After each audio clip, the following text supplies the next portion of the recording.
We back. Any other politically powerful people. All they want to do is like roll.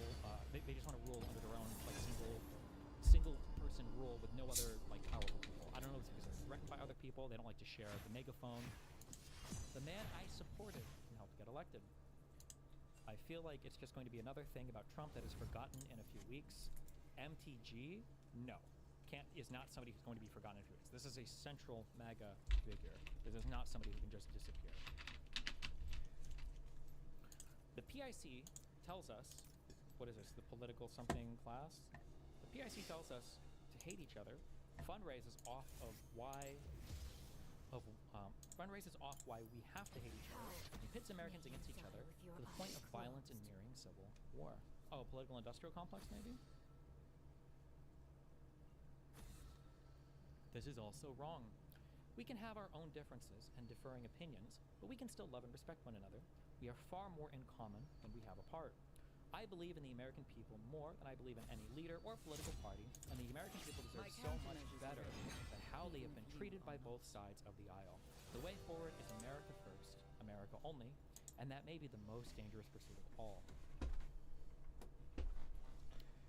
So, one of the big things here is that all she has to do is like focus on the issues and take the high road.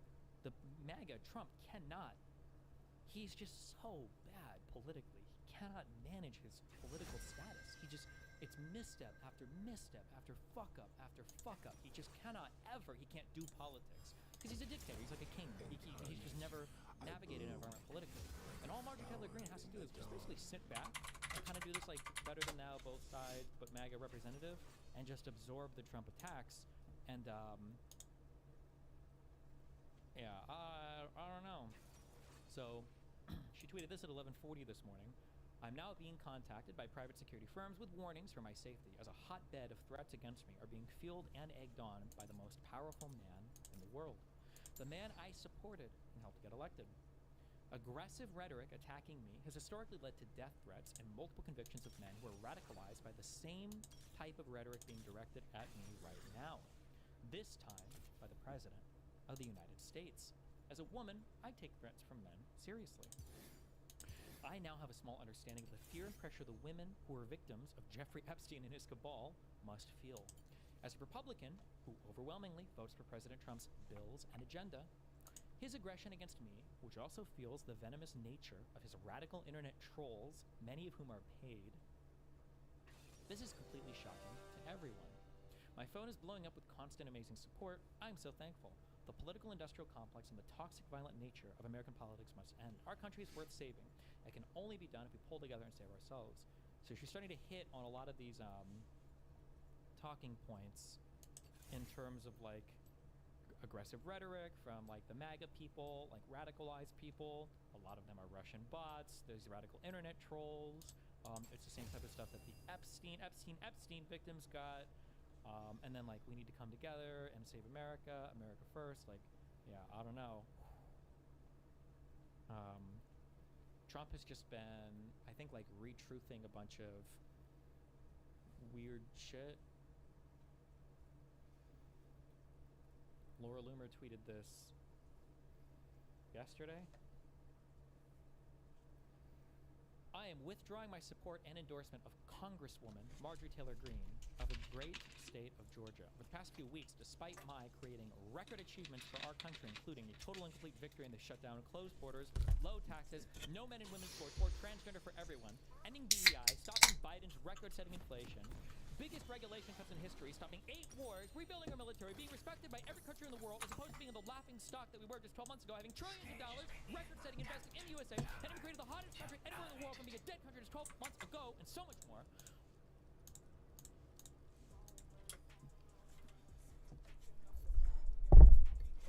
Welcome to Summoner's Rift.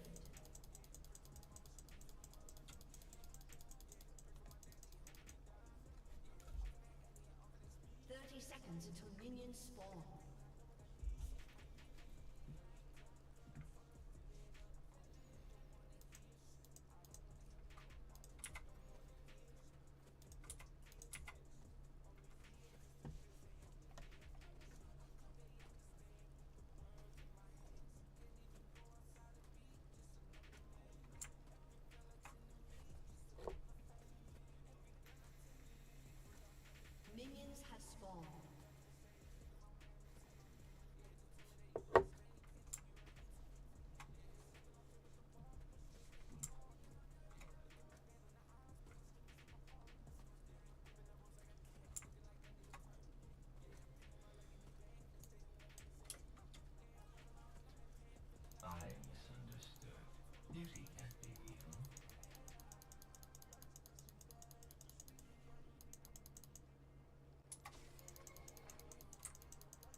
Doing both.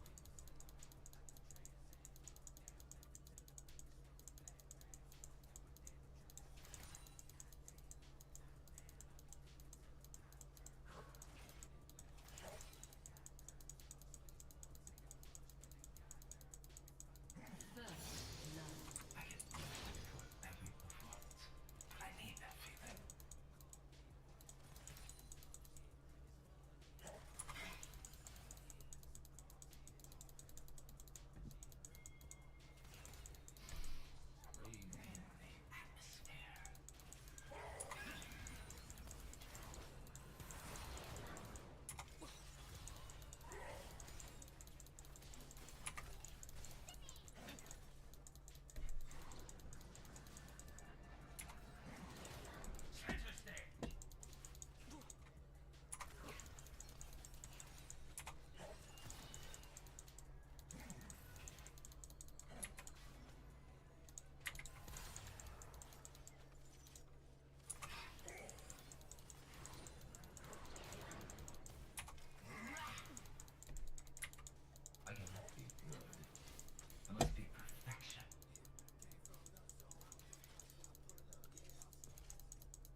been Every destroyed. element must be in place.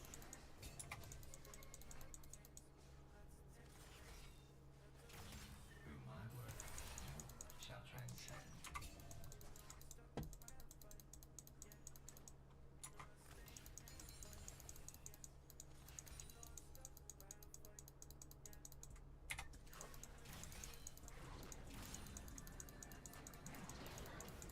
The composition needs something.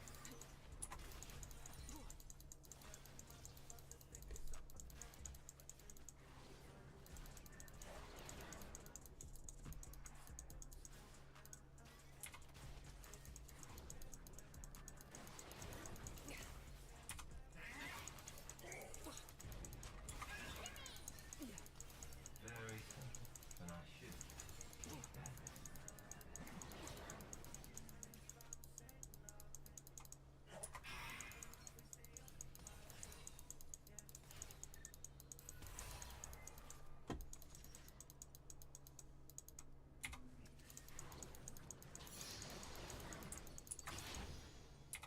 I'm at my best only during the performance.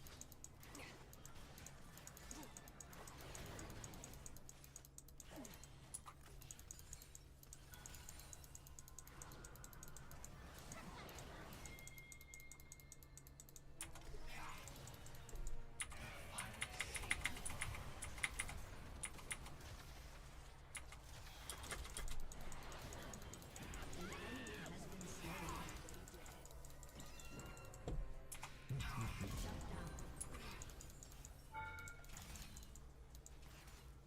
Shut down. The ecstasy given.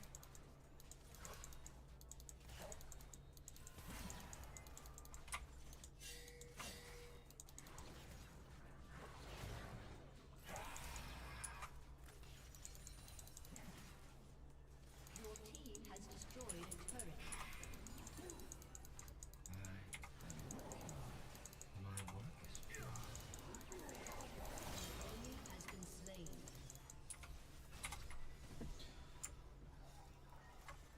Nice.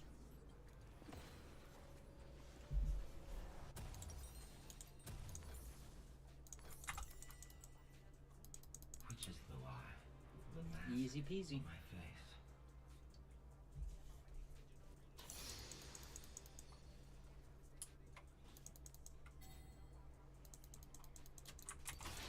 Felipe Espanol, Virgin Mary told me kill shit.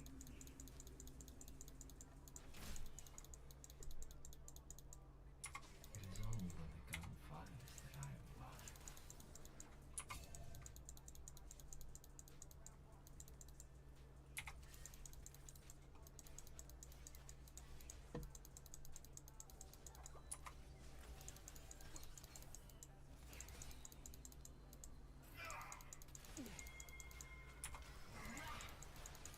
This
up so bad. Your team has destroyed a turret.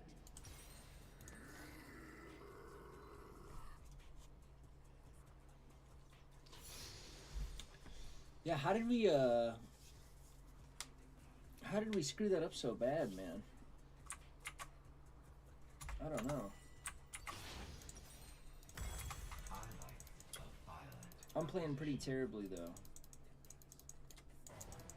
I've just like had my brain off. And An enemy has been slain.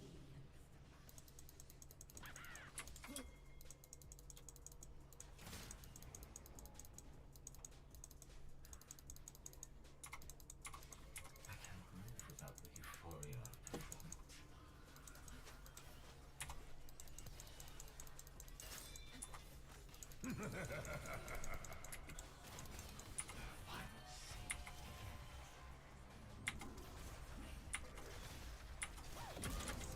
she gone. She gone too. Goodbye. Your team has destroyed a turret. Cruel. Inherently ugly. Goodbye.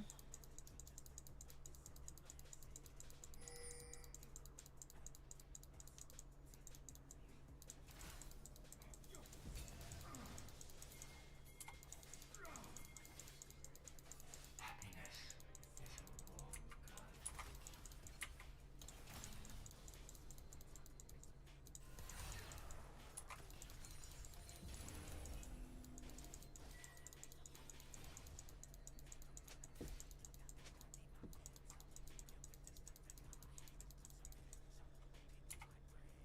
I must wait until the composition is perfect.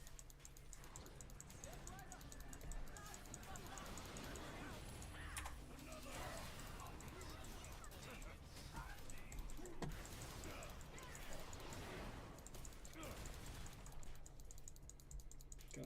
Chill.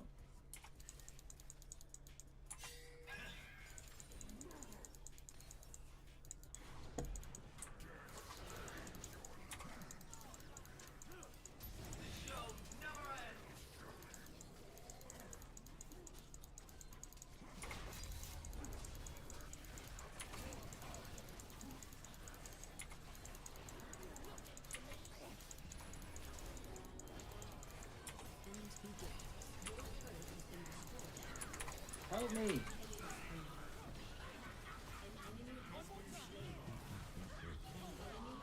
What the fuck is going on? It's just Double kill. Double kill. Enemy rampage. I'm so bad, dude.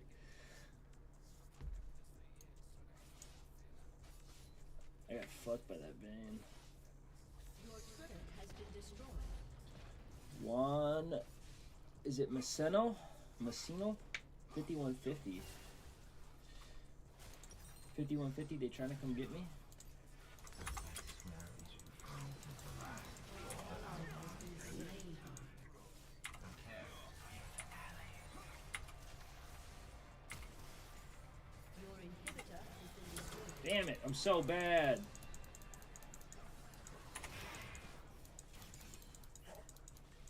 An enemy has been slain. I'm so bad, I'm so bad, I'm so bad. I orchestrate death.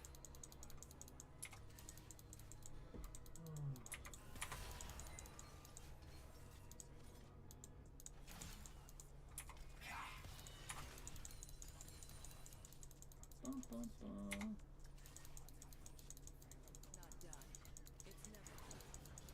My clients expect the best. He's got to throw it.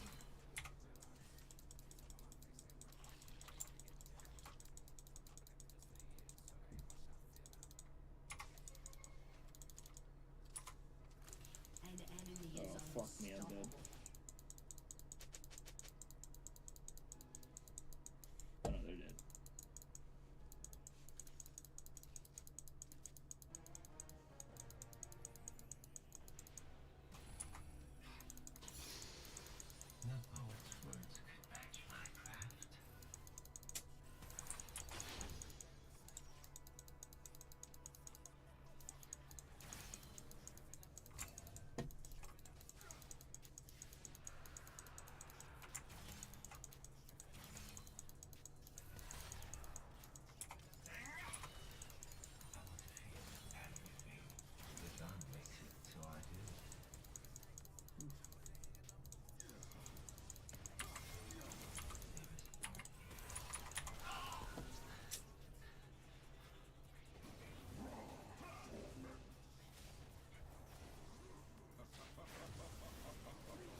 Oofta.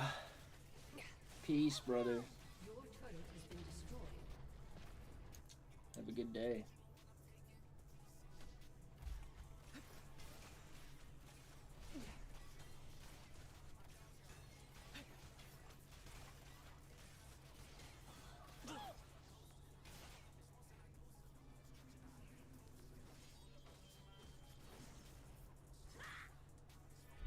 Art should terrify.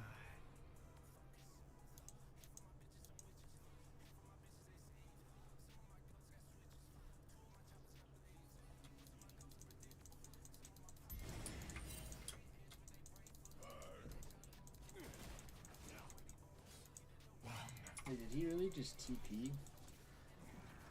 I've outdone myself this time.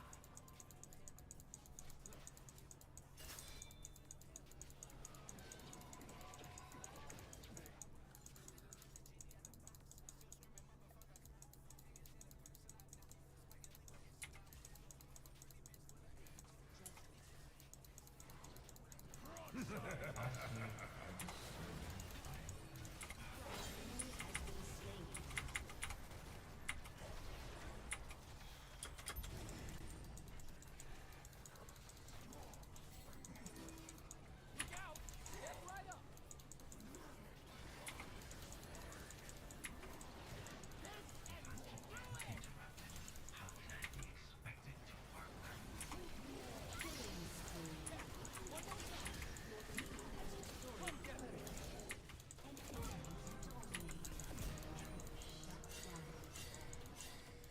Shut down.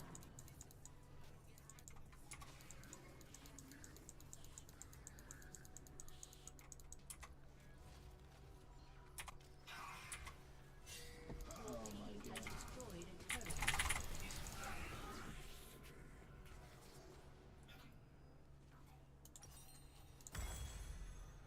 Whoopsies. I think I need a Serpent's Fang, to be honest.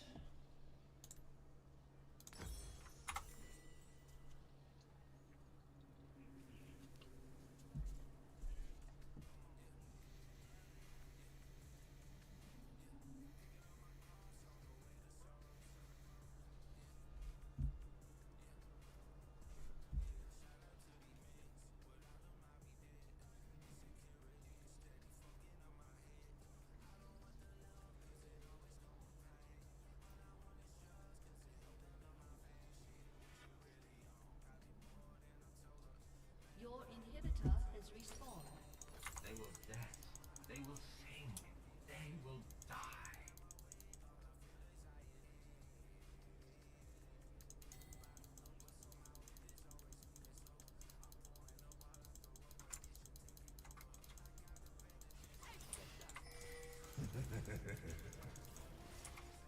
An enemy has been slain.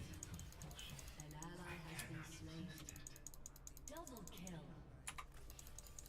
An enemy has been slain.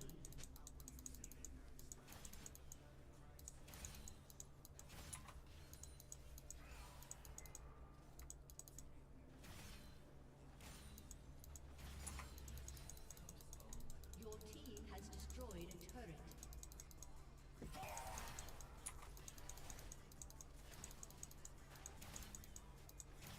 One, two, three, four. 1, 2, 3, 4.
So bad.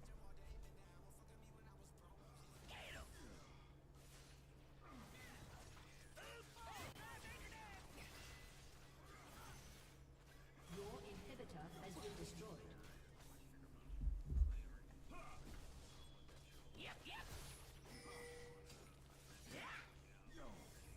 I shall choreograph this affair.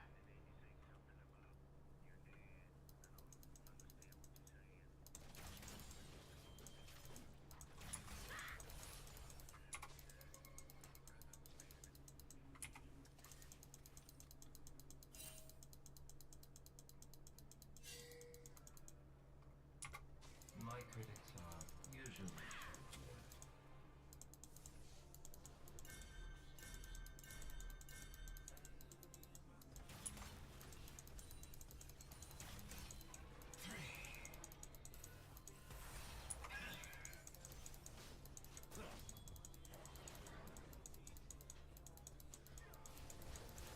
My order. Enemy killing spree. An ally has been slain.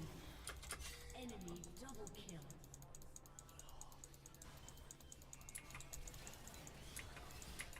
Enemy triple kill.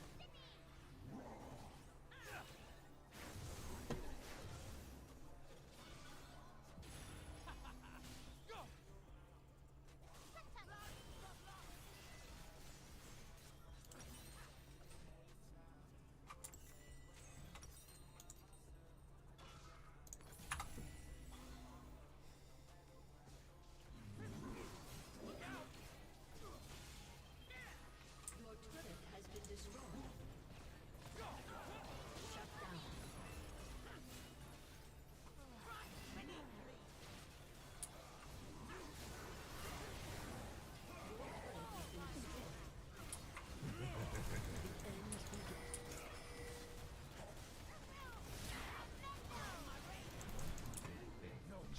I'm so fucking bad.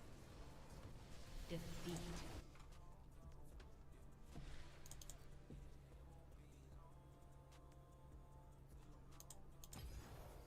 Went from plat 4, almost plat 3 to gold 3 in like 10 games.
people.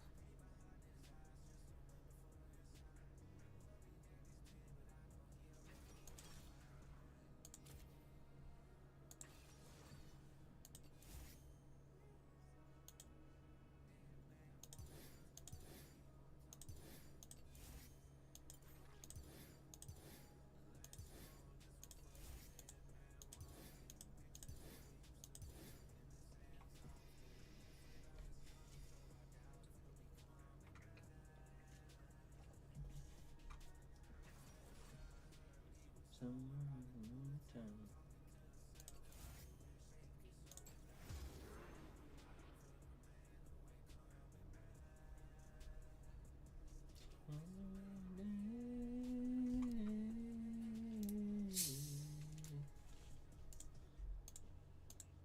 All I see wacky Marjorie do is complain, complain, complain.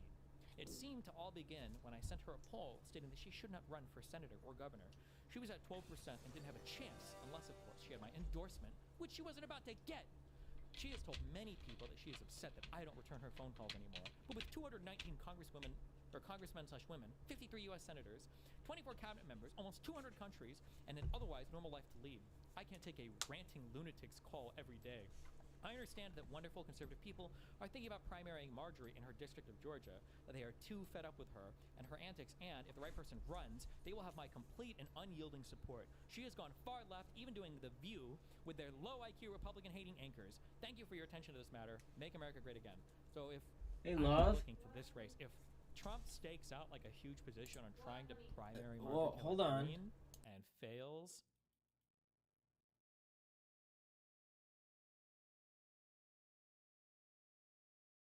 I don't know what Trump does past that point. And I feel like historically, when Trump stakes out like big support for candidates in these races, I feel like You they tend what? not to do that good. But He needs recovery. Well, did you see like on Emma's birthday when we were all sending her like happy yeah, he's been birthday retweeting. messages, all Joe sent was You that chose fucking your little side. cat. You joined the Democrats. You want to better your political future in 2020 instead of having President I Trump don't. fix this. I guess I didn't pay attention to that. That one pissed me off too. She said I held my tongue during that one, and today I'm like, fuck you, donut. I'm not dealing with your brain on my brain shit. I'm thinking. How do people do Come this? in the cabin if you don't. Welcome to Summoner's Rift.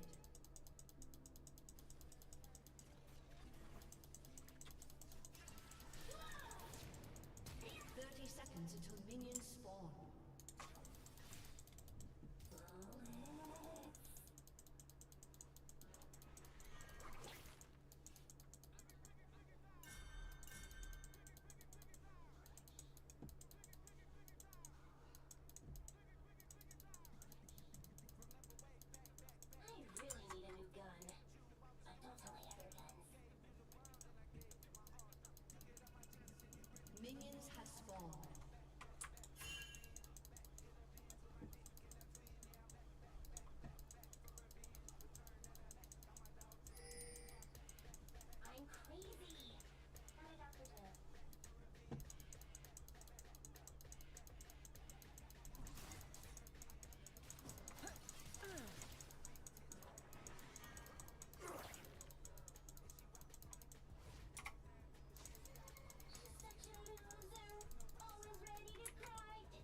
Thanks, bud. I'm like real rusty on ADC. I usually play Mal bot. That's how I climbed to An ally has been Plat and slain. Emerald in past seasons, but oh, we got it. I'm trying to just have a little more. I'm getting back into it. I took a break for a while, so I'm rusty. I'm playing a bunch of champs. I usually, when I'm trying to climb, I pick like one champ in one role, and I just play that a lot. Oh god. But it's definitely more fun just playing a bunch of different champions. Killing spree.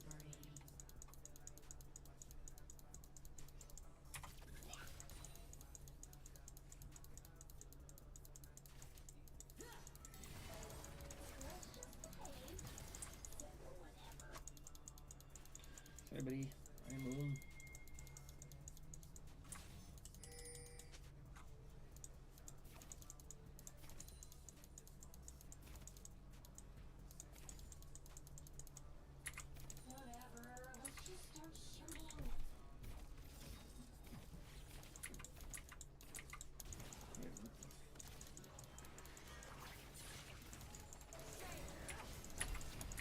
Ally has been slain. Killing spree.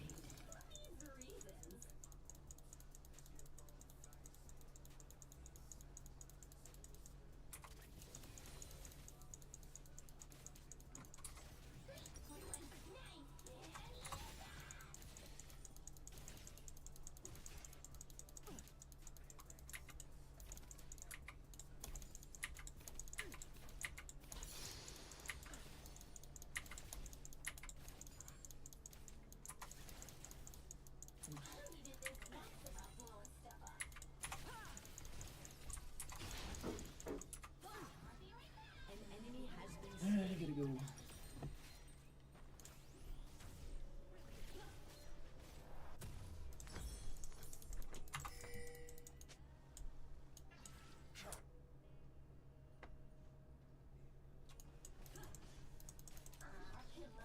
I'm really good outside, but when I do, dog, you better pray. Turret plating will fall soon. Your turret has been destroyed. I was trying to get the minions to die so she would start tanking and it would get more defense, but alas.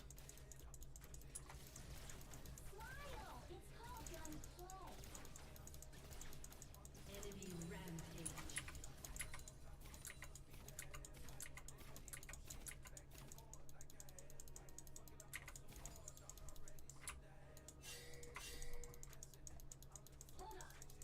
Running with some hoes out here thinking that they flexing.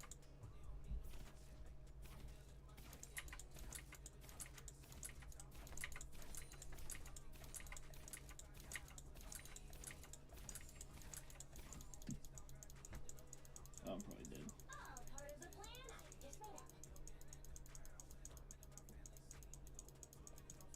I lived.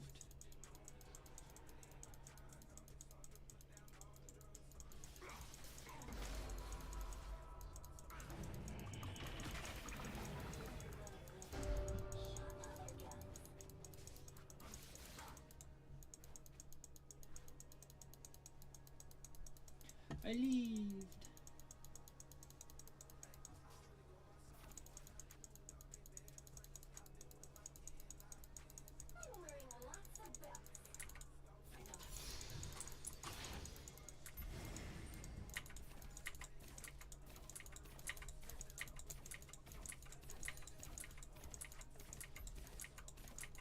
Oops. Rampage.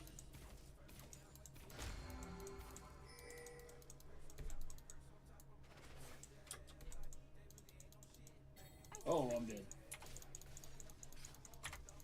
Oh, I'm alive.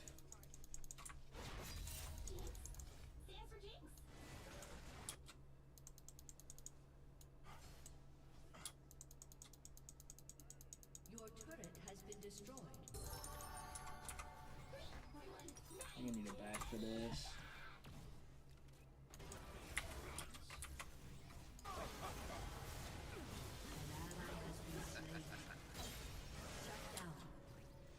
Okay, my ult helped. Enemy double kill.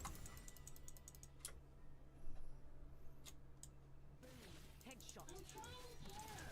I think my ult got us the kill on Zed.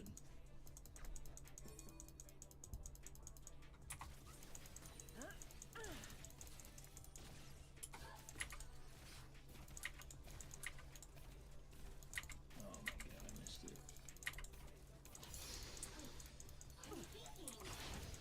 An ally has been slain.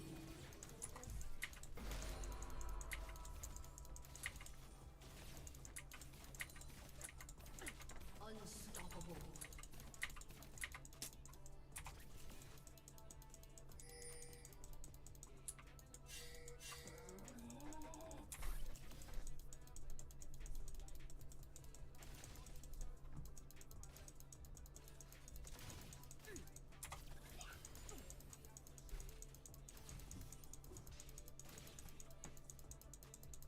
Stay still! I'm trying to shoot you.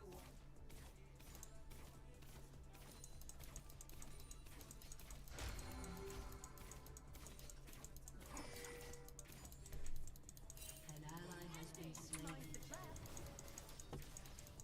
Enemy rampage. Open and shut.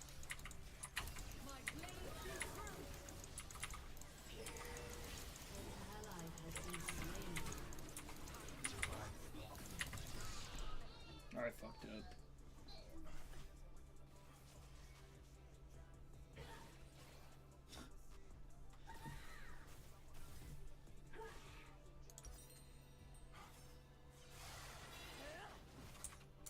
Your turret has been What am I even destroyed. supposed to build on this champ?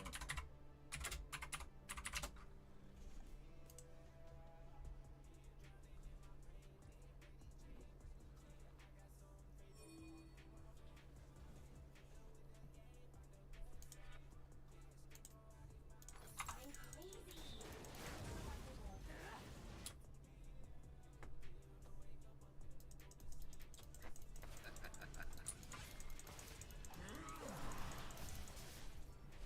Enemy rampage.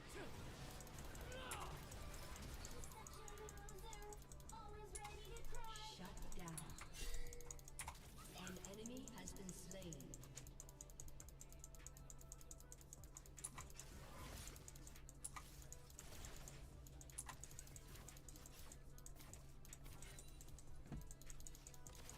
Have the best intentions.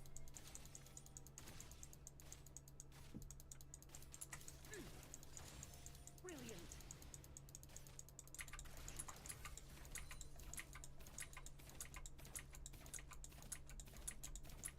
Ask me if I'm listening. Since I'm not.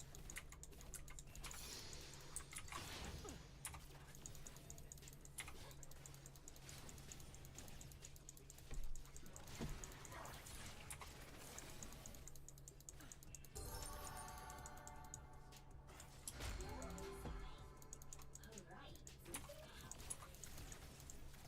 Your team has destroyed a turret.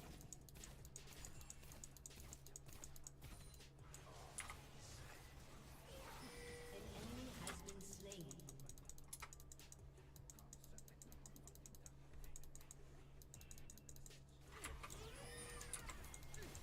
Shut down. Shut down.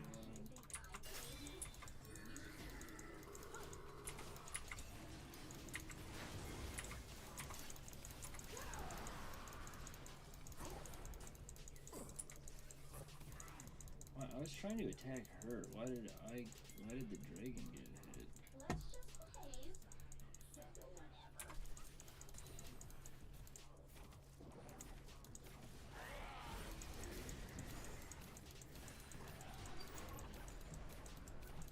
Your turret has You gotta been go, destroyed. baby. I'm just playing with myself. I'm streaming now. I got one guy watching me. He's being really nice and encouraging me. Your team has destroyed a turret. Can I ask you to do the chores today? Sure. Could you wash the bed sheets? Yep. Clean the bathroom, including the toilet. Yep. Godlike. Tidy up the room maybe a little bit. Okay. Bedroom. That'll make me feel a little better. My mom texted me and she goes, "Thank you Your turret has been destroyed. for standing up to Joe."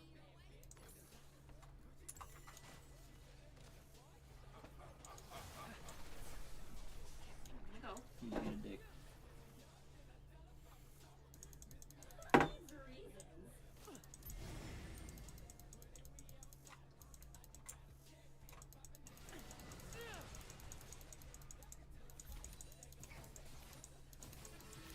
The Packer game at noon. I'll probably throw it on. It's 11:45. Love you. It'd be too good.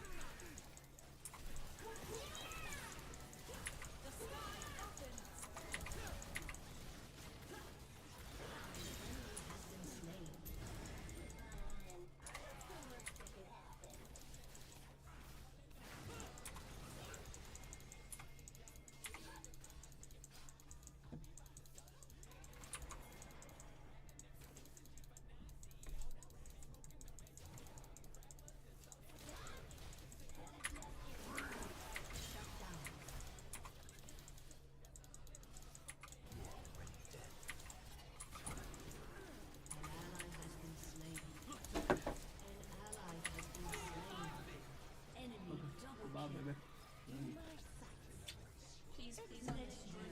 Awesome. Enemy triple kill. It'd be too bad.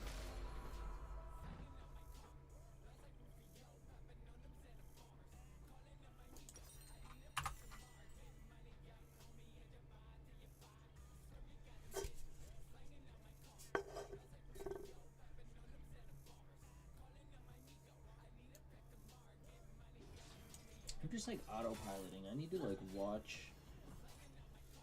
Like a video to remind me of what I should be focusing on. And be intentional with my gameplay. I'm just autopiloting, man.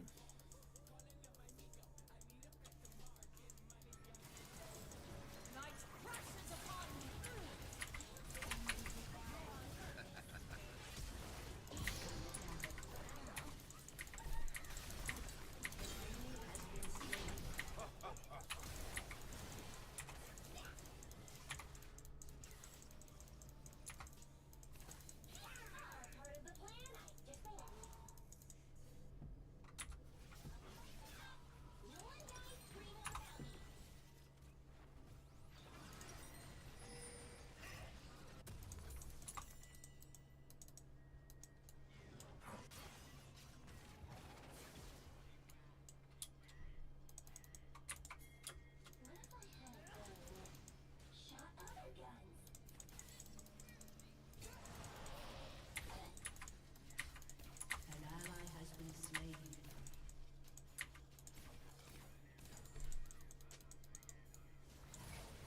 Legendary. An enemy is unstoppable.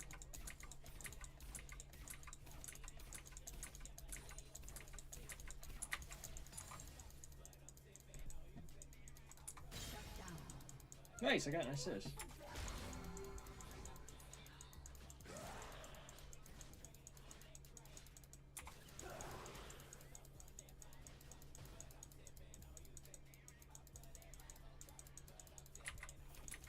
An ally has been slain.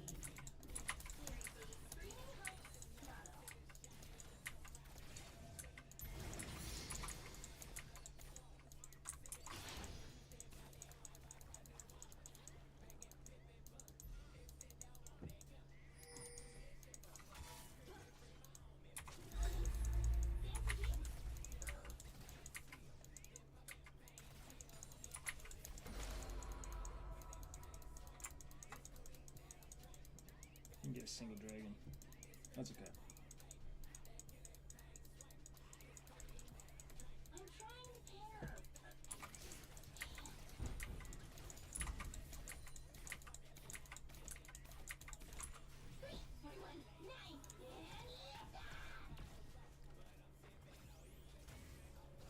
I shouldn't have said yes. I should have said no. Oh, thank God I failed.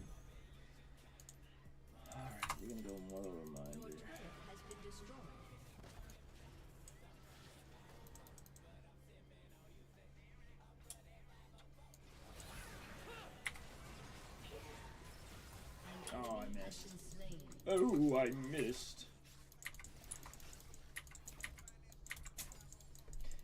What is my problem, man?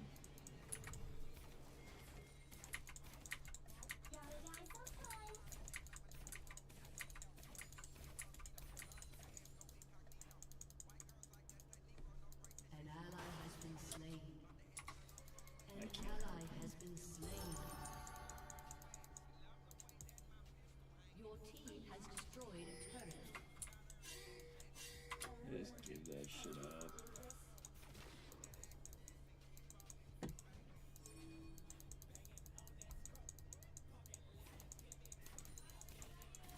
Bye, baby. Have a good day.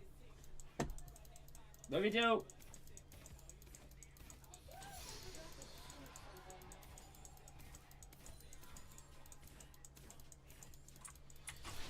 ally has been slain. Hell yeah, sounds good. Thank you, Juan. I'm trying to get more regular streaming. I've got like this class that I take Monday through Thursday, but once that's done, I'll definitely be looking for more of a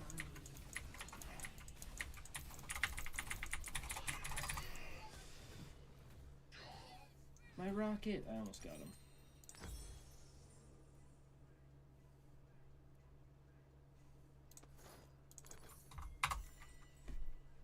I'll definitely be getting a more regular schedule.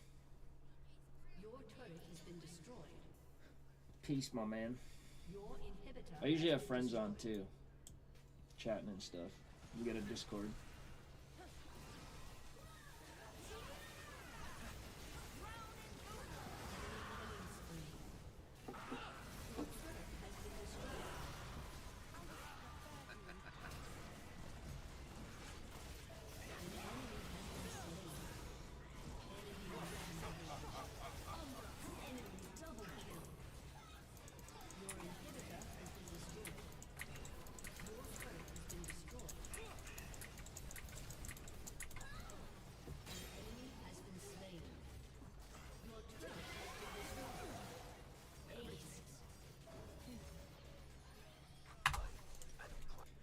Oh. Alright, I'm gonna go flip my laundry. I'll be back.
been like retweeting attacks on her.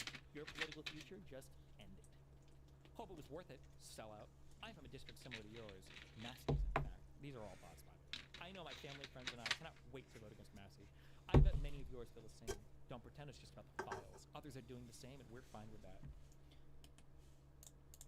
How do I... Okay. You've literally been all over the map since he told you the truth. You're not built for the Senate, and you never will be. You speak on things wildly without having any deep understanding of any... Like, it's crazy because it turns into an iPad. Yeah, these are huge. It turns into an iPad. Oh, this is the folding iPad. Yes, bro. That's what, and it turns into a laptop. Like, look, it has a keyboard. You can use it as a keyboard, right? Yeah, it's so sick. This is unfortunately not allowed in our country. They won't let it in America. Yeah. Yeah! Oh, okay, so U.S. has banned Huawei sales. It's not like if you walk in the U.S. they're going to put you in cuffs. It's just you can't buy one in the U.S. You can buy. If you have some subject. By the way, that was awesome. Who keeps setting off the alarm? Yeah, this is the trifold one here. Trifold is cool. What? Yep. Dude, they are on a How fucking wave. how does this one fit? Yeah. And then, They're on a different planet out here, brother. Yo, it's got that classic Huawei vision. yeah, it's got a little filter on there. We're like cavemen discovering fire for the first time. Chinese That's what filter, it yeah. feels like to be in China after being in America for so long.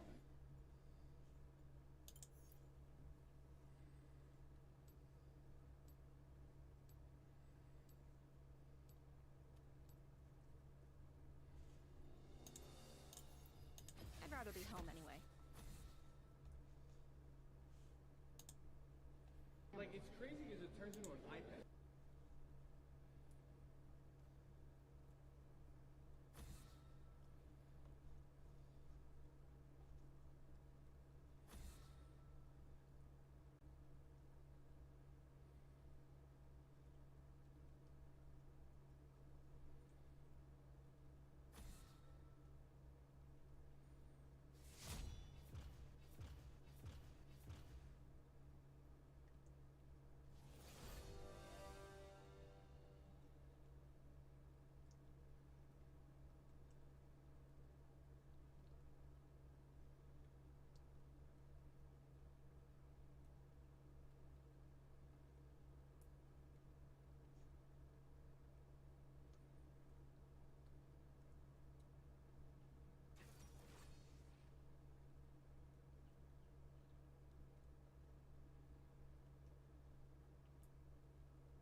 Shatter their expectations.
Any subject you speak on. Your Doge I might listen subcommittee to was a the Lauren complete drum failure, and the while most I'm successful playing. part of it was a freshman congressman from Texas. Imagine blaming Doge on Marjorie Taylor Greene. Oh man.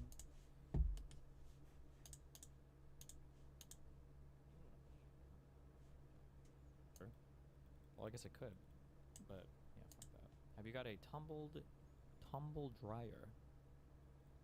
I mean, the dryer spins, but it has heat in it.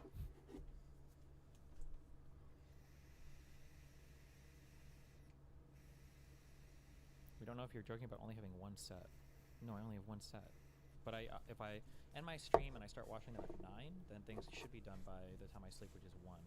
Because I think it's about 2 hours to do a full cycle. So usually I can fit my blanket, because the blanket is kind of big. That goes in the washer. And then the next wash will be my sheets, the thing that I don't know what you call the thing that stretches over the mattress, and then my pillowcases will go in the next load. The fitted sheet, whatever the thing is, you have to stretch over the corners.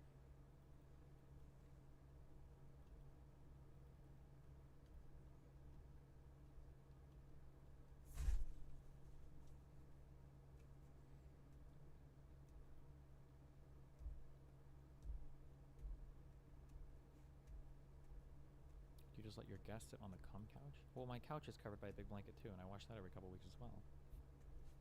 Do you have super fancy bed sheets? I'm gonna be honest, I've looked for fancy towels and bed sheets where it's like, oh, I'm rich, what should I spend money on? I just can't, I don't know, I feel like I can never find anything nice. I just end up not liking everything I get. I don't know what the last shit I ordered was. I just look for like expensive shit on Amazon. I'm like, this, I don't know, it just kind of sucks. I don't know. At one point I thought I should get like silk stuff, but then I read online that it's like hot and uncomfortable to sleep in, so why? Daughters are known for our strategy and strength. Follow my direction and we'll emerge from this victorious. Fuck, I don't even know if the last shit I got was expensive. Oh, it kind of is. To Summoner's Rift. I don't know, I just feel like these are like meh. Like this is my current, I feel like this is decently expensive. Whatever, this is like $200 for 30 seconds until minions spawn. Like a sheet and a fitted sheet. I think that's all that comes in it. But it's just like meh. Apparently the thread counts don't mean anything anymore either. I read that on Reddit that they lie or whatever. And it's, yeah, I don't know. It just is super meh. I'm not. My apologies. I don't recall asking for your input. I don't know if there's like a hidden OP cool thing that you're supposed to get if you're.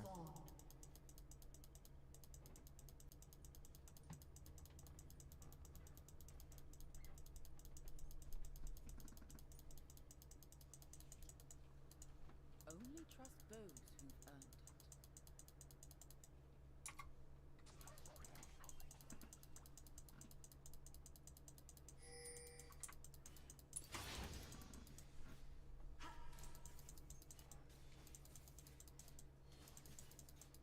Any desire can be exploited. My presence alone is your final word.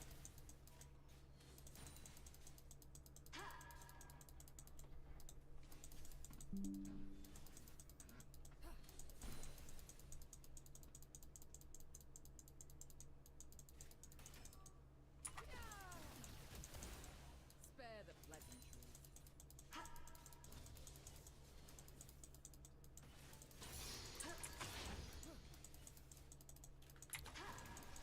Bamboo is best sheet, smooth but not too smooth like silk or too sticky like cotton. I recommend these. Things were so much Latex simpler beds if on you the haven't council. looked into them. Like what they use in the BDSM shit? What?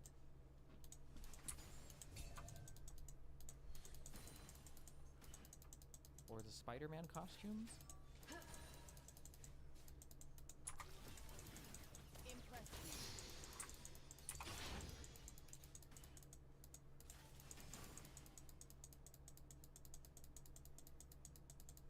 Classic percale hardcore.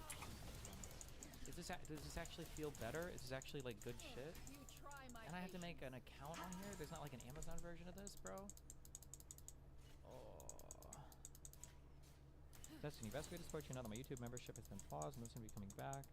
Watch from Kick or my website. You're in my way. I think in exactly 1 month I can be applied for a YouTube monetization.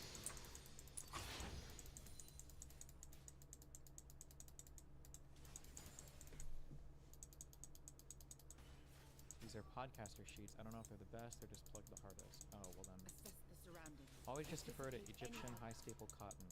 It can run you like 2K. What? How much have you lost from losing YouTube money? Quite a bit. A good part of the 6-figure sound. Not interested.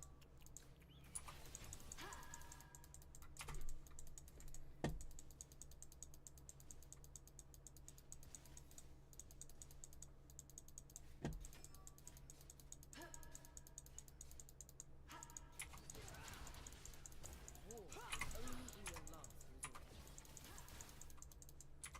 Constant use of my magic is beginning to take a toll. A brief break should do the trick. Why did they ban you? They didn't say. It was like a general. I've never gotten it before, but it was a general demonetization. They were like, we did a look on your YouTube channel and we decided blah blah blah.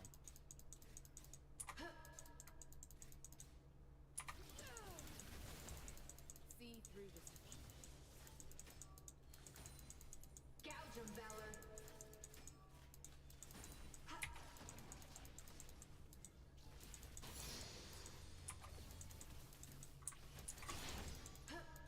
Was it your appearance on Piers Morgan that got you demonetized? What My guess else is it is had to do with the hidden thing in that my the big clip that blew up about the conservative stuff.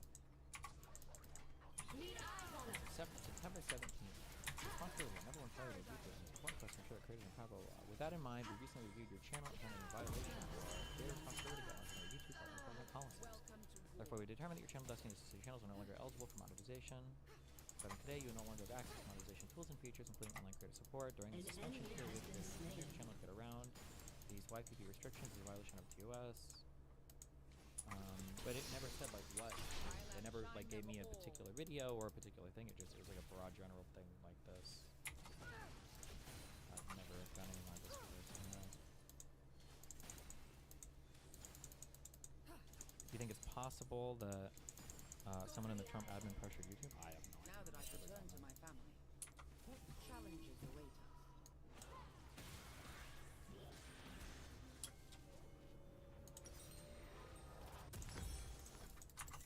Why aren't you making a campaign on it on Twitter?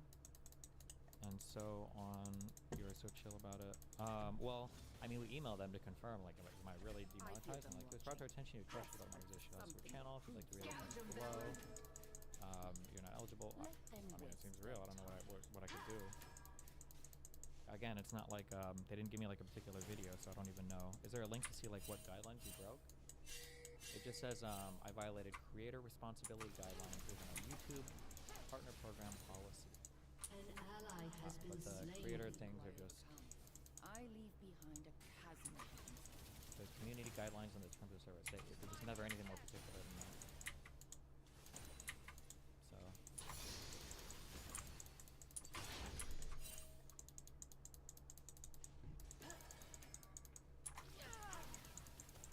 Any worthwhile venture involves risk.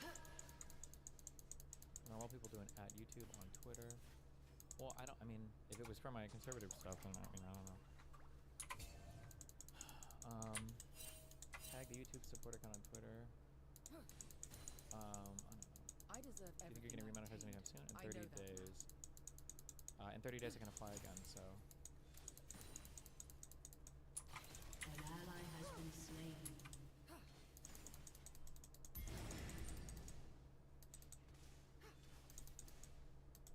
Some kind of review panel can suspend monetization of YouTube channels based on off-platform content. That would be my guess. Yes. Where even if a creator's videos don't explicitly violate the community guidelines, there's a whole team of experts who weigh in on whether action is taken on a channel. And the penalties can include demonetization of a channel temporarily or permanently. This means a creator can still upload but can't make any ad revenue. It can include restriction of videos and YouTube recommendations, like on the homepage, trending tab, and or the watch next section, and even loss of support from that creator's partner manager. Now, again, these situations are rare and often temporary. Privileges are usually given back after a period of time and good behavior. So, one thing I don't understand about suspensions like this, not thanking Illuminator for gifting stuff. Hey, what if I get this up? I need like a little thing. I do need a thing. Slain an enemy.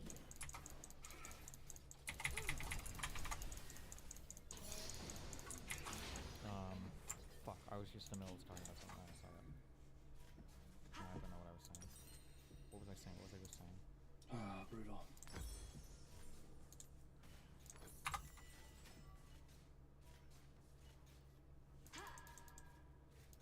Go for the eyes. Oh, I don't understand for these suspensions. It feels so weird. I don't think there's a world where I understand how they're doing the suspensions. Unless I'm literally just getting suspended for... It's not even a joke. It wasn't even a joke. So when you heard me say the whole, like, conservatives should be scared, there's two things that you can take from that. You either listen to the whole thing and you're not retarded, and you're like, oh, Destiny's saying that, like, nobody should be wanting a civil war, and it seems like conservatives are acting fearlessly. In which case, I don't know why you would ever ban for that, right? Or in the other world, you're hearing, like, Destiny sounds like he's trying to encourage his fan base to either make threats at conservatives or go kill them in real life. In which case, why would you suspend me for 90 days? I feel like you should just permaban me. Like, I don't understand how you can temporarily suspend somebody for that. It's like when I made the threats to Mr. Mutin's family, where I said I was going to kill his whole family, and Twitch banned me for like 1 week. And it's like, hold on, I was either joking, in which case you guys say you don't ban for jokes like this, or I was serious, in which case why are you guys banning me for 1 week? Shouldn't you like permaban me? I don't know. Yeah. Leadership requires one to learn quickly and constantly.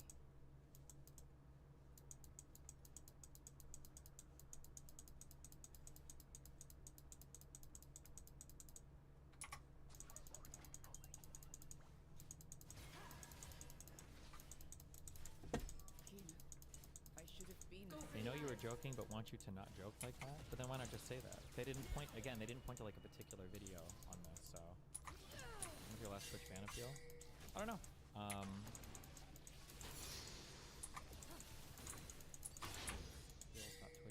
no longer bound by her standards. I think the guy they used to send it to, because they had like a special guy that looked over my shit to reject me, I think they fired him, so now it just puts in a black hole.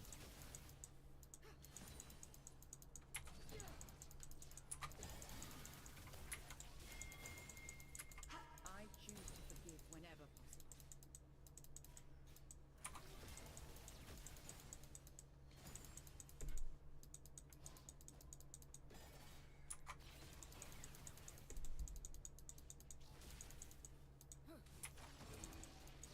Inaction invites regret. Gouge 'em, Valor.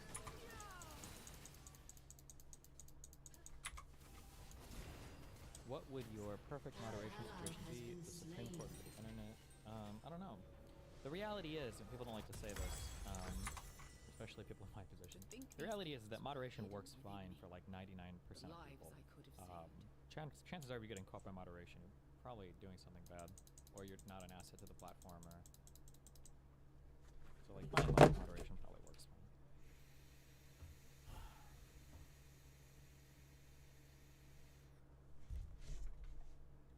I protect my own. Let's see. Let's say when I put my last appeal in.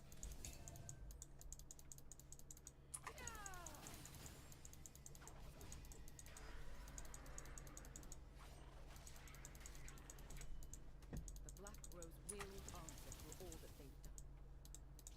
Appeal status. Well, this says rejected. Does that mean I can appeal again? Oh no, it says request submitted.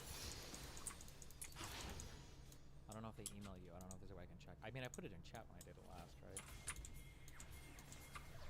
The Medardas depend on their I strength. think this is unfair and biased, or would you expect me to do it? Well, yeah, I don't think obviously, I wasn't making any threats or anything.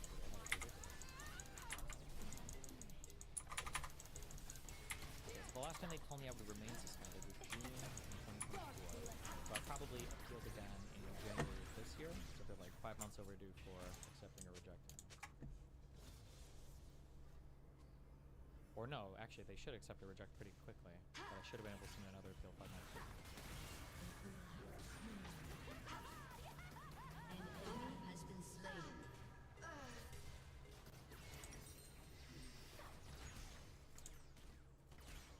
Moderation works fine, then what did you do wrong? I said moderation works fine for 99% of people. I think when you get to be large enough and people are like spam reporting and stuff that most people don't deal with, it probably gets a little bit different and weirder. Do my sigils protect it?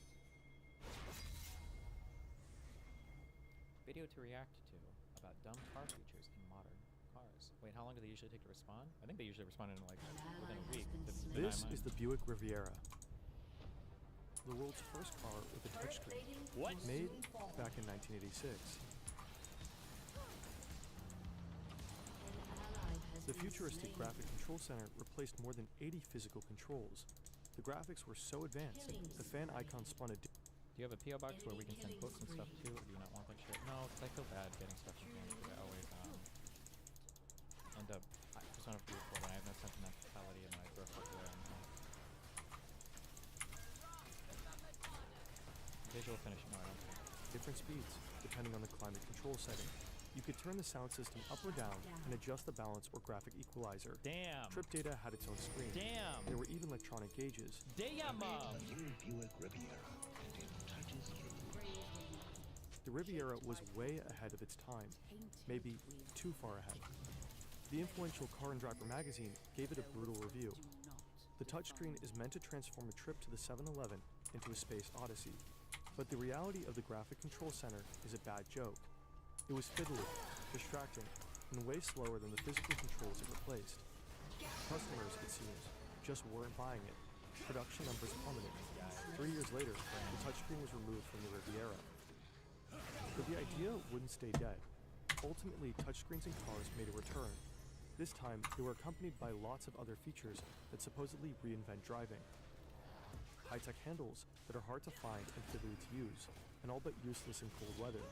Gear shifters that are straight out of Star Wars, but come with a 4-minute explanation video. Many new models have been stripped of their buttons, levers, and knobs. They depend on software updates as much as they do solid engineering. There's evidence that some of these cars aren't just harder to use. Do you notice that like every car? Am I crazy? I feel like every car has like 4 different volume knobs in it. I think the last one was I in a BMW. On your steering wheel, there will be an up and down volume knob. And then down here on like near the console control, sometimes near your gear shift or whatever, there will be like a volume knob. And then there will be an analog twister volume knob. And then on the touch screen, sometimes you can change the volume. I think I've been in a car where all 4 of these were present. Like, this is a lot of control redundancy. Do I really need all this? Is the only constant. They're less safe. And your car might be one of them. Uh-oh.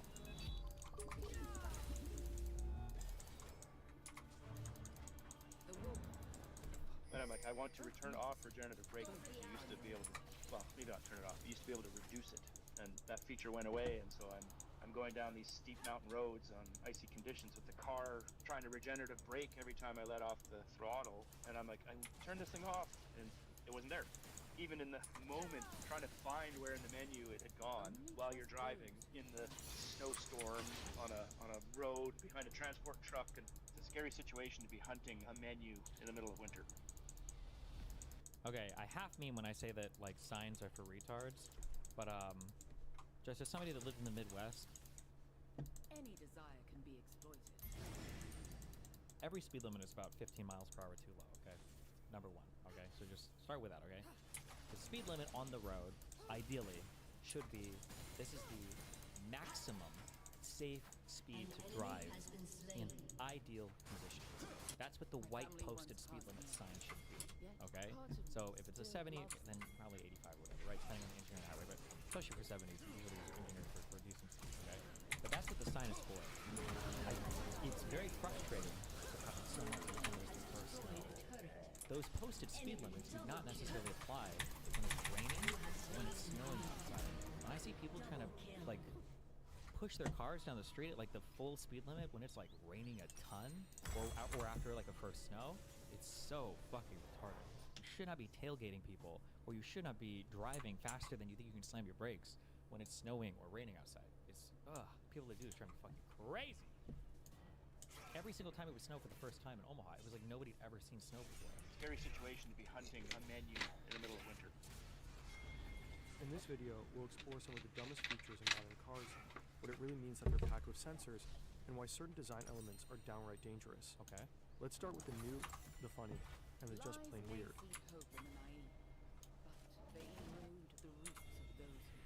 The marriage of cars and cutting-edge tech is nothing new.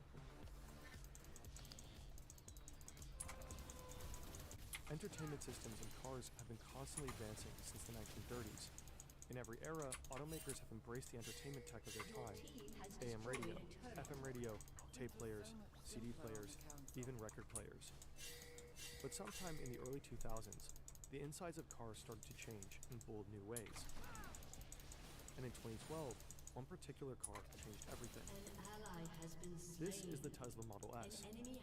Upon release, it was considered a huge leap forward for electric cars. Car and Driver praised its range, acceleration, and top speed. Unusually, the Model S was designed almost entirely around a huge 17-inch touchscreen, about as big as 4 to 6 other touchscreens typically found in cars at the time. It was a sensation. I think it did drive the revolution to electric cars. It made people think it was possible. You know, I mean, no one ever thought it was possible really to have electric cars before that came into the market. The fact that you have to scroll through a menu is just dumb. Everything should be knobs or switches or something easy to navigate. I kind of agree with that. But maybe I just haven't had a car with a touchscreen long enough, and I've only had rentals. But the idea of fiddling with or fucking with a screen while you're driving is, even for people that I see that have owned their cars for a long time, so I'm assuming like people will pick me up from the airport and I see them like as we're driving, like messing with the screen, and it's like, Duty buddy. I don't think it's good design, yeah. Tesla jump-started a craze for minimalist, digital-oriented designs in cars. Beyond enthusiasm, touchscreens are also cheaper and more efficient to manufacture than physical controls.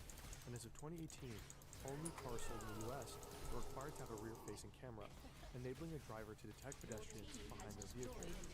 This meant new cars had to have a screen inside them. Some experts see a direct link to the rise of touchscreens. Whatever the reasons, the Model S and Tesla's Silicon Valley software-first approach felt unique. The company unveiled new cars like Apple. Research has shown that touchscreens are shit while you have the reaction speed of a drunk driver. That's not surprising at all to me. Yeah. I think the two biggest things that have changed my touchscreens, there was actually one car brand, a Swedish brand, because I was driving this car when me and William went snowboarding. What's the name of the Swedish car brand?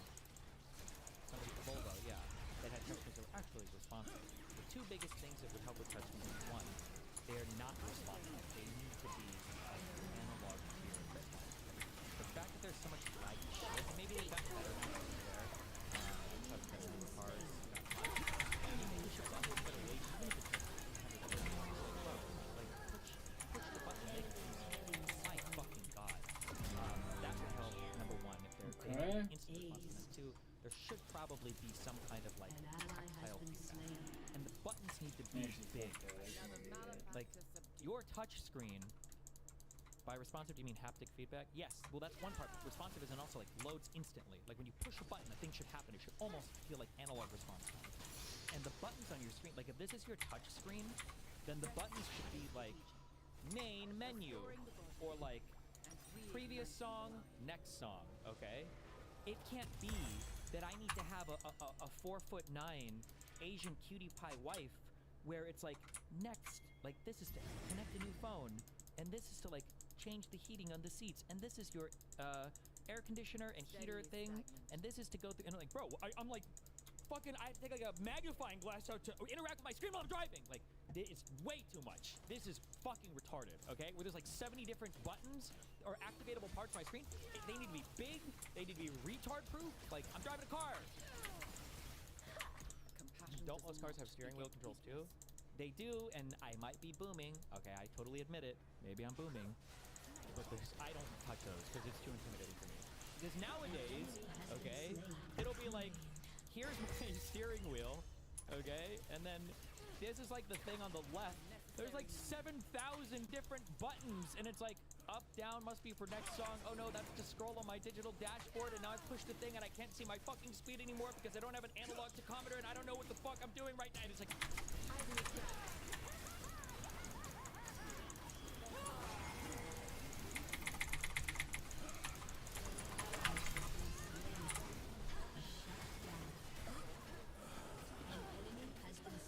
give me a modern car.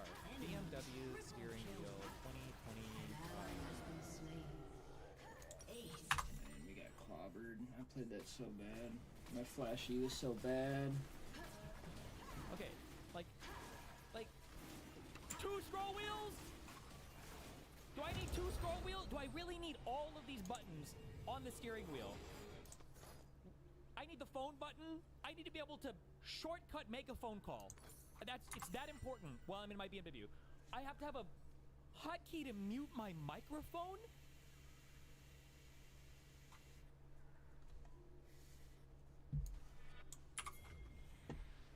What is the plus and minus if I need to do some calculations while driving?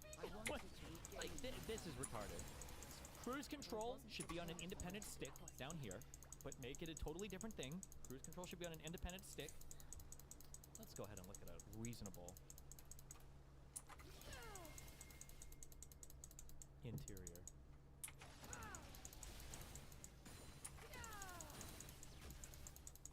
Shut down. An ally has been slain. An enemy has been slain. Right.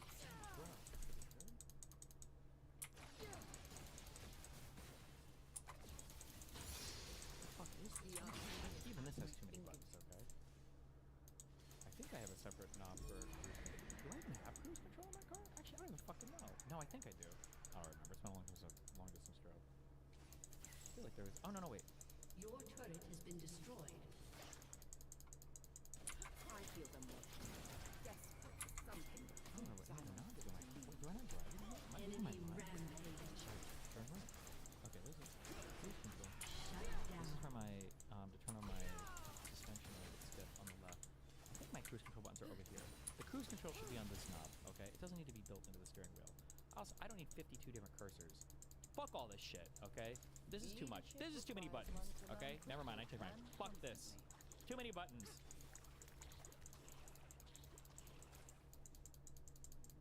I can change my volume on my steering wheel. I can change my volume with this knob here, and I think you can change the volume on this here too. Why? Too much. You have slain an enemy. Call it magical internet.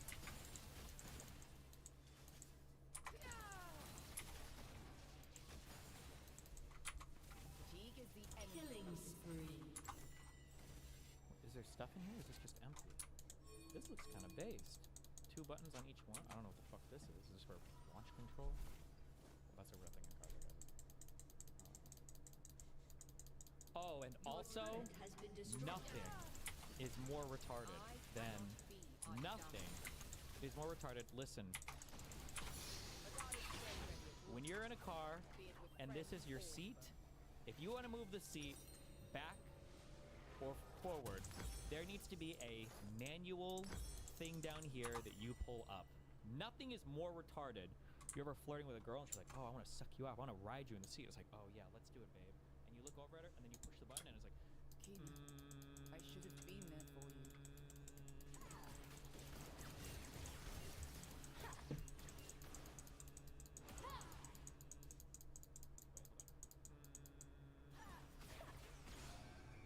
oh my god, give me the, just let me move my seat. Oh my god, it's so stupid. Or just put a turbo mode in there, and if kids die using it, then what the fuck? I don't want to die on it. Okay? Holy shit.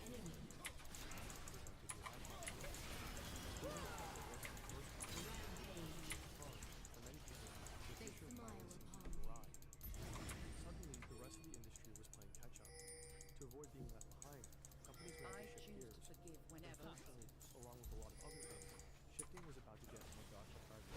The positive Only the manual levers that you pull out. Really, really confusing. Congratulations. This is the new You're going to love that. But first, you'll be inside. But how? Where are the... There have to be handles. Colors. Maybe they're... No. No. Higher. Higher. Look, you just need a little finesse. First press this little button, then the handle pops out. Not that hard. But you might have to explain the procedure to your passengers. Also, yeah, you don't have to integrate on 3 touches. I still get annoyed when I walk up to a Tesla and I have to like push the handle in and take it. Goddamn normal fucking thing. I bet the chick costs more. And things could get tricky in the winter.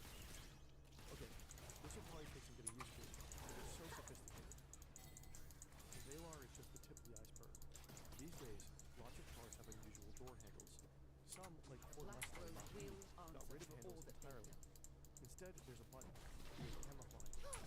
It says the Cybertruck head is even better hidden. But back to the day one. Inside, you'll notice more. An enemy has been slain. As usual, the game is enabled. But instead of the classic you use a dial to change gears. The 2017 Mercedes-Benz GLC is a monostable stock shift. It's always returned to the center, which can make it tough to tell which gear you are gently in. The GMC TREAM moves shifting to buttons, which you pull rather than push. In its review, the website contains number 1, already complicated solutions to a non-existent problem. Yes. A description that may or may not apply to many of the innovations in this video. Like, I feel like listen, okay, I'm not like okay? But back in my day, the automatic transmission, you just had a knob on the side. Cheerleader drive. Shut down. Your team has destroyed a turret.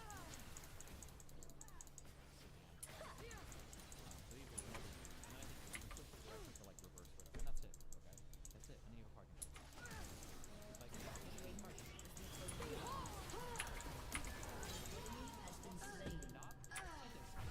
great justice.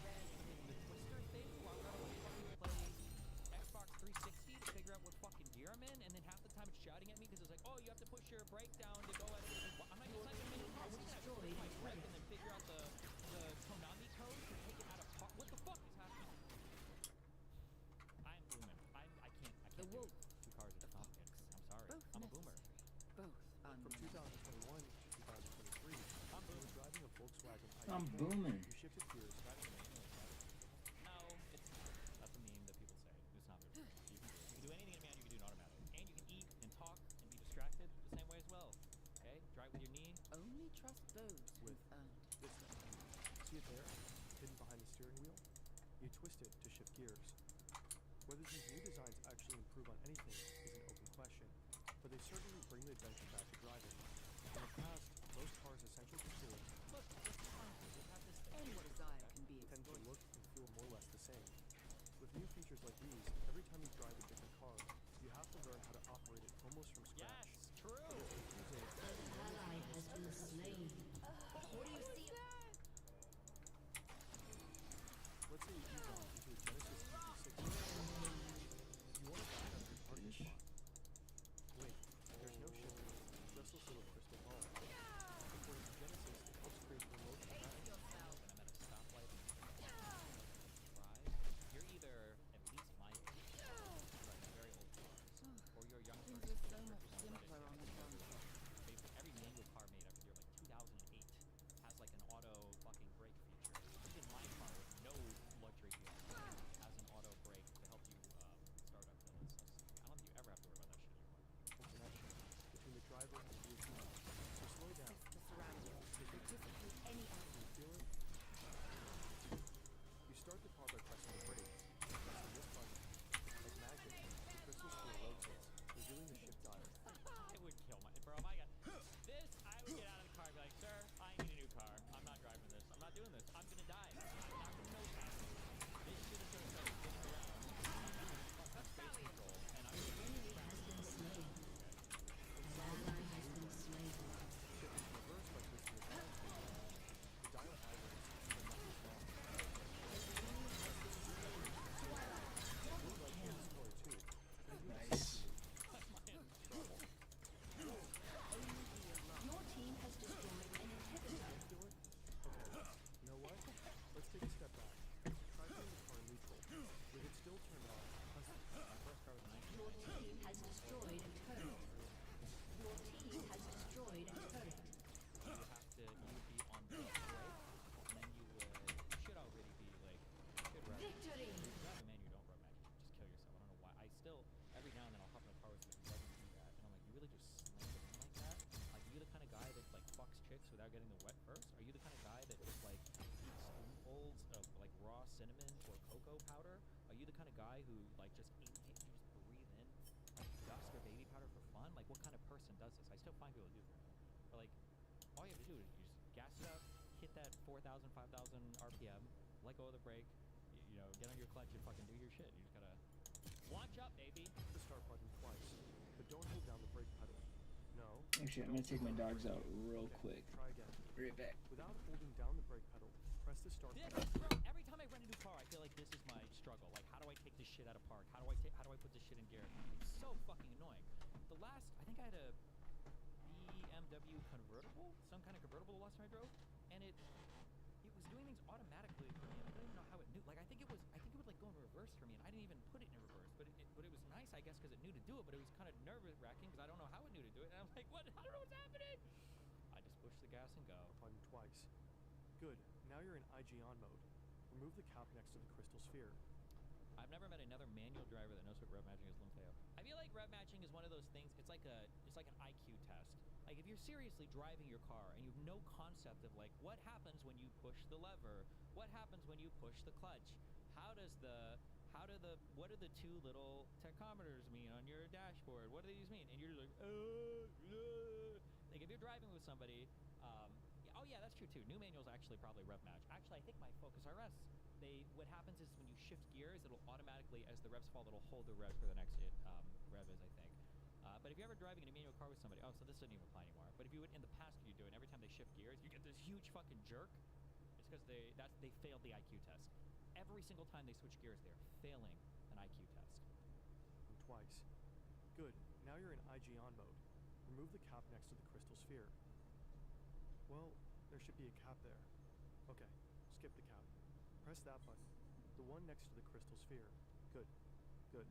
Now you're in neutral. The touchscreen tells you so. The sphere rotates. There's the shift dial so you can...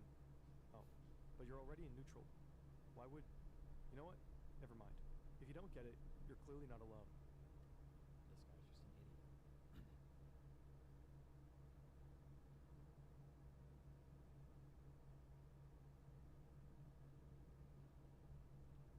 Imagine not knowing how to clear your windshield off. I don't even know what that's in reference to.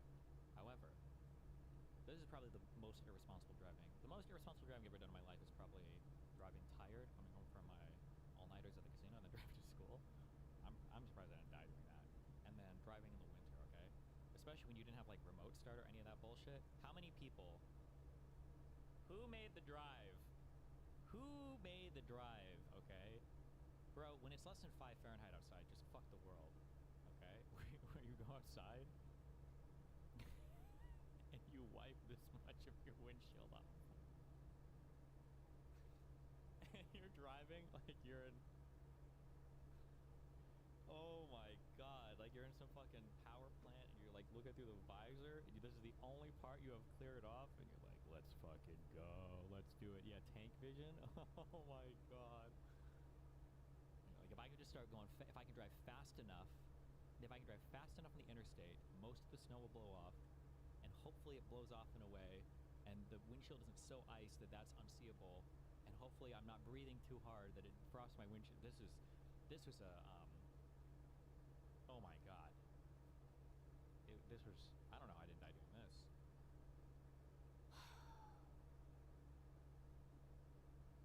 Do you ever lower your windows so you can see to turn?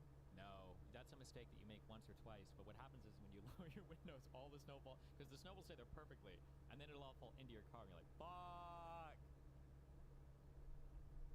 Basically what you do is you have to have a keen sense of hearing. What you do is you'll put your signal on, and then you'll start to turn, and you listen for any horns. As long as nobody honks, then you're probably clear to go.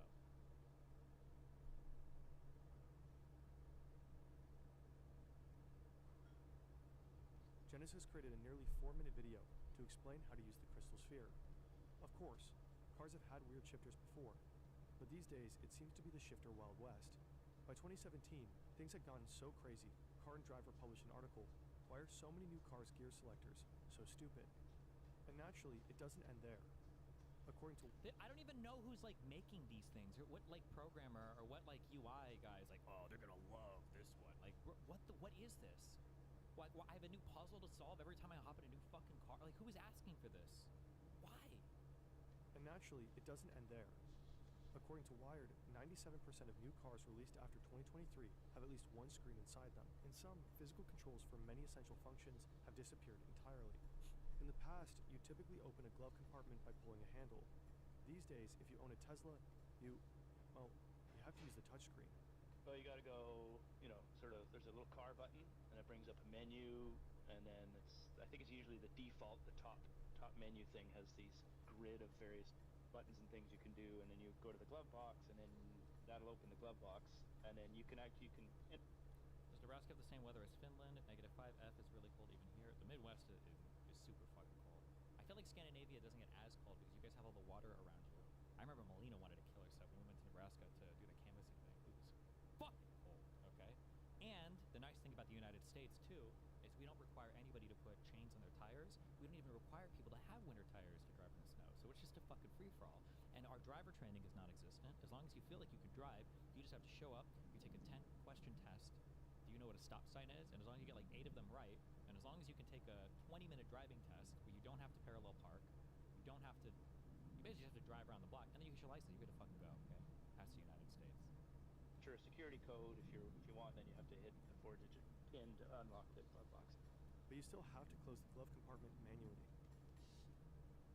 As modern cars become increasingly tech-based, some manufacturers have explored treating them more like software by selling upgrades or subscriptions. In 2022, BMW announced that certain features of its cars would be available only by subscription. To use their car's heated seats, for example, British customers had to pay £15 a month. Losers. By late 2023, BMW had dropped the idea due to low customer interest. A much better deal is a subscription to Brilliant, the online platform for really learning about serious topics in math, science, programming, and more. Brilliant isn't just more user-friendly than your 500 browser tabs full of random tutorials. It's way more effective. Brilliant's courses are designed by teachers, researchers, and professionals from places like MIT, Stanford, and Google. So even heady courses like digital circuits, programming with Python, and abstract thinking are about more than rote memorization. Instead, Brilliant lets you get hands-on with concepts and play around with them, a method that is proven to be 6 times more effective than watching lecture videos. You can use Brilliant on your computer or your phone, so you can always get a quick hit of knowledge even when you're on the go. To learn for free on Brilliant, go to brilliant.org/fern, scan the QR code on screen, or click the link in the description. Brilliant's also given our viewers 20% off an annual premium subscription, which gives you unlimited daily access to everything on Brilliant. In many ways, modern cars have come to feel like smartphones on wheels. They're packed with infotainment options, but hidden inside them is a major downside most drivers aren't aware of. Uh-oh. They're hackable, they're hard to use, or they're difficult to service. What do we think? Many modern cars have advanced features that rely on huge amounts of data from the surrounding environment. Your car is a kind of data hoover, really, hoovering up everything. And what you'd hope is that data is being used to improve things all the time. This is Professor Dale Harrow. He's chair of the Intelligent Mobility Design Center and head of the Intelligent Mobility Design program at the Royal College of Art in London. You know, I know Tesla do a lot of this where they're looking at kind of how people use the car and all that data about road conditions, road surfaces. So you could have a car that's talking to another car that says, I'm just going over a terrible pothole. And the car behind it says, oh no, I'm coming up to it. Now I'll avoid that, you know. So it could be very good, all this sort of stuff. But some cars don't just collect data about driving conditions. They collect data about you. How you move, your speech, even your facial expressions. What? Back Oh, in no. 2023, the Mozilla Foundation, a pro-privacy, tech-focused nonprofit, researched 25 different car brands to examine their approach to driver data and privacy in the US. Of the 25 brands, the foundation concluded that pretty much all of them collected more data than necessary to make their products work smoothly. And in their privacy agreements, most brands reserve the right to share drivers' personal data and sell it. That's crazy. According to Mozilla, that data went way beyond name, address, and phone number.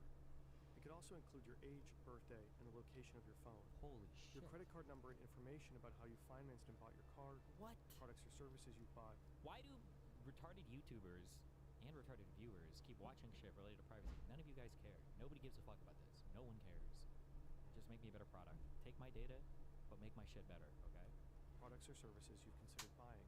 Your ID number, your social security number, your passport number, health status, signature, the shape of your face, fingerprints, your gait, genetic characteristics, race, religion, and philosophical beliefs, employment information, whether you belong to a union, Not my nationality, religion. immigration status, photos, location history, recordings of your voice, and the gestures you make. And at least 2 companies, Nissan and Kia, explicitly claim the right to collect information about customers' sex lives. Uh-oh. We don't know whether companies do collect all this information, but in their privacy policies, the automakers Mozilla studied reserved. Do you not care about that info being hacked? I feel like everything has been hacked at least 50 billion ways a Sunday on the internet anyway at this point, no? Like, hasn't, like, Experian and all your major credit card people or credit score trackers gotten hacked? Didn't didn't China literally gain access to every single SF-86 filled out? The right to do so. There's also no way of knowing exactly how your car might collect data about your sex life, but a look around a modern car suggests some ways that it could. First, there's your phone. If you connect it to your car, either over Bluetooth or by plugging it in, you're potentially offering up an enormous treasure trove of data. Some cars store your contact list. Some keep a log of your phone calls. Then there's the cameras and sensors that make many of the driver assist features in modern cars possible, including automatic lane centering, adaptive cruise control, and partial self-driving. Like many cars, the Tesla Model Y uses cameras and sensors to gather real-time data from in and around the car's surroundings. Here's one camera, mounted above the rear license plate. Here are two more, one in each door pillar. There are three in the windshield, right above the rear view mirror, and one in each front fender. Depending on your model, there's also one inside the car, right above the rear view mirror. What? Tesla says its cameras are designed from the ground up to protect your privacy. But in 2023, 9 former Tesla employees told Reuters that images and video taken from customers' cars have been repeatedly shared around the Tesla office between 2019 and 2022.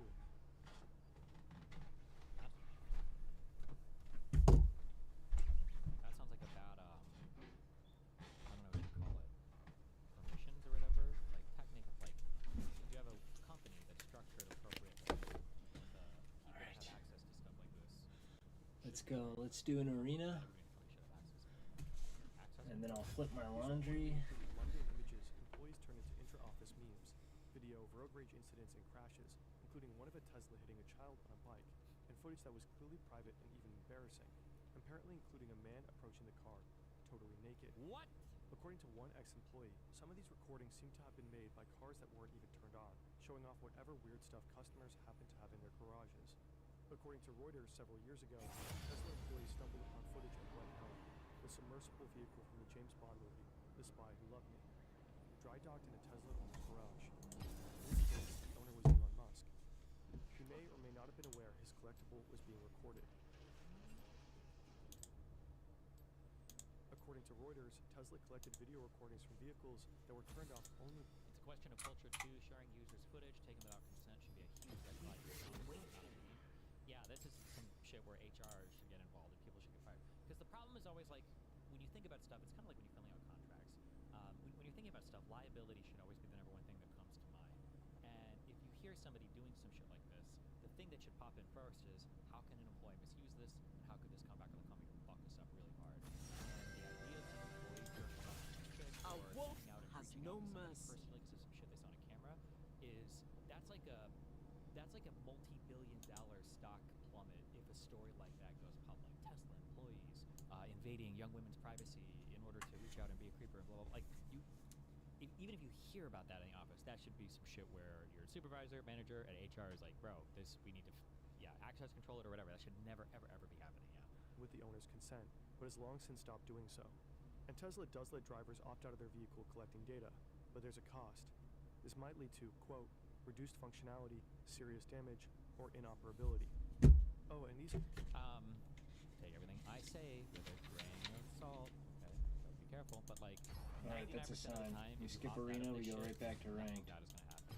When they say stuff like, this may result in your vehicle, this is just like, it's like a covering their ass thing, kind of, but it's like, the chances that they're going to be pushing some emergency fast update that's like vehicle essential, that's on like a beta rollout, that's like, this is bullshit, it's not happening. If something like actually serious with the car is happening, then it's gonna be an update or whatever that they'll push regardless. They're not gonna gate this behind some fucking vehicle data collection checkbox, because it would be fucking retarded to have their cars crashing because people weren't setting that. This is all, like, every time when they're like, oh, the performance may severely degrade, but it's like same thing with websites and programs, 99% is bullshit. Serious damage, or inoperability.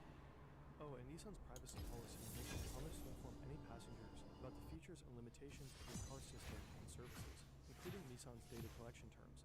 Pinky swear you'll do it, and be sure to print out the whole policy for the next time you give a friend a lift. None of the car companies Mozilla dealt with will disclose exactly who they share driver data with, and some policies are very broad. Your data could be used for marketing purposes, or an insurance company could raise your rates based on data about you driving. And without you ever knowing, your most sensitive information could be shared with the car companies Mozilla dealt with would disclose exactly I'd rather who be they share home driver anyway. data with. And some policies are very broad. Your data could be used for marketing purposes, or an insurance company could raise your rates based on data about you driving. That would be crazy. And without you ever knowing, your most sensitive information could be shared with the government or law enforcement. Hyundai's policy specifies that it will comply with lawful requests, whether formal or informal. That's true, though. These practices vary according to region. In the United States, for example, they seem to essentially be legal. In Europe, the law requires that companies offer specific justification for processing consumers' data, but the effectiveness of those laws relies on compliance. Evidence suggests that companies still collect huge amounts of driver data, and that data may not always be securely stored. In the end, Mozilla came to the conclusion that of all the tech they ever reviewed, cars were the worst data collectors. We never had a category where we couldn't find something good that we could recommend to somebody to choose over something bad. And since the study was published, it's not clear much has changed. But it isn't just about your car, and who knows who else, knowing your sexual preferences. What? Some modern features are just plain dangerous.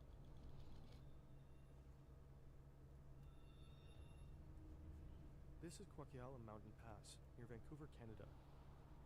And this is Quinn Duffy. He owns a 2022 Tesla Model Y, which he drives over the pass on trips to the interior of British Columbia. He told us about his experiences. It's a high mountain pass. What do you think about lawful access to encryption? I'm actually totally okay with it. I think that it makes a ton of sense to build in a single point of failure to every single encrypted system that anybody across the planet could use. It seems to be like the most logical, reasonable thing ever, you know? Kind of like how I think every single locking system that's ever made should always have like a master key that's available to people, or every single safe should have a master password. Like, I think that totally makes sense, yeah. Frequently has terrible weather, fog, heavy snow. These situations need your full attention, but in snowy conditions, the Model Y's automatic high beams can blind the driver, and turning them off while driving can be a nightmare. And the automatic headlights keep coming on. They'll disable when they sense a car in front. So on occasion they would shut off if we were coming up behind a big truck or something. But you have to go into, this big screen, you have to go into car functions, you have to go into headlights. Is this real? Is this really lighting? You have to try accurate to and what it find looks like? the high beams or the automatic headlights to try and disable these things. And I'm trying to get my wife beside me who, I'm trying to talk her through the screens to find these options, because I'm trying to concentrate on driving while being blinded by these high beams in heavy snow and fog. If I'm trying to do that, where I feel like it's literally like driving your car in the middle of the night, it starts to snow and your windows are fogging up, and it's like, figure it out or die, figure it out or die. Myself, it's a screen. There's no physical button, there's no muscle memory, there's no haptic feedback. So you're trying to watch the options on a low contrast screen that you can't touch because the car's bumpy and your fingers bouncing around. These buttons are small. Like, there's a lot of small buttons to you. What is this? What is this? Of really frustrating design features when they're trying to pack so much software and so much control into a screen, into multiple menus. I think it's potentially dangerous, right? Duffy is a game designer, and he's no stranger to technology, and even automotive professionals have struggled with the innovations in new cars. In 2024, Kelly Funkhauser took the Rivian S1, an electric SUV, out for a test drive.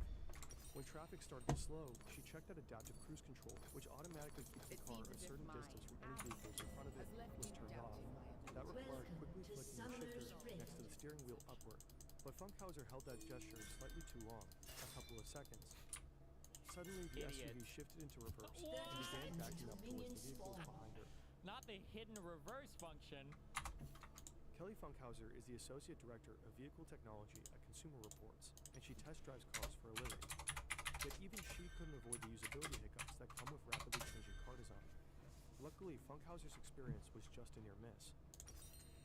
In June 2016, the actor Anton Yelchin, who played Mr. Chekhov in the 2009 film reboot of Star Trek, parked his Jeep Grand Cherokee on a steep hill outside his home in Studio City, California.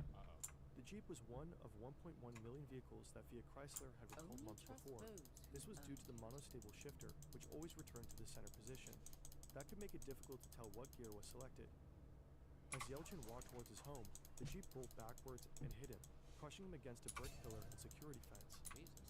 There's no proof that the Jeep's monostable shifter was responsible for Yelchin's death, while his parents filed a wrongful death case against Fiat Chrysler, who was later settled.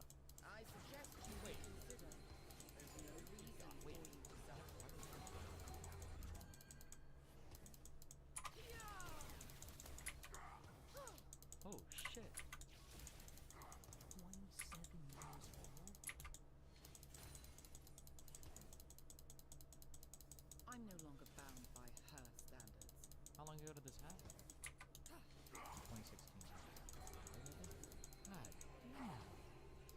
actually crazy.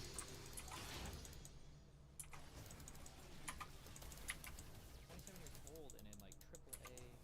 Steady as stagnant.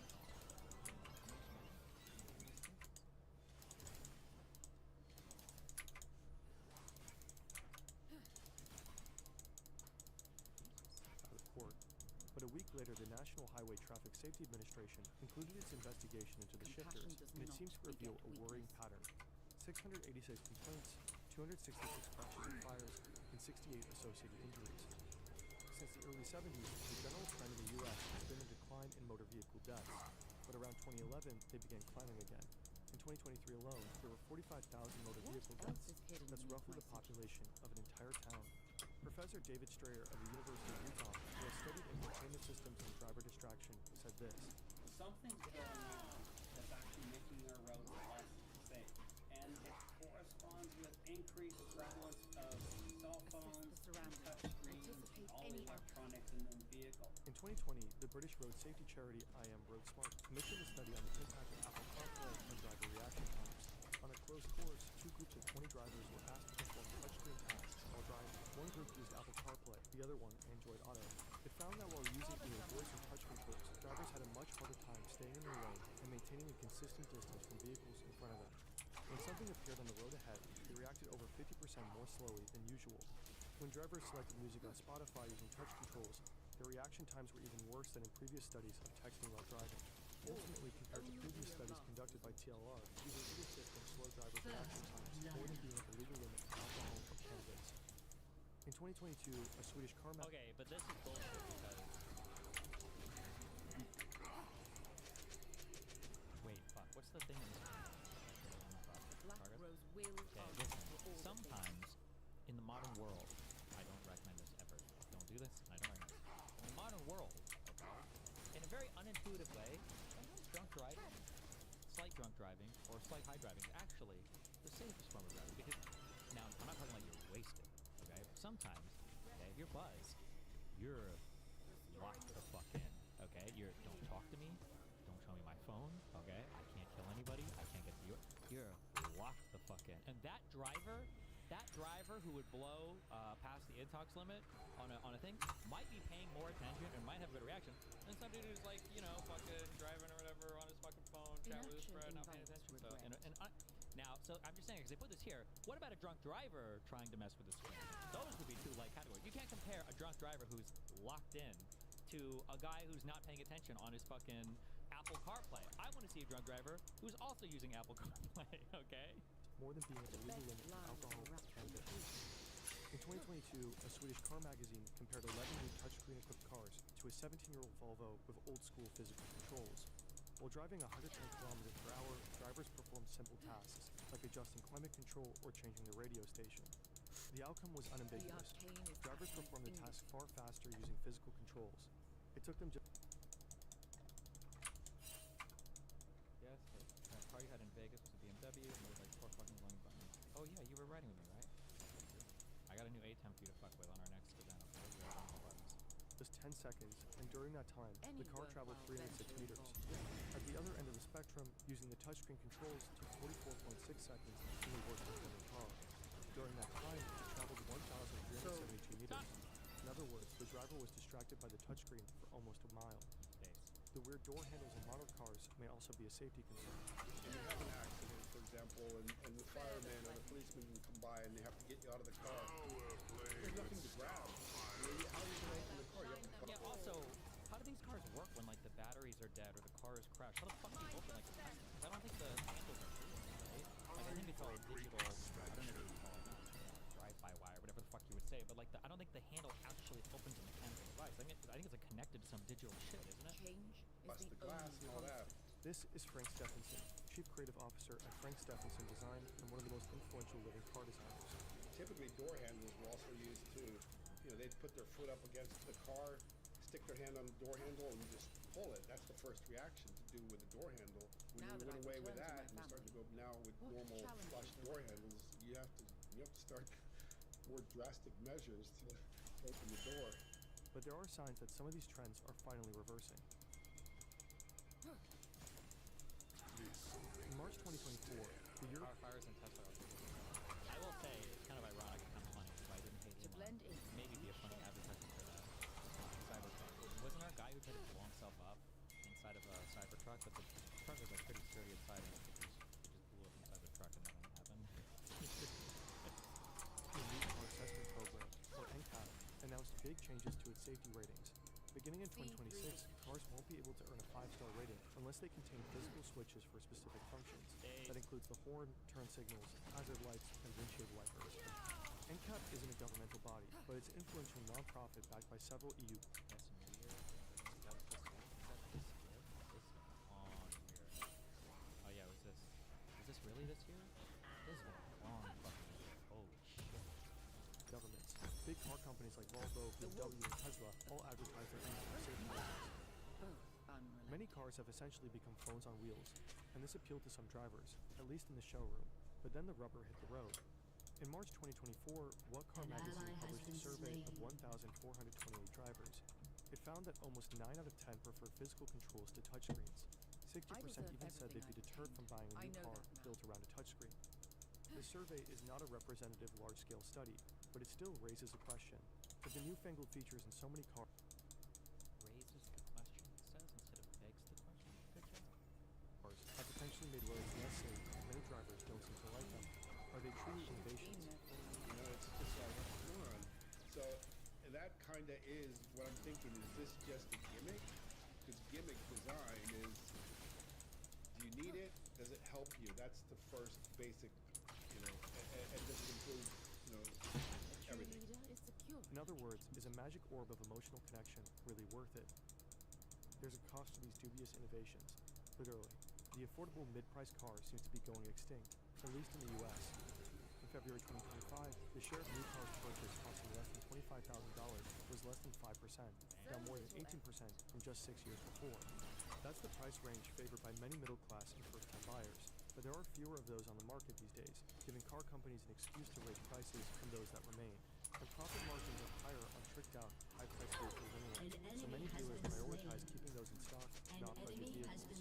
If this higher price point is more attractive for sellers, could all these innovative bells and whistles be another way of nudging consumers in that direction? In markets where large numbers of people need to take out a loan to buy a car, like the US, that's a serious issue. But amid all the gloom and doom, there is some good news. When Honda released its 2017 CR-V, it made a change to the infotainment system. The physical volume knob was back, replacing what at least one reviewer called an infuriating touch slider. BMW ditched gesture control, whereby drivers could make flicking or spinning gestures. No, I will never do this shit. I'm not gonna be casting fucking Naruto spells at my fucking car to make it do shit, ever. Full touchscreen functions, but not many apparently wanted to. And a year after NCAP rolled out its new safety standards, Volkswagen's head of design announced that VW would be bringing back heartbeats in all future models. Mint's comments even seem to indicate a change in mindset. We will never ever make this mistake anymore. The steering wheel was... Oh, because at one point for the Volkswagen, the buttons, instead they were like screens on their fucking steering wheel. Will have physical buttons, no guessing anymore.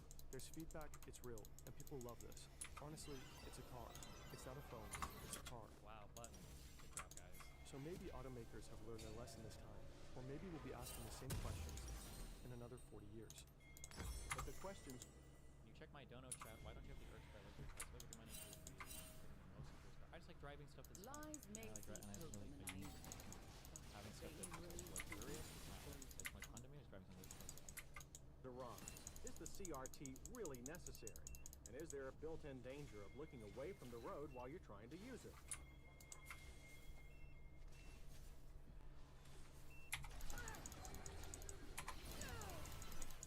An enemy has been slain.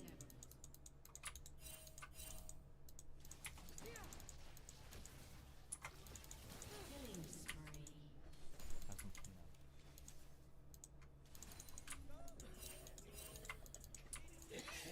That Lord Third is why I call this pack the Hidden Leaf. Yo, guy, pass that No, Kakashi. I made it clear that the leftovers are for the Jonin. Man, you know I'm good for it. You still owe me for the last 3 ounces I fronted you. So you seriously about to show me no love? If you go call up the rest of the Jonin, I'll front you some of mine. Alright, say less, I got you. Using a shadow clone to get heat is insane. Damn it, son. You can't handle it fast.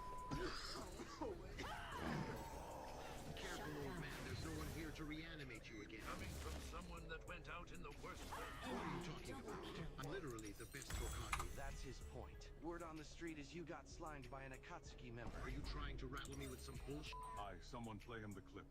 So we heard from our sources that you slimed the first Hokage. What's your take on that? I genuinely put belt to ass on that nigga. Would style my ass. He didn't have enough heart for the fade. That's why I stole his. No, I'm about to go. I'm coming to record this online. We'll take Rampage.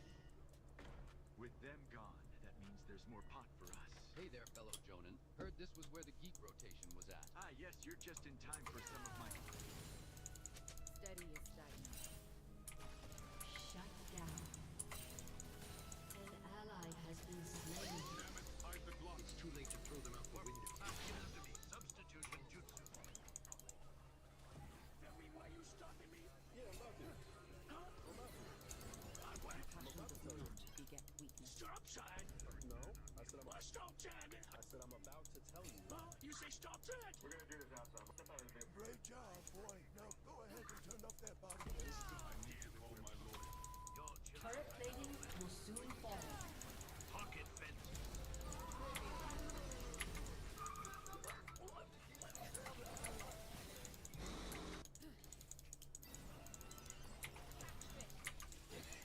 That Lord Third is why I call this pack the Hidden Link. An ally has been slain. Yo, guy, cast that No, Kakashi. I made it clear that the leftovers are for the Jonin. Man, you know I'm good for it. You still owe me for the last 3 ounces I fronted you. So you seriously about to show me no love? If you go call up the rest of the Jonin, I'll front you some of mine. Alright, say less, I got you. Using a shadow clone. Ally has been slain. You have slain an enemy.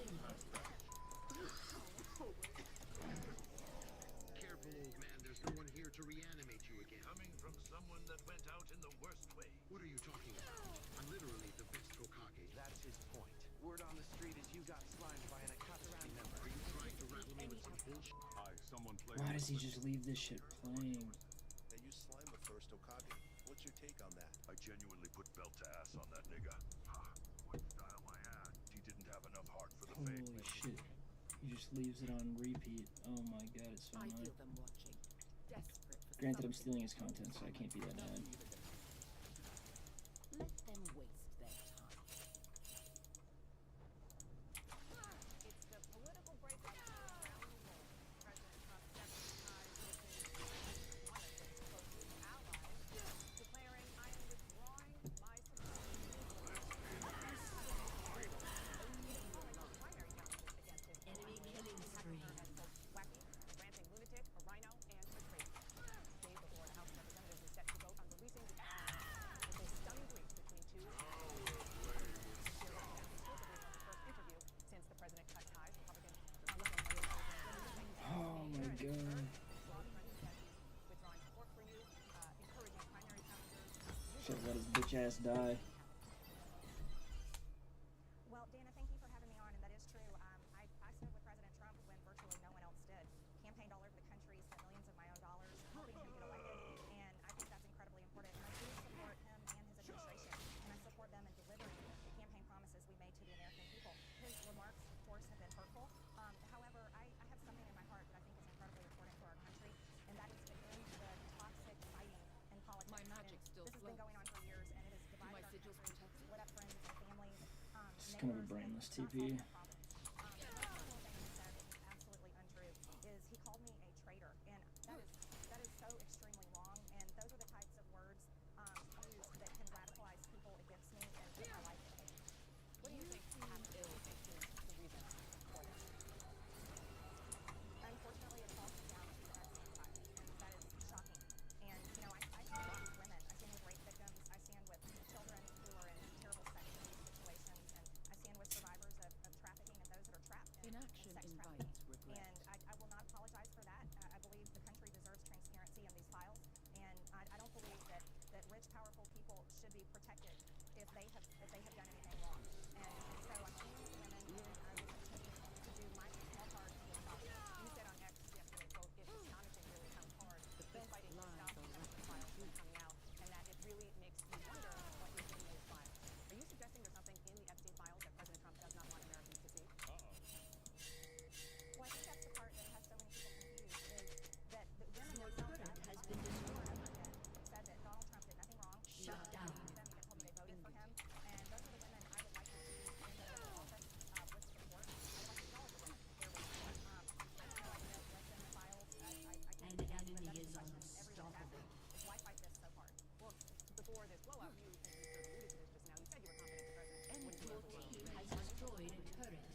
jump ship from the MAGA stuff once Trump is gone. I don't know.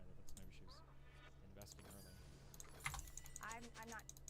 I might be retarded, but this MTG we're talking about here, she's insane and fucking loony. Surely anything that looks calculated probably No. This is everything she's tweeted and said has been incredibly strategic. She could be a lunatic when it comes to like the QAnon and all the conspiracy shit. That's true, but her politicking's good. She's a smart politician, at least from everything I've seen recently. Get that message to somebody on your political team instead? I'm not sure, but I don't. That is untrue. What he said. I don't know if he's being fed wrong information. I know that now. I honestly have no idea in that area, but it is absolutely factually not true. Nor have I called him, and White House logs would prove that. His own cell phone records would prove it. I have not been calling the president, but I did post messages that I had sent to him, and that was to like protect. Get involved. This is important. The American people want the Epstein files released. And I've stood with the president. I have disagreed with him at times, Deanna, and I'm allowed to do that. I think that's the most important thing we can do as Americans. And I'm urging my party. I've been putting massive pressure on my party and our speaker to pass the agenda that the American people vote for. That's the agenda that I fought for. Those are the campaign promises I made.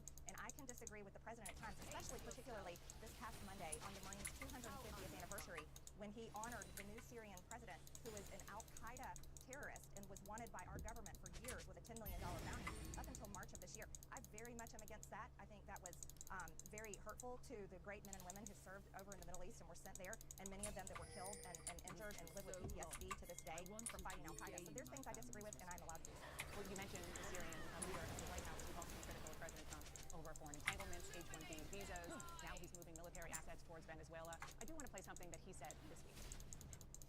Don't forget, MAGA was my idea. MAGA was nobody else's idea. I know what MAGA wants better than anybody else, and MAGA wants to see our country thrive. Do you agree? Do you think he represents the MAGA movement as he once did? Well, what the American people voted for with MAGA was to put the American people first and stop sending foreign aid and stop being involved in foreign wars. They very much deserve to be put first. Cost of living is far too high. Health insurance is completely out of control. And those are two issues I've been very vocal on for months and months now, long before Republicans were shocked when those big losses came on this past Tuesday's election. So I think that the American people deserve to be put first. That's what Make America Great Again meant to me. And I think that President Trump can do that if he refocuses his effort. And I think that's what I want to see. I think that's what the country wants to see. It is pretty crazy that like CNN is giving Marjorie Taylor Greene like this huge rehabilitation in terms of her. I wouldn't say she's necessarily moderating, but in terms of breaking off of the Trump thing here, because like she's at like there are a lot of ways to push MPG on this, because like there's no bullshit, right? Everybody knew what they were getting with Trump. Everybody should have known what they were getting with Trump. You hitch your wagon to him in order to gain a lot of political popularity. Now you see like it's very obvious what's going on. But like there's a softball question from her. She's allowed to bob and weave however she wants to work in all they're talking about. It's kind of crazy that she's allowed to do it. So I'm saying that, but whatever. I guess. Even if he's attacking me, I do want him to be successful for the American people. So sounds like you're saying that he is not representing the MAGA movement that he started right now. I can say that promoting H-1B visas to replace American jobs, bringing in 600,000 Chinese students to replace American students' opportunities in American colleges and universities, those are not American first positions. And continuing to really travel all over the world doesn't help Americans back at home. I really, and I said this to him, and I will say it out loud, I would love to see Air Force One be parked and stay home, and there be nothing but a constant focus in the White House on a domestic agenda that helps the American people once and for all. Congresswoman, you posted on X that President Trump is, with his comments, fueling a, quote, hotbed of threats against you. Obviously, any threats to your safety are completely unacceptable. But we have seen these kinds of attacks or criticism from the president at other people. So it's not new. And with respect, I haven't heard you speak out about it until it was directed at you.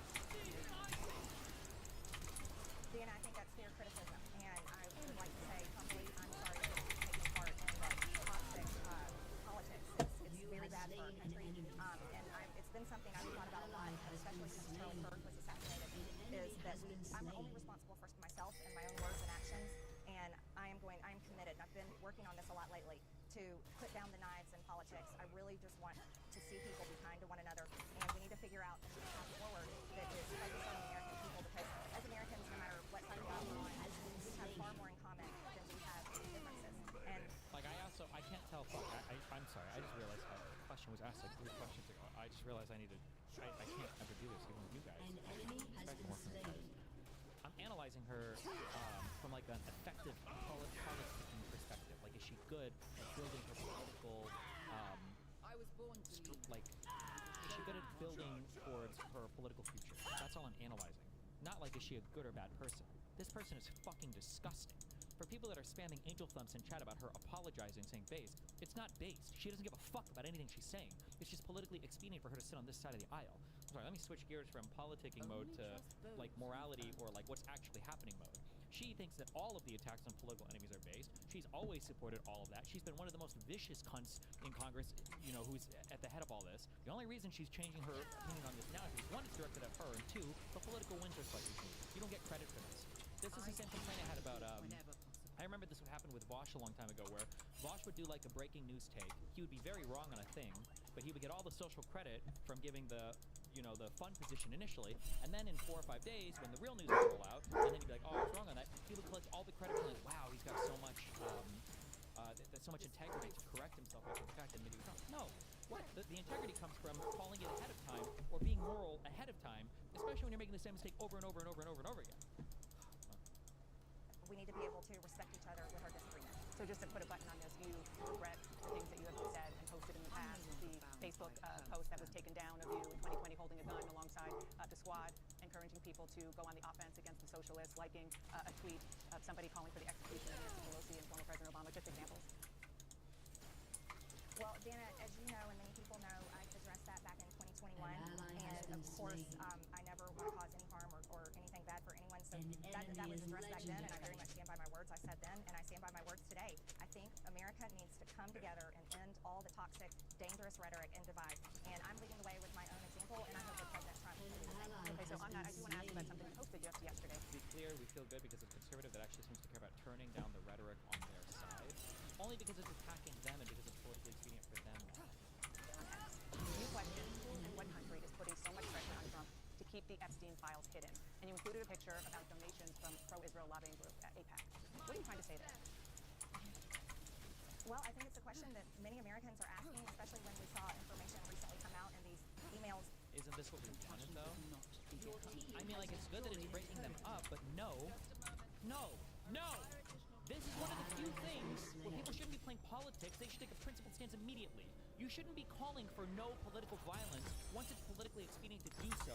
That should be a moral position that even if it's unpopular, which why the fuck would that ever be an unpopular position, you hold consistently and firmly throughout the entirety of your political career. Not a thing that you change your mind on once. I mean, I guess it's in a very consequential way. It's better than not now, but like this should be a perspective thing you could do in advance of political violence, not after it's politically expedient. Especially because she could just get drafted by Trump again. Like maybe Trump changes his mind in a month or two, and then she's back in the coalition. And yeah, You're in my way. That the oversight committee that I serve on has released, and we saw Jeffrey Epstein with ties to Ehud Barak. We saw him making business deals with them, also business deals that involved the Israeli government, and seems to have led into their intel agencies. And I think the right question to ask is, was Jeffrey Epstein working for Israel? And I'm proud to say I don't take money from AIPAC. I don't take money from any special group of people. I'm just representing my district and the American people, and so that's what I was referring to. I just want to be clear. Are you saying Israel is pushing the President of the United States to cover up the Epstein files? And what evidence do you have that that is? No, I simply asked. No, I simply just asked out loud, is there a foreign government? It could be any foreign government, but is a foreign government pushing to keep this covered up? Because people just don't understand the big fight against. Well, you had AIPAC up there, pretty clear, but something to talk about. That I'm questioning that government in particular, and questioning. What the fuck? You absolutely should be ready to reward good behavior. Tit for tat works because players respond to being punished. But this is not tit for tat. This isn't her responding to being punished. This is her just trying to get political points on her own side. This isn't her saying like, wow, political violence in this country is really bad. We all actually really do need to turn it down. This is on her, like, she'll immediately go back to the other side of supporting it if Trump takes her back and they go back on the attack again. In any other foreign government. Although, to be fair, as of recently, I don't know if I've seen her say this stuff as much because I think she's been a little bit broken off with it, but... Okay, when you're talking about lowering the rhetoric, which is important for everybody to hear from you and all of our elected officials, but there is some concern, a lot of concern among Republicans about the rise of anti-Semitic hard-right figures in your movement, especially after Tucker Carlson hosted white nationalist Nick Fuentes on his podcast, didn't question Fuentes about his vile language or views. You did speak at a conference hosted by Fuentes back in 2022. You were criticized and you said that you didn't know about his views. Well, Fuentes talked to Carlson about that. Well, again, with Marjorie, I was a friend of hers. She spoke at my conference, and then the day after, she didn't know me. She pretended like she didn't know me and lied and said I had no idea the conference I was speaking at. She knew exactly what it was. What do you say to that? Your turret has been destroyed.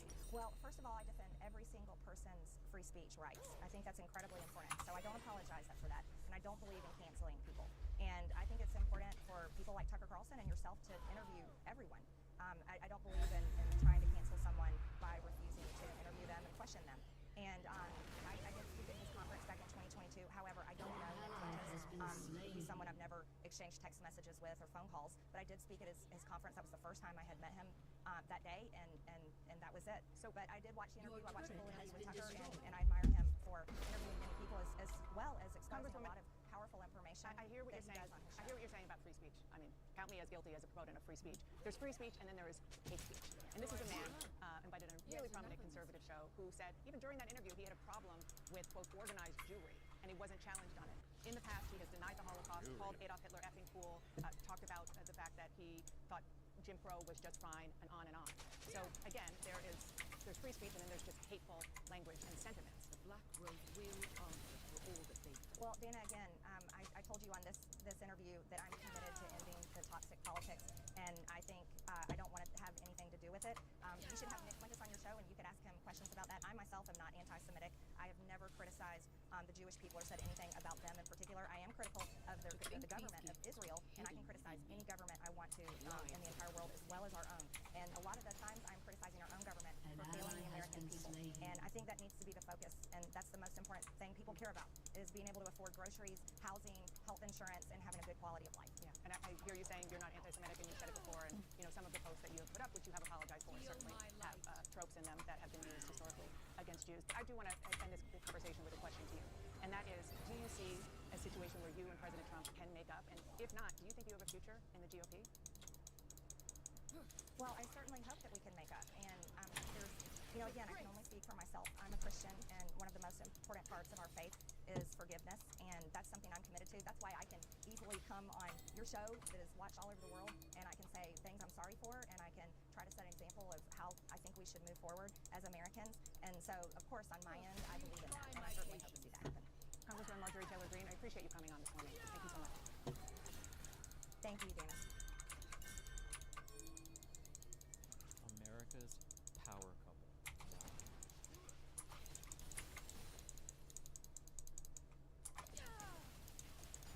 With each obstacle I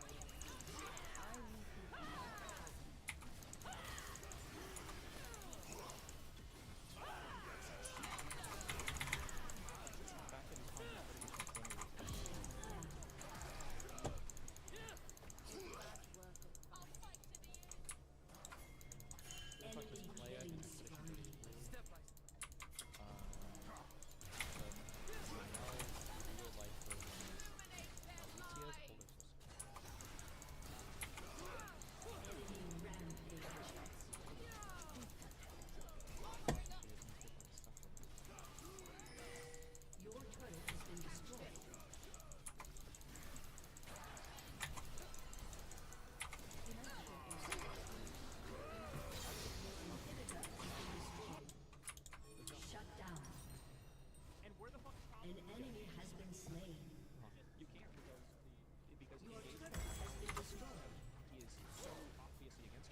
That you don't want to admit it. It's very obvious that the Democrats have been the massively violent ones.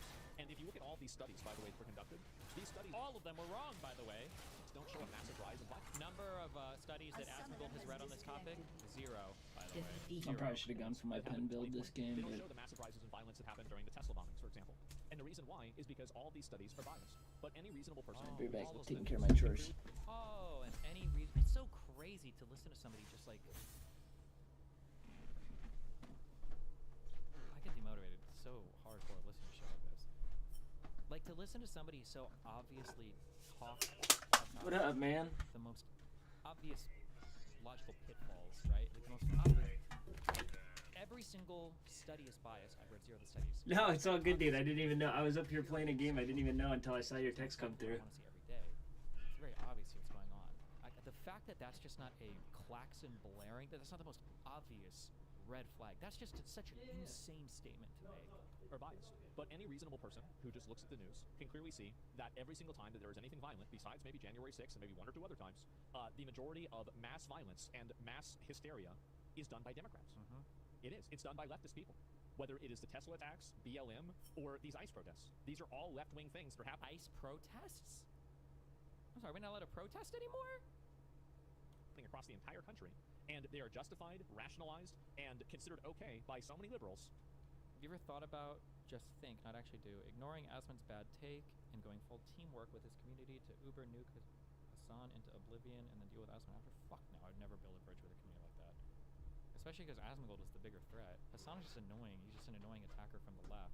But Asmongold is a huge online political figure, is pretty influential in a lot of spaces, and represents a way more popular political movement. And that's a huge problem. Antifa, yeah, it's another one. Or the assassinations, exactly. Like, listen to him thinking Antifa. Where the fuck is Antifa? Antifa hasn't been, like, barely relevant in the US in, like, 10 years. And he's been mind-fucked by conservative media. And Antifa's a real thing right now? What the fuck is Antifa doing? You see, it's not violence because it's justice. Yes. Mind you, we're talking about current events. Yes, exactly. I'm sure that you can come up with bad things that right-wing people have done in the past. Of course you can. But I think overwhelmingly in the past 5 years, or especially since Trump became the president, really, which is the frame of reference that we're really using here, overwhelmingly, it's been Democrats. Overwhelmingly. It's not even close. Yeah, not even close. The college protests too. Yeah, exactly. Yeah. The college protests are violent now. Are we not allowed to protest anymore? So no more protests. So every protest is just violence. Is bad. That's the standard we're using. Forgot all about that. They're also including right-wing violence in prisons. Yeah, and again, these studies they are biased. They're biased, and they are conducted in ways that are misleading. And anybody who knows anything about statistics would know that. Because left-wing people don't purity test themselves. And if... He's so mad. Okay, all right, let's hear it. Okay, here we go. Oh my god. Let's go. The extent to which this guy has no fucking idea what he's talking about, it's like... Okay, I get it. I don't know what I'm talking about. I'm an idiot. I'm a big stupid. Okay, let's hear why. Got into politics 7 seconds ago. Okay. Like, literally just 7 seconds ago, he was like, politics, what's that? I have opinions on it. Great, let's hear yours. You don't know what you're talking about. You know what you're talking about. That's the thing that gets me. Well, here's what I think is very interesting. Even using his own argumentation, doesn't that make him look kind of stupid? Is that even from somebody who's been involved in politics for 17 seconds, even they can tell that there's obviously a massive discrepancy here. There's obviously a huge double standard that's at play. And I think the whole country can see. So maybe you're too involved. Maybe you're in too deep, and you're not able to just see the reality of it. You need to rape him in a debate. He's such a coward. Yeah, Asmongold would never debate me. He wouldn't. His whole world would fall apart. Everybody figured out this, like, the key hack of, like, don't ever confront the other side if they can provide a legitimate pushback, because they know that their shit would crumble immediately. It is funny, though, that I saw Asmongold try to reach out to debate, was it DSP?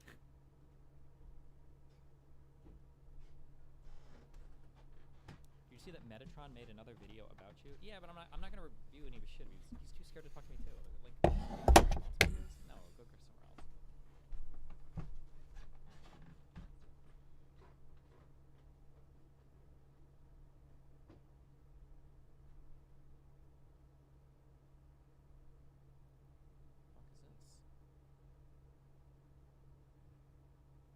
President Trump has issued a second pardon for January 6th defendant Dan Wilson. Second pardon. Wilson claimed for months that Trump's initial Jan 6 pardon covered his firearms offenses too. The DOJ took inconsistent positions, and a judge ultimately rejected his argument. And then Trump's new pardon ends that clash and frees Wilson from a 5-year jail term. Was the president's pardon Wilson for the gun charge because it was discovered during a Jan 6 related search that never should have happened.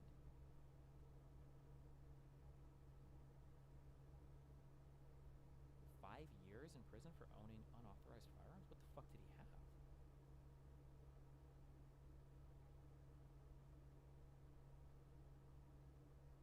Or maybe it was a second offense?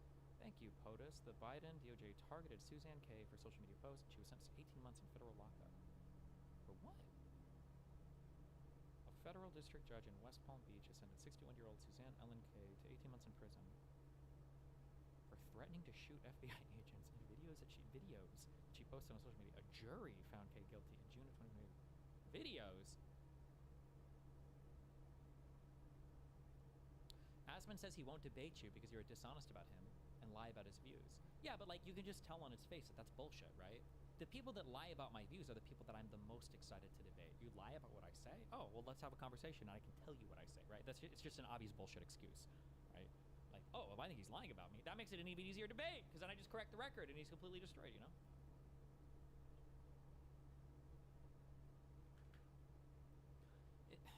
Is this guy going, like, full fucking retard, or...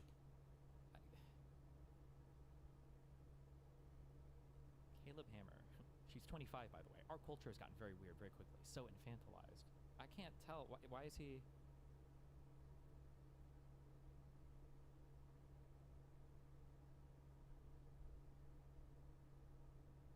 that's not fucking retarded though. But like, people are so pressed. I'm uncomfortable with a 5-year age gap just because it's legal. If that's what you're into, that's on you. It's not for me. I never said they were a predator. Never said they did anything wrong. No, I didn't give them some big. Oh, she said she. Oh no. And implying was uncomfortable, which I'm allowed to be. I have a brother who's 6 years younger than me. They would go to school with him. This person is just retarded. But there's just a retarded person.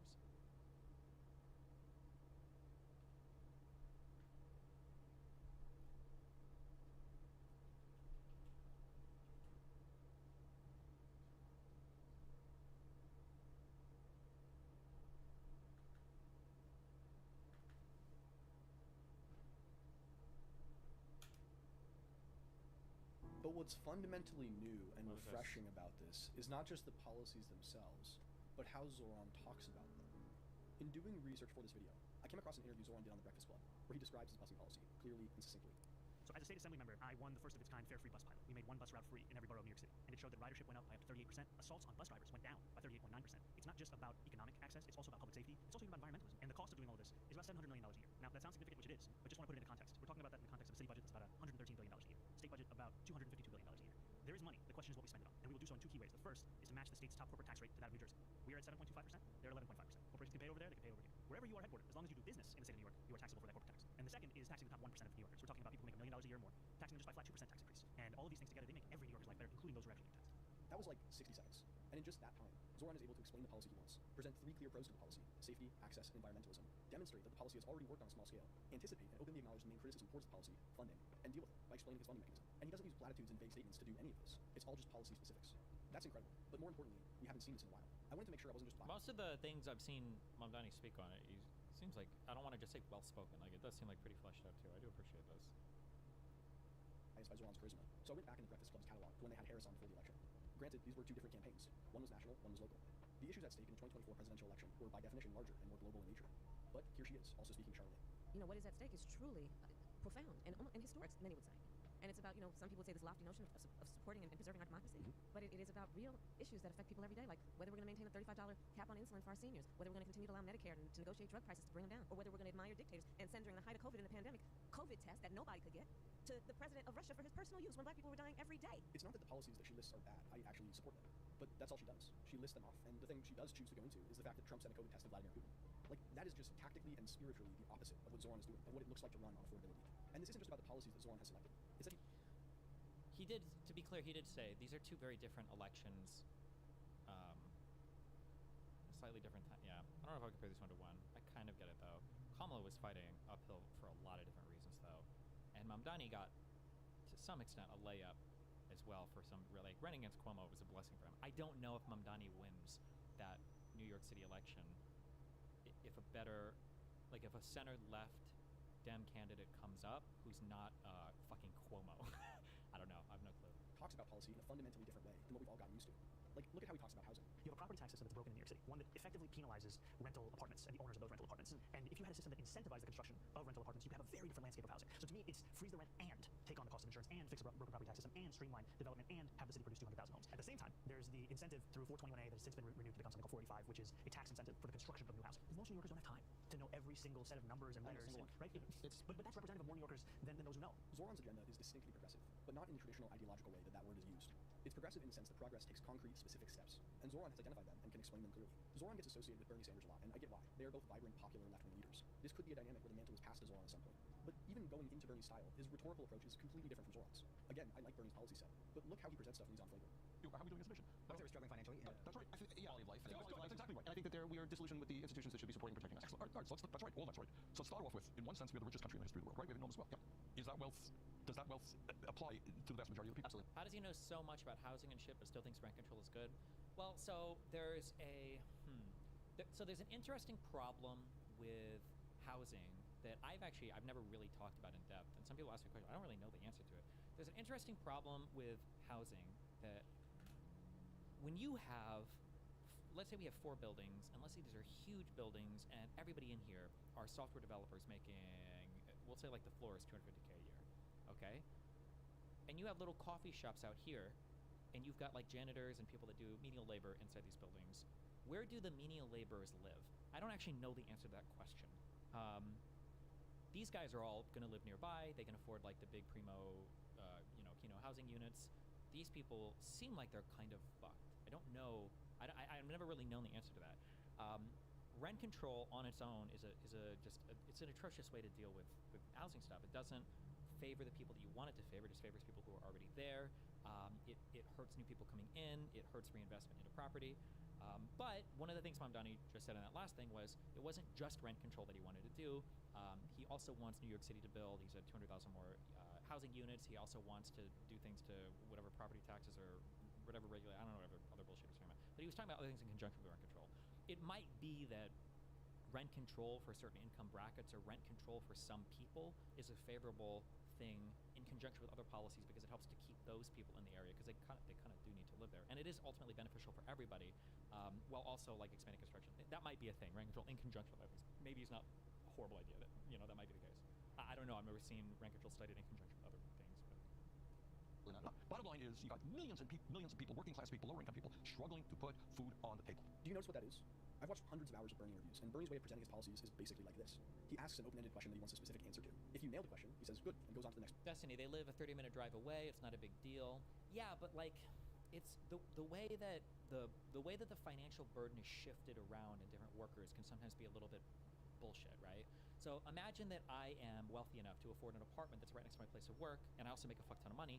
Well, guess what? I don't have to waste money on a car, which is most people's second largest expense, right? Or maybe health care, depending on their situation, right? I don't have to waste money on a car, driving, gas, any of that bullshit. I save time in my day. I just walk to work. It's right there. As opposed to a poor person who might have to live far away, now also is picking up the second expense of a vehicle, right? So it's like, that's probably not like an ideal way to distribute cost to employees that are working in an area, If you're off, they'll be like, you're close, and then fill in the answer. This eventually leads you down the Sanders dialogue tree, in which it's revealed that billionaires are hoarding money and poor people are suffering. The thematic thread of the whole process is that this information is supposed to blow your mind, that you're not aware of how bad the issue is. And like, yeah, Bernie's right about these problems, but his whole approach is heavily reliant on you learning facts that you don't know about the extent of the problem, and then being hit with the same solutions he's been giving for decades. And that's cool, I guess. But one thing I have noticed is that as Bernie has had more airtime in the last 10 years, people have become aware of what he's talking about. So it's not as effective at actually talking to people, and it doesn't evolve. He's not actually asking questions about the new ways these eternal inequalities manifest. One thing Zoran points out early in his flagrant interview is the classic line that Democrats have been doing too much lecturing to voters. There's been a lot of lecturing and not much listening. This is a pretty agreed upon concept, but Zoran's approach is the first I've actually seen that transfigures this issue into something new. Sanders and Harris have differing politics, and they're both national figures, but they do have a kind of similarity in their rhetoric. It's about raising the stakes of everything to such an epic proportion that it's almost inaccessible to touch. Whether it's Harris's fears of democracy dying in some sort of existential way, supporting and preserving our democracy, or Sanders' diagnosis of the billionaires having too much power and wealth and needing to pay more in taxes. We are the richest country in the history of the world. It's not specific. It's not accessible. It's not relatable. The other approach I've seen from guys like Buttigieg or Ossoff is to simply treat the listeners like children, to dumb down their politics to the level that Republicans can understand them. And that's just insanely insulting to me. What Zoran does is totally different. He's not an ideologue or a grand orator. He's just a politician who knows how systems of government work, which makes his solutions seem painful. Like, you can see him actively go into how he will legislatively accomplish this stuff, not just the implementation of it. When we talk about raising revenue, raising tax on the top 1% by 2%, the top corporate tax, the match that in New Jersey, that's something we will do in Albany. And that's partially why the endorsements of Governor Hochul, Assembly Speaker Carl Haystree, Majority Leader of the state, Senator Andre Stewart Cousins, these are endorsements not just of me, but of the agenda. My strategy is to build the political will such that Governor Hochul has a partner. Zoran doesn't have slogans. There is no "I'm with her" or "Drain the swamp" or "Defund the police" or "Tax the rich" or "Make America Great Again." He doesn't even have go-to phrases to sum up his That is true. I haven't heard any of that from him, and I don't hear him repeat the same talking points ad nauseum like Bernie does, or just blaming the billionaire. I don't actually even know. Maybe he has done. I don't know if I've ever heard him say like the billionaires or whatever. He usually just says, and that thing that I talked about before, where it's like you guys talk about like wealth tax, why don't you just bump the tax brackets up, right?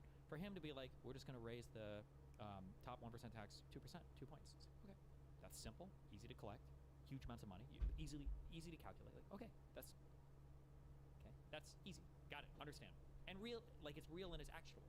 Policies. And I think this is politically brilliant, because what it does is it allows his supporters to understand his policies on their own terms. If someone asks you what Zoran's housing plan is, it's not as simple as a three-word bumper sticker that can get stuck in the linguistic web. You have to actually talk about it, which opens a conversation, which opens people's minds. This approach is refreshing and respectful, and it's just not dogmatic. It's barely even ideological. He openly acknowledges there are drawbacks to some of his ideas, and he's willing to own that and propose solutions in real time. How is it affecting business? Especially small businesses. The main businesses, they can go, but you got that mom and pop store that just can't do it. Small businesses are struggling in New York City. They employ a majority of all New Yorkers who are working in the private sector. We put forward a small business proposal where we would cut fines and fees for those businesses by 50% across the board. We're also going to make it easier to open them. You want to open a barbershop in New York City, you got to go to 7 different agencies, fill out 24 forms, and then attend 12 activities. That does not make it easy. We need to actually follow the example of Pennsylvania, where they took an 8-week permitting process and made it just a couple days, because we have to make it easier. And there's no animus to this. Even when Zoran's talking about policing or landlords or wealthy people, the way he talks about it is complete and humanizing and full of empathy. Did you ever look into why housing in Japan is a depreciating asset? Don't they build with the understanding that those things are going to be destroyed in like 20 or 30 years all the time in Japan? Isn't that how it works?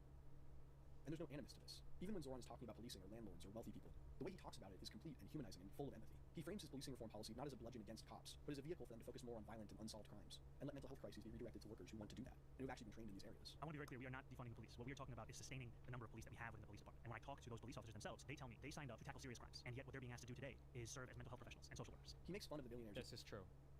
Spend money against him, but he also makes active appeals to quality of life as a reason for why they're not going to leave, even if he taxes them more. In watching this election and people's perspectives on it from social media and through public discourse, one thing I've noticed is that there is broad approval around Zoran in my generation that sort of bridges the political divide. Young conservatives give him respect, and young socialists love him. I wish I needed. I don't know if it's confronting people on podcasts or there's not enough wealthy people confronting them or whatever, but I've never talked to somebody. Like, you live in New York City and they're going to bump the tax rates 2%. So you make $3 or $4 million, okay? In New York City, you might pay. New York City, assuming that's all showing up on your 1040, that's probably a lot. Probably like 1.5, maybe 1.4, $1.5 million in taxes, maybe would it be 50%? Maybe close to it. If you paid an extra $50K a year more, are you leaving the city for that? There's no way. I just don't believe that. You're leaving New York City because of an extra $50K a year in taxes. It's just, I don't believe that. I've never met anybody in real life, any person who's actually wealthy, okay? Not the trailer trash meth head conservatives that simp for billionaires for some reason. I don't know why. But, like, I've never met anybody. This is what's driving out of the city. I just don't believe it. I don't believe it. This is both because his message is universal. It's about improving quality of life by using real, intelligent ideas to tackle affordability. And it's because he doesn't want to make enemies of real people. It's not part of his mission, and it's also just not part of his strategy. He's genuinely appealing to all people. He makes concessions where he needs to, he finds fixes for his policy setbacks, and he does it all while being a normal person. He laughs at himself, he allows criticism, he's authentic. He admits his privileges and acknowledges his faults. I looked into Donald Trump's podcast circuit in the run-up to the last election, and I found this fascinating nugget in his Andrew Schultz interview, in which he lays out his border policy. We've allowed 21 million people into our country in the last 3.5 years. I think you have... Have you seen this post from Noel?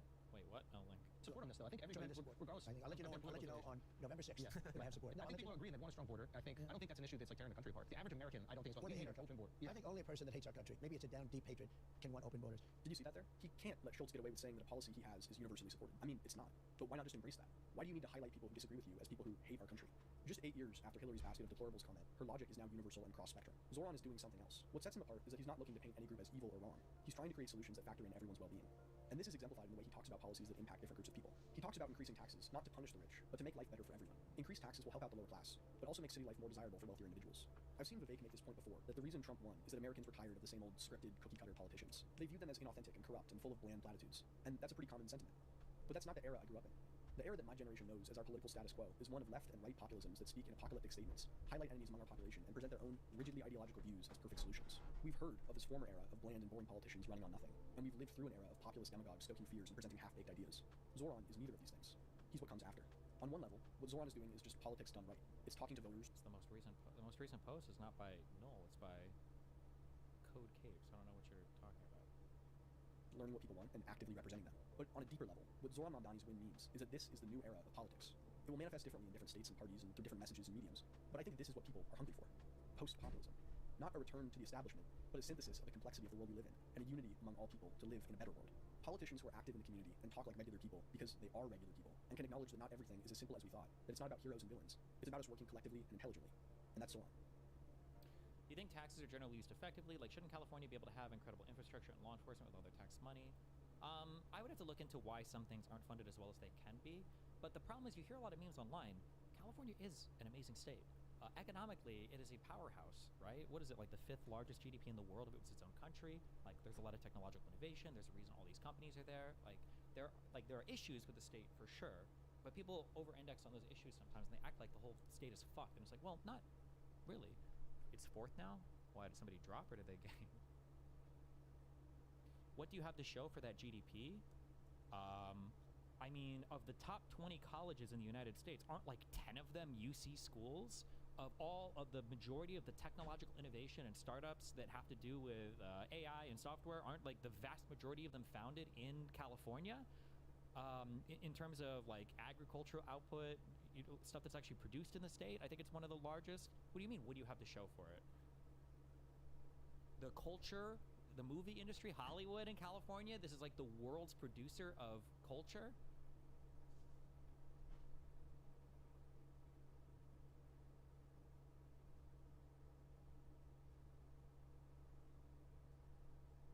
Do you think the affordability crisis in America is real? I think there's a quote-unquote affordability crisis in a lot of the world. I think the issue is just that I think that this is a very unpopular opinion, or like I don't think any politician can address this, but like Americans might need to revisit what does it mean. What should I wonder if be I'm gonna get like a affordable and what flag. income levels. Like I think a very instructive question would be to ask like a politician or to ask somebody complaining like on a minimum wage, what should you be able to afford in America? Because it sounds like right now people think that on minimum wage you should be able to have like an apartment on your own in like a decent sized city that's kind of close-ish to your work, and also like a car, healthcare, internet, computer, like all your bases kind of like filled out. That I feel like that's like the average person's take. Maybe I'm off on that. I'm not sure if there's like polling data on that, but like that's almost for sure that's never been the case, and almost for sure never will be the case. That idea that like 30% of your monthly income only 30% should go to rent, but like that should be like an apartment you live on your own. I'm not sure. I don't know. Yeah. I don't know if that's possible.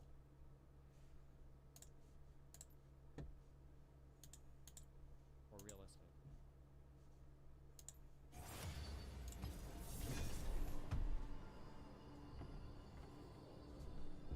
I'm trying to figure out when the pen build is good versus the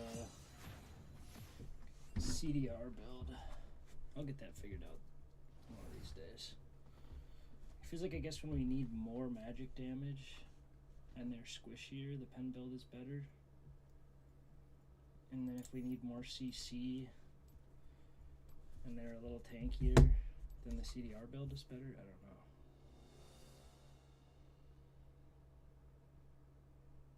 Wait, did this guy in Justical server post this and brag about this?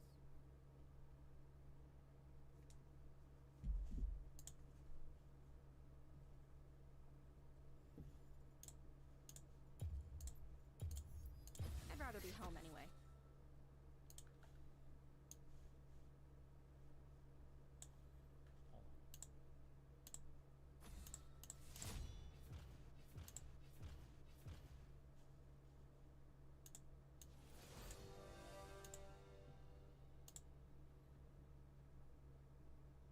What up, gangster? Just doing what everybody wants to do on a Sunday, a fucking presentation. So the fuck yeah, dude. Yeah.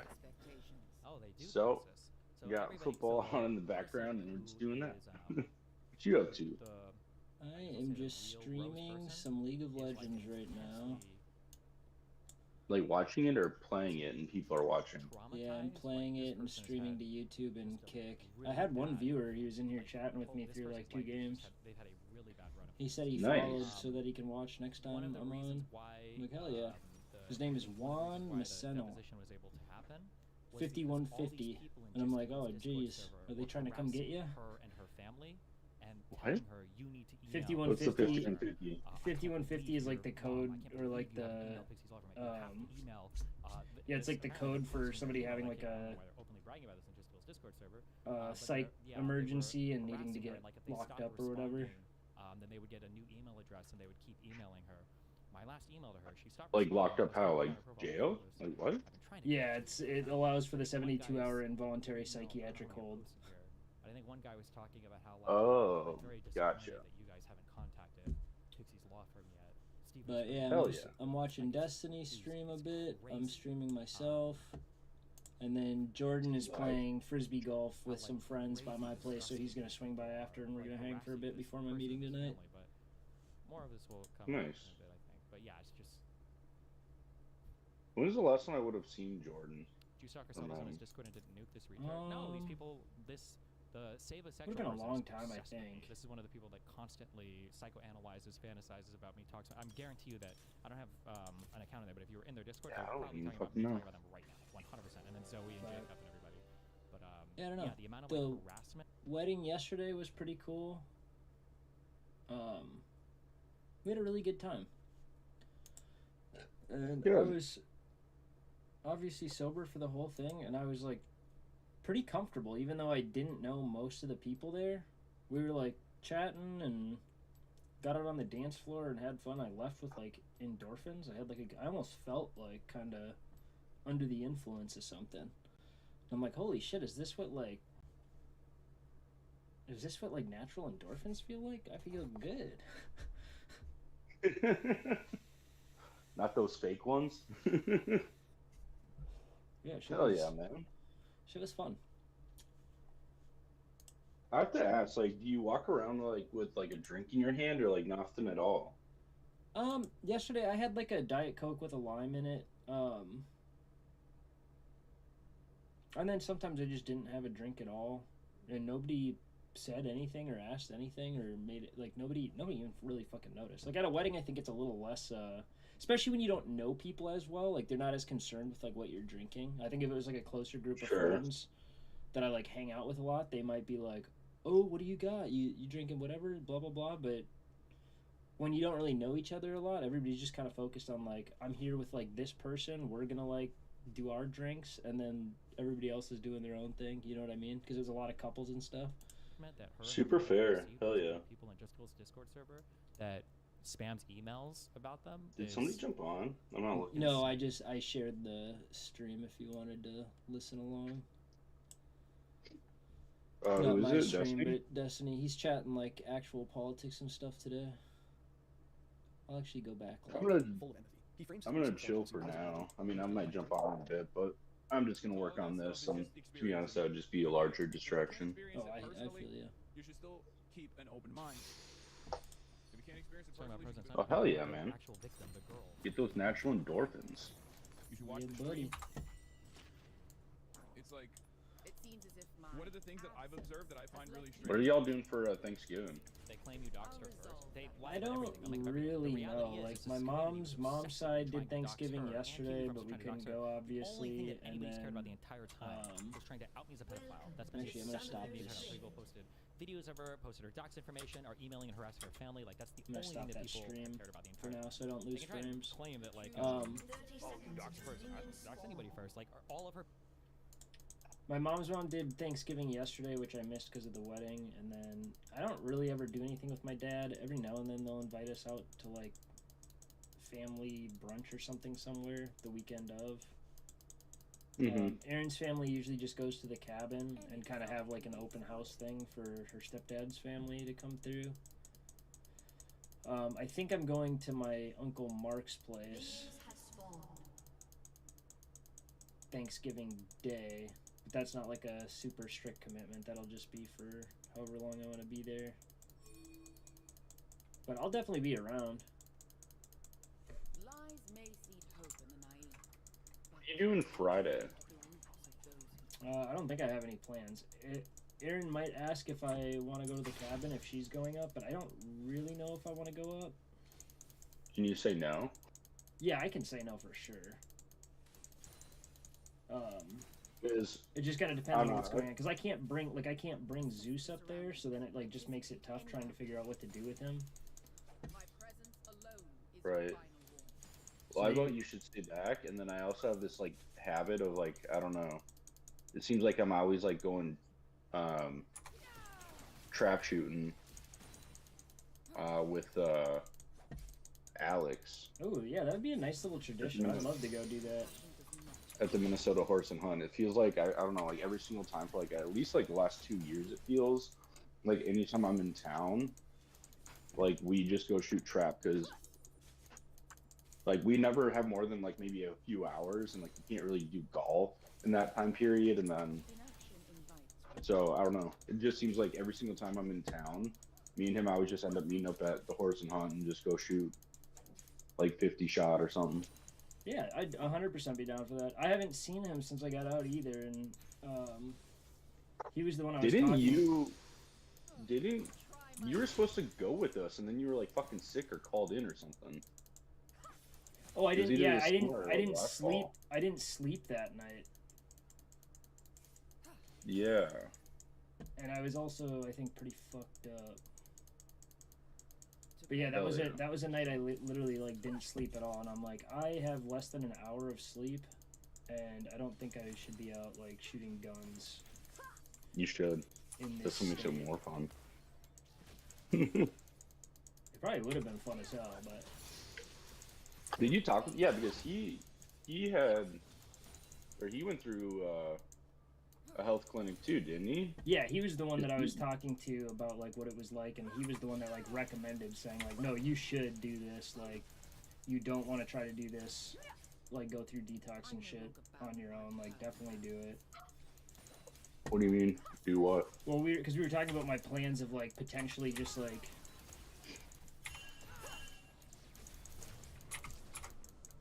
potentially just trying to like detox on my own at home or something, or like have my brother go to the Boundary Waters with me or some shit, and he was like, don't fucking do that, and kind of help talk me through like what it's like being in treatment and what they do, and kind of the difficulties of the post-acute shit, like not so much the actual detox, but afterwards, like the mood for the next year. But yeah, I haven't seen him since, so I'd love to spend some time with him. What'd he say, like, on the mood? He just said it's brutal, it's tough, and like, it takes a long time to get back. But that, like, basically his biggest concern was just like, don't fucking try to do this, like, at home. The best lies are wrapped in truth. Interesting.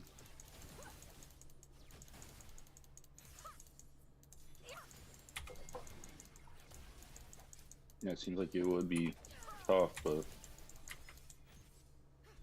anyway, you should stay in town Friday. Yeah, I'm planning it. Like I said, it's really tough with Zeus anyway. Like,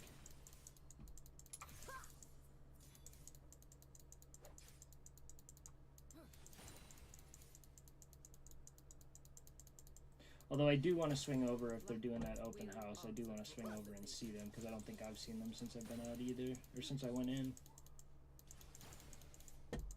What do you mean? Like, I haven't seen Erin's family, like her mom or stepdad or anything since I came out.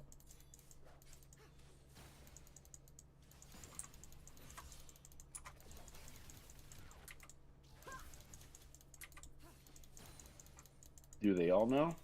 Oh yeah. Change is the only constant. Is that weird or no? No, not really.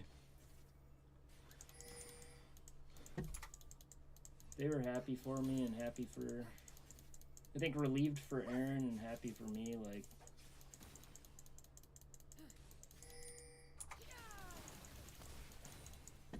Steady is stagnant.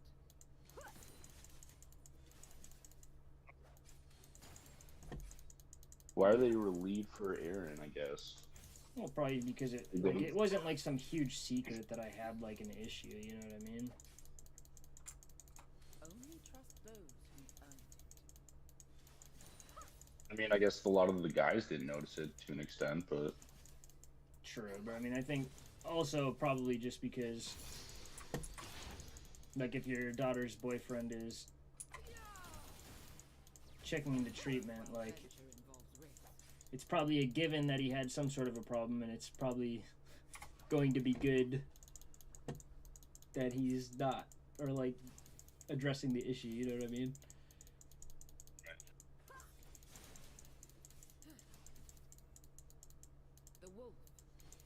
But I'm sure she had talked to her mom about some of my, like, drinking and drug use and stuff. Like, I never kept it a secret or anything.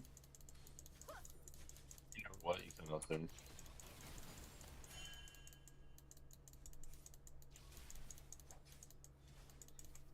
Mason?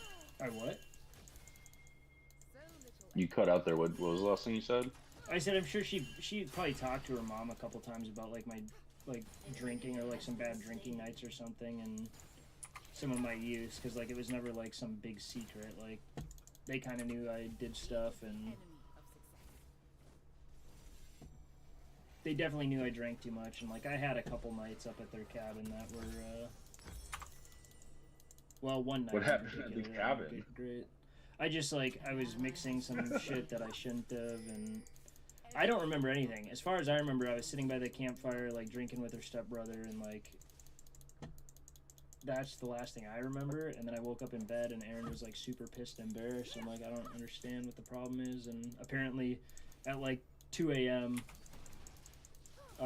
Mike, her stepdad, like came into the bedroom and was like, "Aaron, I need your help," because he walked into the bathroom because he heard the shower running for a while, and I was just like, I guess butt naked, shower door open, like sprawled out half in, half out of the shower with the water running. And like he couldn't get me to wake up, and like, so he was like, "Aaron, I need your help getting him like out and into bed and shit." And I had like zero memory of getting in the shower, being in the shower, getting out of the shower, nothing. Why you wanted to get in the shower? Yeah, no fucking clue. Oh, I'm sure it man. sounded like a good idea at the time, but like What'd they you say in mix? Was it treatment. just kratom? No, I was taking my 7-0 shit. Plus, I think I was on Klonopin at that time, and I was drinking like. Yeah, What's that? Like a benzo, like Xanax, but not Xanax. When did you get those? Was that prescription or no? I mean, they were somebody's prescription. Ah. Dude. That's a hell of a party there.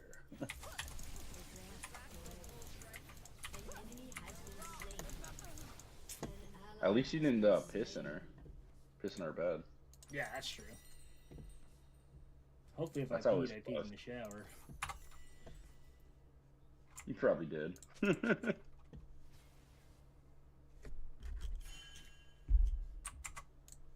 Her pictures and everything were already posted from her Twitter on that Kiwi Farms thread. The reason why people were finally able to find her is because one of her work websites uploaded a picture of her that then a whole bunch of facial ID software found. But, I mean, like, yeah, they've been obsessively posting, doxing, talking about Willie put a video of her in his fucking YouTube video. Like, insane. And really strange. Has basically Sorry if I'm quiet a lot. I'm just kind of doing this in the background, so No, it's all I'm good. still here, but I'm like focused on my game too. I'm playing ranked, and I got that stream going, so no worries, man.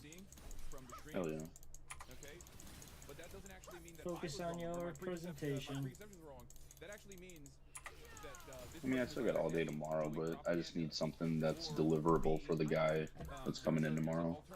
Wow, Skillerus, thanks for hosting. I can't tell this person hosting with like Naturally no so. viewer that just says that, or if there's like a min viewer to pop up or whatever. reason for it. It must be because he's not going to other cities. I think more and more streamers will probably come out here in general, because like there's just so much to do. I lived in China 7 years and speak it fluently. Homosexuality is banned there in the movies, etc. Of course, not illegal to be gay, but it is legal to show it at all, and it's also illegal to marry someone of the same sex. You are spreading misinformation. No, I'm saying that, like, okay, you just described it. Okay, you literally just described it. As far, that's it. Like, that's what I mean.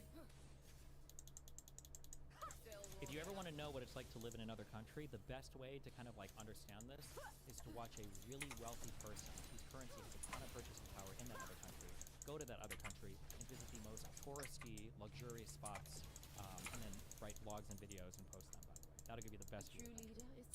Dubai is also a really amazing place where everybody lives a perfect, happy life too. I didn't say any of those things that you added on. I'm saying that there are hella gay people doing gay shit all over. But the way that Americans cover it, the way that Americans talk about it, is that it's just not, like, there's no homosexuality. Like, it's just like they'll throw you in prison for being gay. It's not, that's not the case at all. That's the whole point. But if you ask the average American, I think they just, like, want to cope about the situation. I was reading something online about the complexities as far as like outward expressions and demonstrations. It's not like you can do that on social media. That's not a problem at all, right? But as far as like well, the social media you're allowed to act. Marriage goes, I don't think it's recognized by the state. China was more progressive than. It's just not recognized by the state. That's another way of saying there's not allowed. And the U.S. on homosexuality till like 2007, exactly. And then the United States lapped it up with the legalization of gay marriage.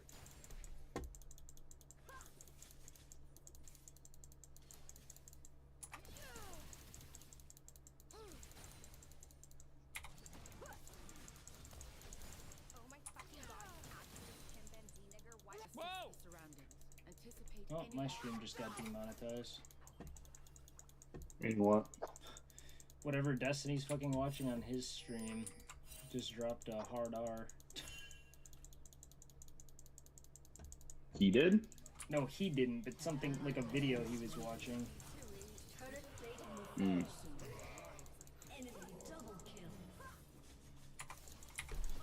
Oh god. Oh, Adam. The next, please, dear God. That's not good. The next interviewer ask MTG about, oh, I don't know, January 6th, etc. Before we keep pretending she found politics, Jesus. How did he Q to me? I didn't realize his Q range was that far. Jesus.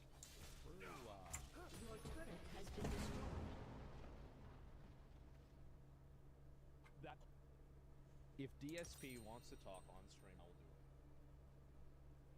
I will do it. And I usually don't do this. I actually hate talking to people. Unless but he knows he this can is win the so conversation. ridiculous What are that they even I will fighting make about? a one-time exception. Okay.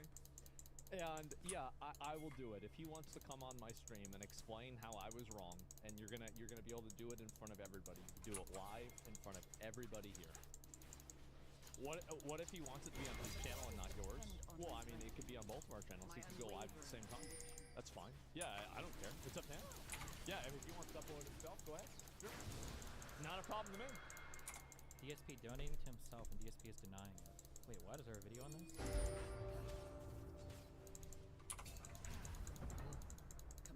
Yep, sure. Not an issue at all. He tweeted at 5 a.m. It's at 2 a.m. It says 2 a.m.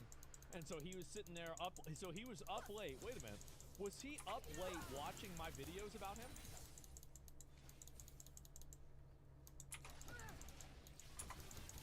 He was up late watching my videos about him. And I guess that's what happens. I guess that's what it is. Yep. And because there have been a number, I accidentally ended someone's career. This one came out a day ago. It has 700,000 views. You'll ever talk to Asmongold if your Twitch gets unbanned? No, they would still find reason not to talk. My Twitch is banned.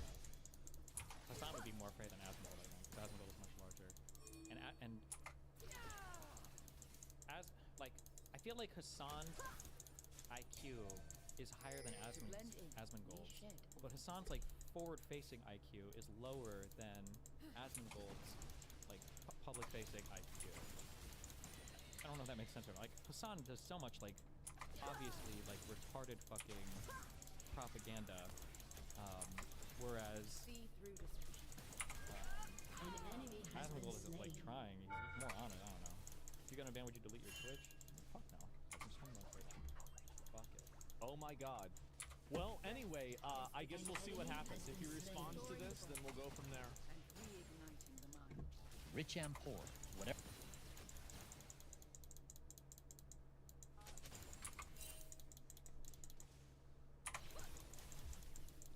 What the fuck does that even mean? As in, Hassan is doing propaganda, and he knows he's doing propaganda. That's a lie for the state of China. He knows that. Asmongold is legitimately, like, hard on his sleeve. I think he believes in all the retarded, crazy, stupid shit he says. It's my opinion. But what is your take on what you just heard? He's expecting $10 meat. $10 meat. Maria, the beef market is a very specialized market. It Time's goes your meeting? in long cycles. Which what? And that What time's this your is meeting the later? perfect storm. 6, 7? Again, something 6:30. we inherited. Is it just an hour, or is it go later? 6:30 to 7:45 usually. Disease that had been we've been rid of in North America made its way up through South America. As these migrants, they have brought some of their cattle with them. So part of the problem is The Oregon Trail? The arcane is at my fingertips. Biden had the border so open, these motherfuckers were bringing their cows with them? They had to shut the border to Mexican beef because of this disease called the screwworm. So we're not going to let that get into our supply chain. And again, I don't want to focus on one product. It's a very important product, and if we are laser focused on this issue, and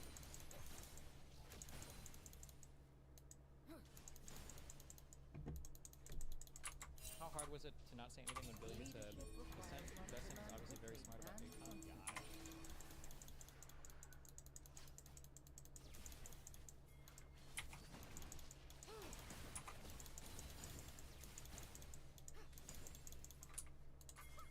Your turret has been destroyed. An ally has been slain. An enemy has been slain.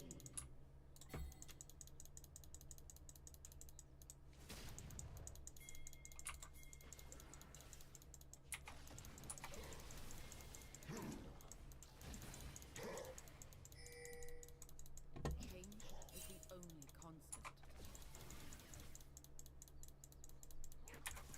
A valiant attempt.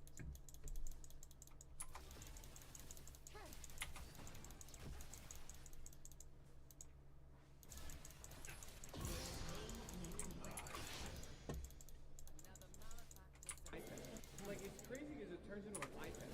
Yeah, these are huge. It turns into an iPad. Oh, this is the folding iPad. Yes, bro. And it turns into a laptop. Like, look, it has a keyboard. You can use it as a keyboard, right? Yeah, it's so sick. This is unfortunately not allowed in our country. We won't let it in America. Yeah. You know, the iPads have touchscreen keyboards too. But Okay, so U.S. has banned Huawei sales. It's not like if you walk in the U.S. they're gonna put you in cups. It's just you can't buy one in the U.S. By the way, that was awesome. He keeps setting off the alarm. Yeah, this is the trifold one here. Trifold. Dude, they are on a big fucking wave. How does this one fit? Yeah. They're on a different planet. Yo, it's got that. Is there a quad fold? Huawei Vision. Yeah. It's got a little filter on there. Like cavemen discovering fire for the first time. Chinese That's what filter, it feels yeah. like to be in China after being in America for so long. I feel them watching, desperate for something that proves I'm unfit to lead. This Let clip was on them Elsa, but waste a certain their scale 2000 removed it. Wait, that clip that we just saw? 852 comments removed by moderator. 852 comments in 3 hours. Damn. Wait, why did this get removed? Only trust those who find Clickbait, inaccurate, or opinionated.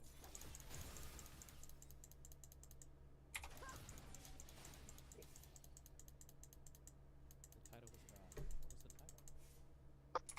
any worthwhile venture involves risk. Fuck him in the neck hole! Listen, man. I absolutely do love Charlie Kirk. Well, dig him up and fuck him in the neck hole! Listen, man.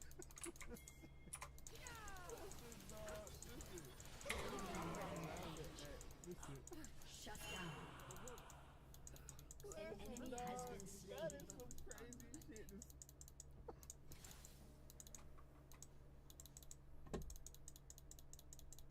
What? This guy did an interview, I think, with me and Dan a while ago. And he turned it into a hit piece? I don't even remember what we talked about. I took Destiny was debating his Return to my family. What challenges I've noticed tech YouTubers like MKBHD, Glazing, Xiaomi, and Huawei recently. Is it connected? I have no idea. I'm sure they make like good tech, but I don't know if I don't know. I would have to look and see why it's banned here or whatever. So, would you say that you wield your audience more like a shield than like a sword? I mean, I try to in that sense, but I wield it like a sword as well for things that I believe in. Streamer Destiny is saying that it's justifiable to attack and kill me in real life. I'm terrified to hear the terror in Hassan's eyes. Culture war. Culture war never changes. In the year 2025, every community online is at war with each other. When the war comes to me, I have no choice but to defend myself. Enemy has been slain. By a bunch of fucking commie piggies. Enemy rampage. Let's go to war, guys. In the online culture war, I am the strongest soldier. A warrior sent back through time to stop Judgment Day from happening. But it's getting closer every day. Behind the constant fighting, there's one entity pulling all the strings, stoking the flames of war. One terrible force, dead set on destroying everything and everyone that dares to criticize it. That one force can only be reckoned with if you have two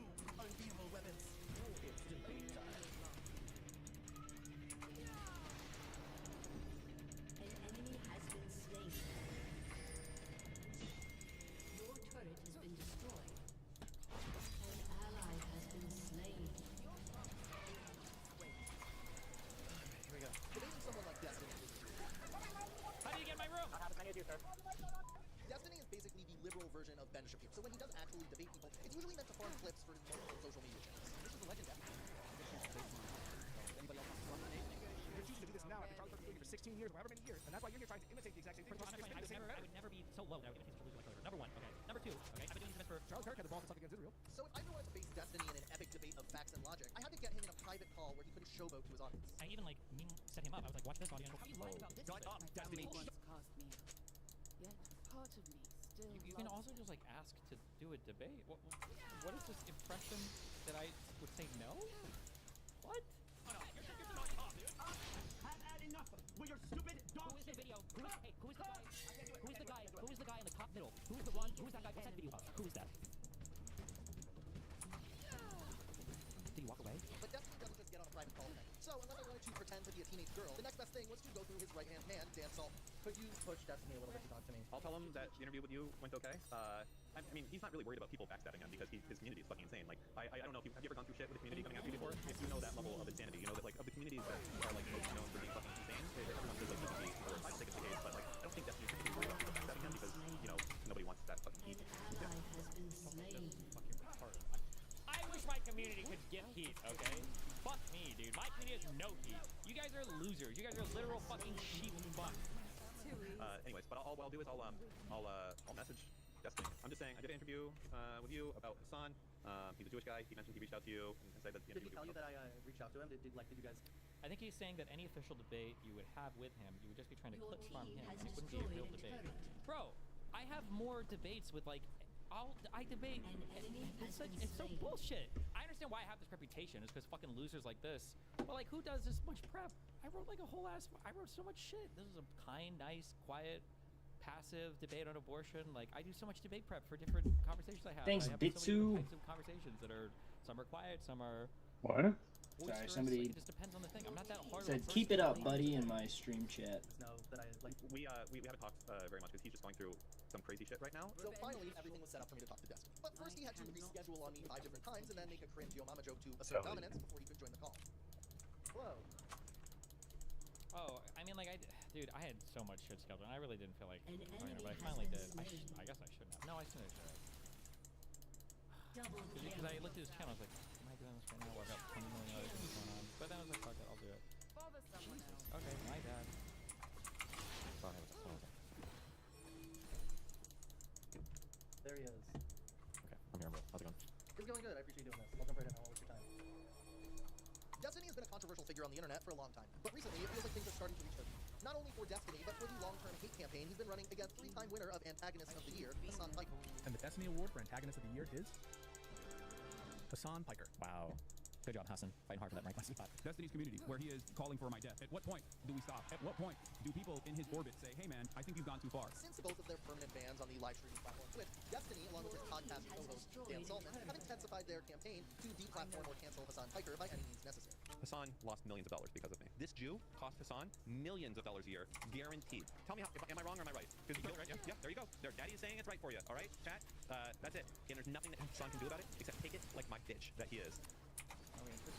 I don't know. I don't even remember the interview I had with this guy. I feel like it was very not offensive. I don't even remember what we spoke about. So I'm curious how he uses my interview in this. You can't destroy a leftist as a centrist or a liberal. You can only destroy them if you're a slightly different, more extreme leftist. Then you create this division. You know, Hassan and Dan Clancy. You know, being He doesn't show the actual debate. We don't have a debate. It was like a super non-offensive interview. the dude that they can't destroy, and they're saying you can't destroy him to me, and it's like, I know. Did you not stream the interview? No, he wanted to do it off stream, so I had to wake up early and everything.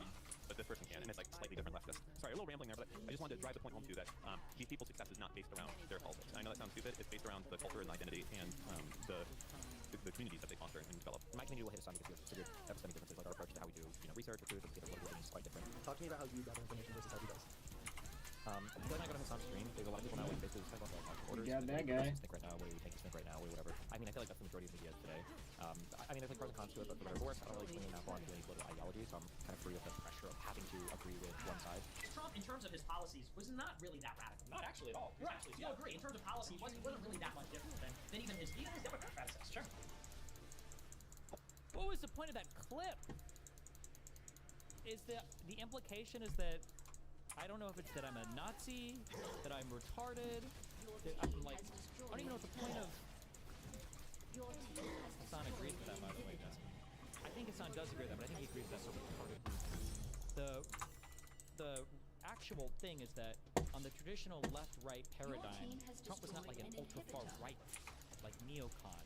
And there were some things that seemed more moderate, but it's because he went off into the authoritarian direction of that fucking stupid libertarian quadrant bullshit.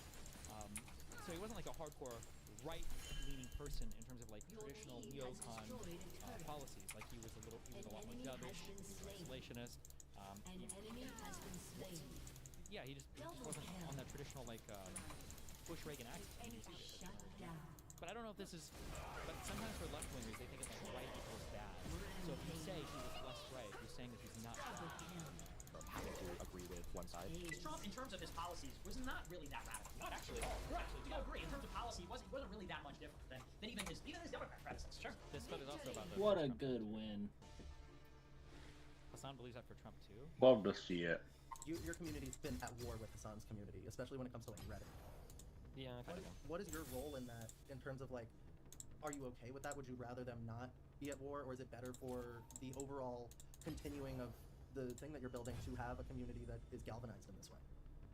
I mean, it really depends on what you mean by at war. Like, I think it's good for us to, you know, further our beliefs and ideas online. I think it's good to argue about things, especially when we think somebody else is being untruthful. I'm a tit for tat guy. If you want to roll in the mud, I'll gladly roll in the mud with you. I have a lot of experience doing it, a big history doing it, and I have no problem doing it. Destiny and Dan Saltman have waged a full-scale information war, wielding their communities and resources to spread their anti-Hassan message across the internet. Is Hassan going to create some people that are going to be terrorists, or you know, I don't know how you would do it. I think there's probably a very good chance that there will be some shootings that get attributed to, you know, Hassan watchers. I think we already have some, personally, but which one? You know, I would say the Elias Rodriguez guy who did the two shootings, the Israeli staffer. I've shared the information I have with that with relevant people. So are you, you know, working alongside Dan a lot with this stuff, or what's your kind of perspective on defeating the trolls of it all?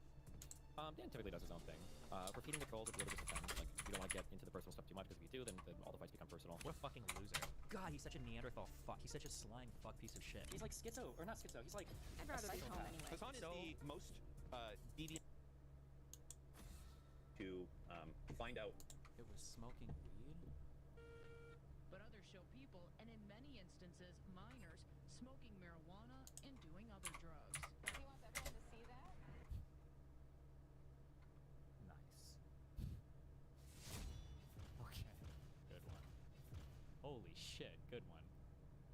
I felt strange. I thought, can I do something to stop this? And I felt like I could. I felt Wait, like somebody said that's a different clip, moron. You know, target was way more users. All those things. On teenagers. But others show people, and in many instances, minors, smoking marijuana and doing other drugs. But others show people, and in many instances, minors. We even found teenagers themselves to other teens. Oh wait, it was cut. Hold on. He wants everyone to see that. We even found teenagers exposing themselves to other teens. Oh, that is okay. Wait. So it wasn't a different clip. You guys suck. Stop. That's why I can't click your guys' links on stream. I have to vet them myself. He wants everyone to see that. With the budget cuts everywhere, police departments nowhere is going to have any sort of resources available. I think that I'm going to regret this is, I think because I risky afterwards. You had chat roulette that came afterwards, and that kind of gave everything a really bad name. Beyond all of the shopping chat targeted websites, Dan Saltman's biggest weapon is his ability to constantly add his own weird perspective to the narrative. Why I do this is, I think, because I think this video about you or Dan. Everybody wants to use Dan to take me down or tie me to Dan's crusade against Hassan. But so it's just to try to tie me into this. But I don't even give that much of a fuck about it. So I don't know. And after October 7th, I was in a very, I felt strange. I thought, can I do something to stop this? And I felt like I could. I felt like, you know, the success that I've done with my businesses, that I should be able to use that to find out what pressure points I can push to make a positive change. I wish I did this thing. I wish I spent more time with my kids. It's always all these things I wish that I did. And I realized at the point, like, you know, fuck it. This is going to be one of those things I think that I'm going to regret later on in life, is that, like, I had the opportunity to make an impact and hopefully counter this narrative that, like, all Jews are fucking evil. The ability to counter that was... The clip of Dan with a heart on his shirt. Look at his fucking eyes.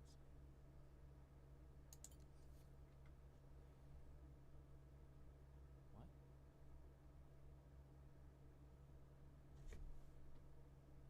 worthwhile. Dan Saltman's unwillingness to get a hobby or go spend some time with his kids would be astonishing to most people. But that's the way things go during the culture war. far. Go back.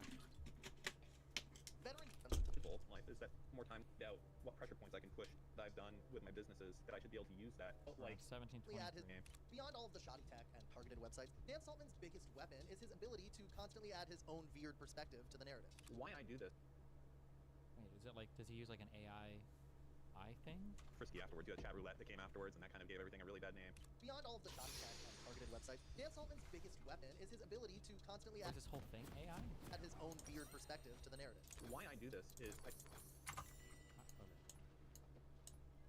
I felt like I felt like, you know, the success that I've done with my businesses, that I should be able to use that to find out what pressure points I can push to make a positive change. I wish I did this thing. I wish I spent more time with my kids. It's always all these things I wish I could hopefully counter this narrative that like old Jews are fucking evil. The ability to counter that was worthwhile. Dan Saltman's unwillingness to get a hobby or go spend time with his kids would be astonishing to most people. But that's the way things go during the Cold War. Veteran debate lords like Destiny can't spend time with their kids when there's a war going on, even if his own son falls victim to the same online extremism that Destiny claims to fight against. You've said that you're a Nazi. You've said that you endorse Adolf Hitler. Jesus, and we're going real in these here. are pretty All right. morally horrible views, in my view. The book I'm reading right now, ironically, is Mein Kampf. I'm trying to understand psychology of Hitler. I do want to ask you about like how your son's been radicalized, because I've seen a lot of his posts and interviews about, you know, his beliefs on you know, Hitler and stuff. It's kind of annoying because I did a lot of crazy stuff when I was a kid. I mean, I imagine right now he's going through his whole thing. There's a lot of people online that are very motivated and invested in trying to have him, you know, turn out one way or another. Hassan and everybody else likes to talk about him, but I chat with him. He's working. He still believes this when he's, you know, 16. Probably gonna be pretty worried, but people got phases, and I'm not going to sit here and try to audit 14-year-old beliefs to make sure that they're perfectly in alignment with my, you know, democratic liberal beliefs. Dude, I put like $20 on the Vikings and Packers both to cover their spreads, and both of them are fucking losing. Nice. Like sometimes someone will call me or Mike tweeting. Hell yeah. There are some anti-Semitic jokes that I make. I forgot. I didn't know they both played at the same time. Whatever. It's like it's pretty obvious that Vikings. Yeah. Vikings are playing the Bears, and then the Packers are playing the Giants, and it's like Vikings just had to win by 3.5, and I was like, not a big deal. We beat the Bears already.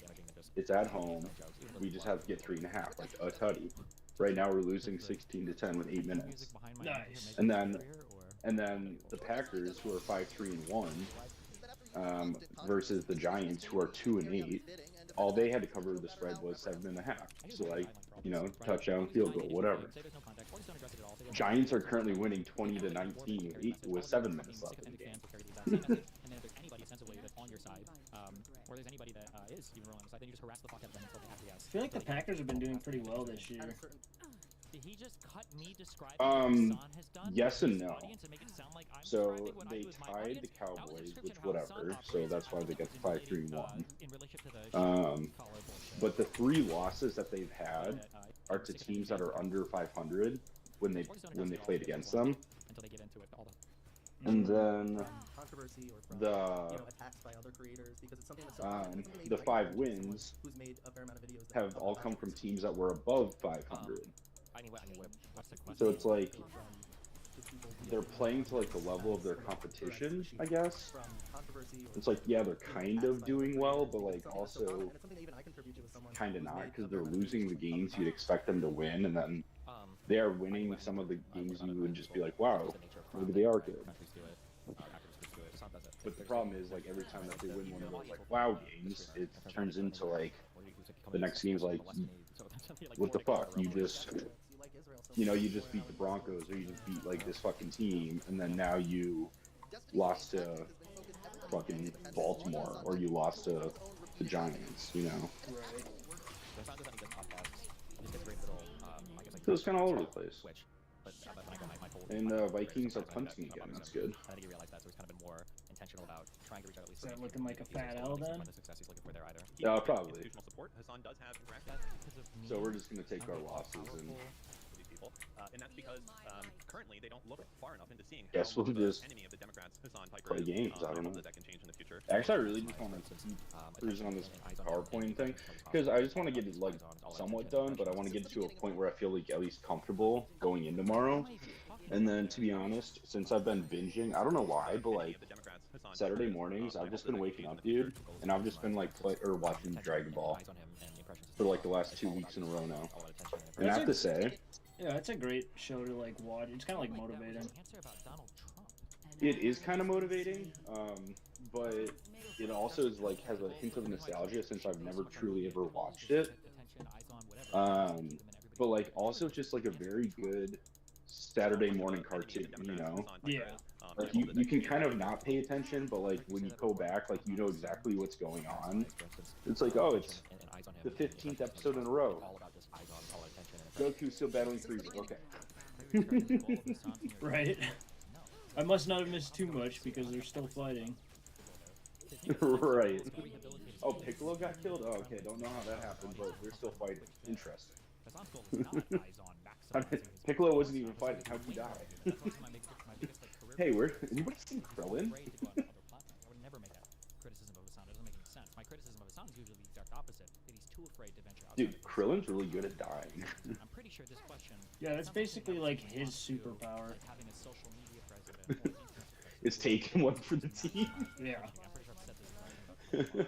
Myers, for instance, attention and eyes on him and impressions as much as possible. It's all about just eyes on And him. sometimes just taking one, like it's not even beneficial.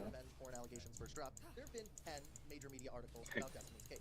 When Hassan's dog slipped on her canvas bed, He was Kenny before South Park was even a show. He's the original Kenny. Oh my god, you killed Kenny! You bastards! Like that thing was like after that, he was like, "You killed my best friend." Yeah, that's like basically Krillin's only contribution is like pissing off Goku enough to power up and kill the bad guy.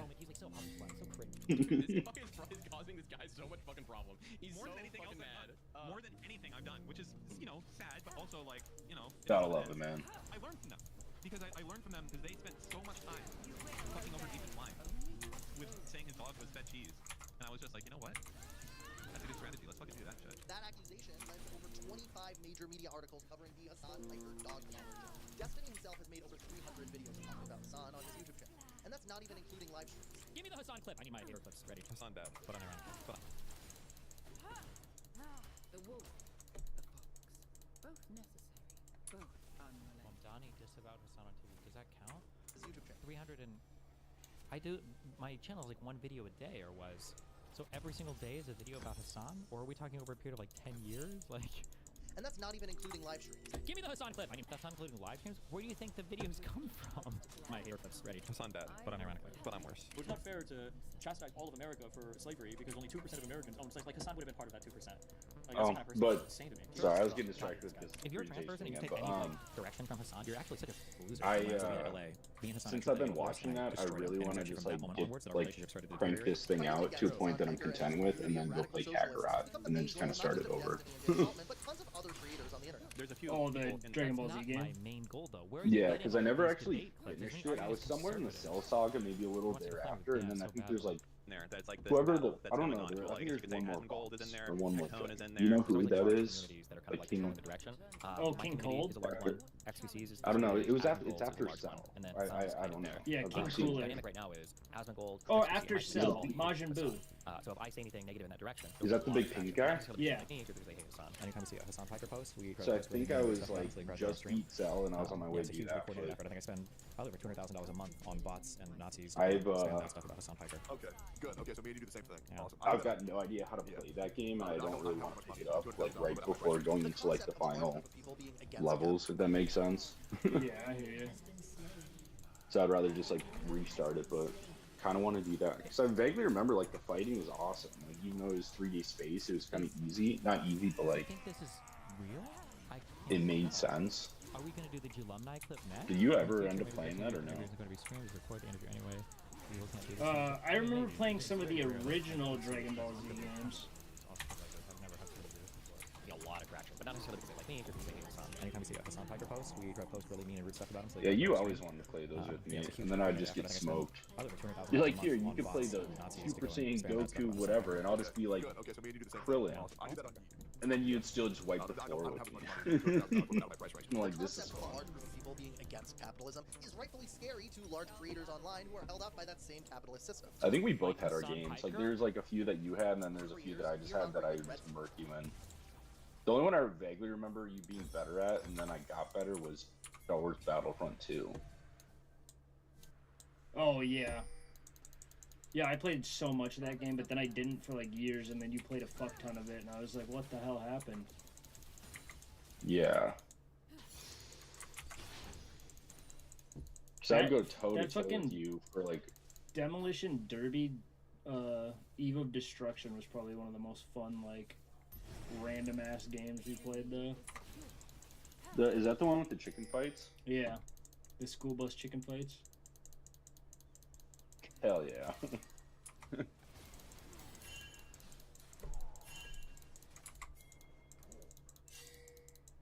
you remember a Tony Hawk's Pro Skater Underground? Oh yeah. We do firefight. Where you have to do like a kickflip to shoot fireballs. A fireball? Yeah.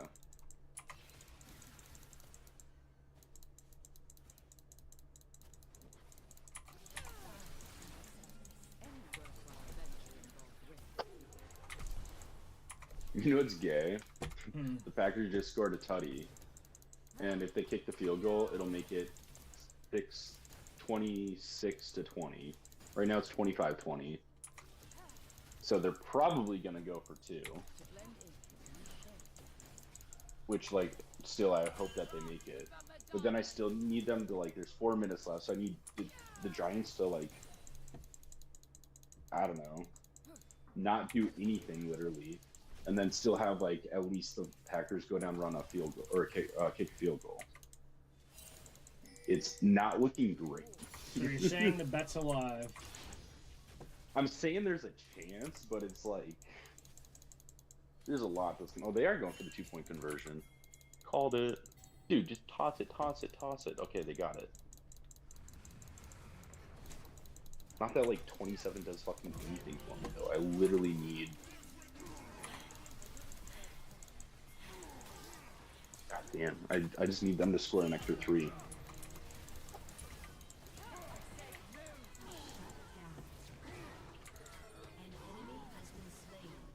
And I don't know how the Vikings fucked up so hard.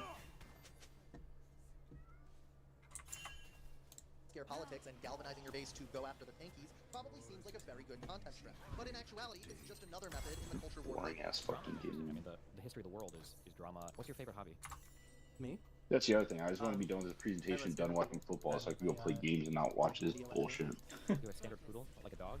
Okay, I don't know anything about poodles, so I can't make any analogy there, but I was streaming for 16 years and fighting and arguing with people and confrontation is kind of, I guess part of what I do is kind of fun for me. Building your online community up by going to war with other creators and their communities is something that's incredibly commonplace these days. There's a whole news, politics, and entertainment system in place ready to be misused and exploited by guys like Destiny to stop progressive ideas from actually breaking through. But things are starting to change. Many are starting to get fed up with politicians' failure to address the labor, healthcare, and cost of living crisis in America. Despite all of those raging issues, most of the discourse is clouded by the culture war. In any case, that's where we're at in our culture, that's where we're at in the realm of commentary, and these guys are way too predisposed with silliness as opposed to solving any of the crises that are personally responsible for. And the worst part about it is that for many Americans, they're fine with that. They like it. They're like, no, this is great. This is awesome. Yeah, no, keep me invested in this silly shit.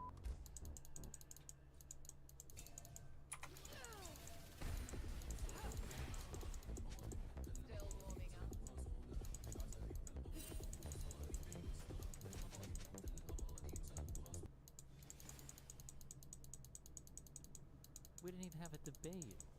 What a crazy ambush. I choose to forgive whenever possible. When I saw the Terminator and the word trick in the title, I know it's going to be good. No very shitty.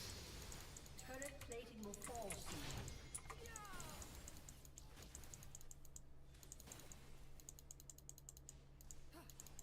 He didn't even ask a leading question.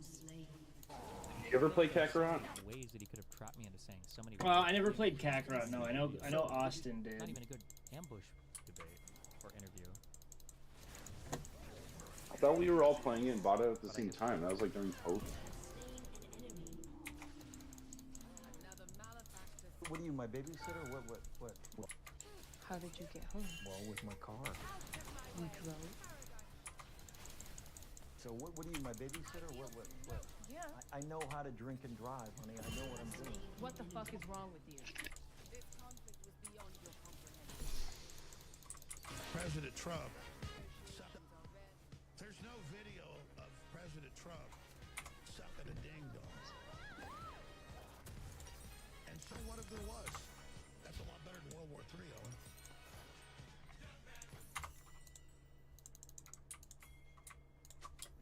Compassion does not beget weakness. I said, young man.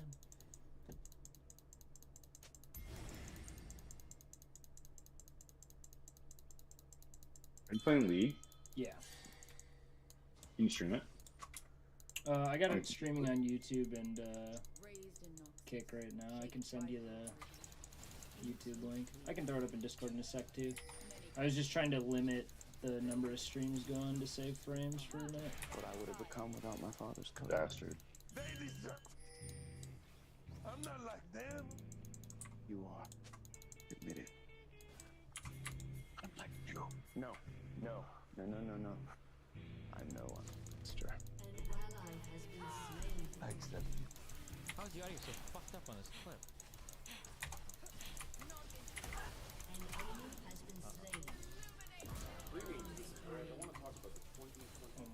God, I can't believe how close that was. And this particular one, which belongs to Euro Propulsion, has the performance package, which is an excellent option if you're interested in performance. It gives you significantly upgraded suspension and just top quality brakes. Brembos on all four corners with all 6-position calipers and 6-piston calipers up front, 4 in the rear with gigantic front rotors. It's really a good package. I suspect, I don't know yet because we haven't done it, but I suspect that around a racetrack this car will be right there with a standard V8 powered Mustang. And the sticker price on this thing is over $10,000 less than a comparably equipped V8 car. So it's a good deal. It's also got better fuel economy. It's much better. Democrats was a bad analogy. Do you think saying kill all pro-Palestinian is Islamophobic? I don't know. That's like put together billions of people. I don't know. That's a hard comparison. I really think that for most people that are interested in the Ford Mustang, this is the way to equip such a car. Also in the West, I feel like most of the pro-Pally things are associated with white college kids now. I really think that for most people that are interested in the Ford Mustang, this is the way to equip such a car. I'm not going to spend a lot of time like other reviews do telling you what the car looks like. You guys are mature enough to recognize that yourself. The only appearance abnormality, let's call it, are these wheels. I'm not even sure. Alright, so are these wheels which are part of the performance package? There's some other things that seem what I want to talk about is the way the car monitors the driver or potentially, I guess, people. I think this is pretty interesting, and I don't want to come across sounding like I'm bashing the Mustang or bashing Ford. All the new cars are kind of set up the same way. And in fact, Justin, is there a reason why you don't ask questions like this in the course of it? What if I perfectly communicated my pro choice to your pro-life understanding of abortion, personhood, and the science of it to every person on the planet? Everyone's subconscious intuition except yours and But that's an insane hypothetical. You're basically begging the question at that point. You're basically saying if everybody agrees with me, would everybody agree with me? Especially most Zionists in the West are Christian evangelical. That's most people are not referring, generally speaking, to those people. It's not the common. People, I know that like, especially the weird lefty losers like to pivot to that. Actually, Christians are Zionists, and that's not really what people are talking about. It's not really what people mean. Not generally what people are referring to when I say Zionists. Restoring the body. to be clear that I'm not bashing it, every single person that works at Euro Propulsion has driven this car, and they all say it's much better than the previous generation, and they all love it. It has great performance, it's comfortable, it's economical, the sound system's great. There are just no complaints as far as the operation of the car goes. But what I want to talk about is what I'm going to call the surveillance aspect of the car.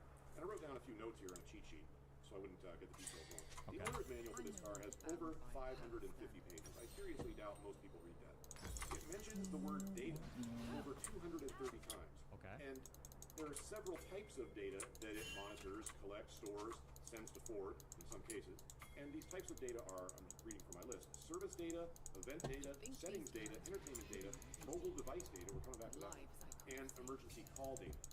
Now, the only one of these that it specifically states in the manual, at least as far as I found, number 551 pages, I could be missing stuff here, so but the only one of those that mentions specifically in the manual that is only going to be triggered in the event of an accident is event data. It's looking at a lot of this other stuff all the time. And again, it can report this stuff back to Ford. To give you a brief story here, recently, about a week ago, we had the car for maybe a month at a time.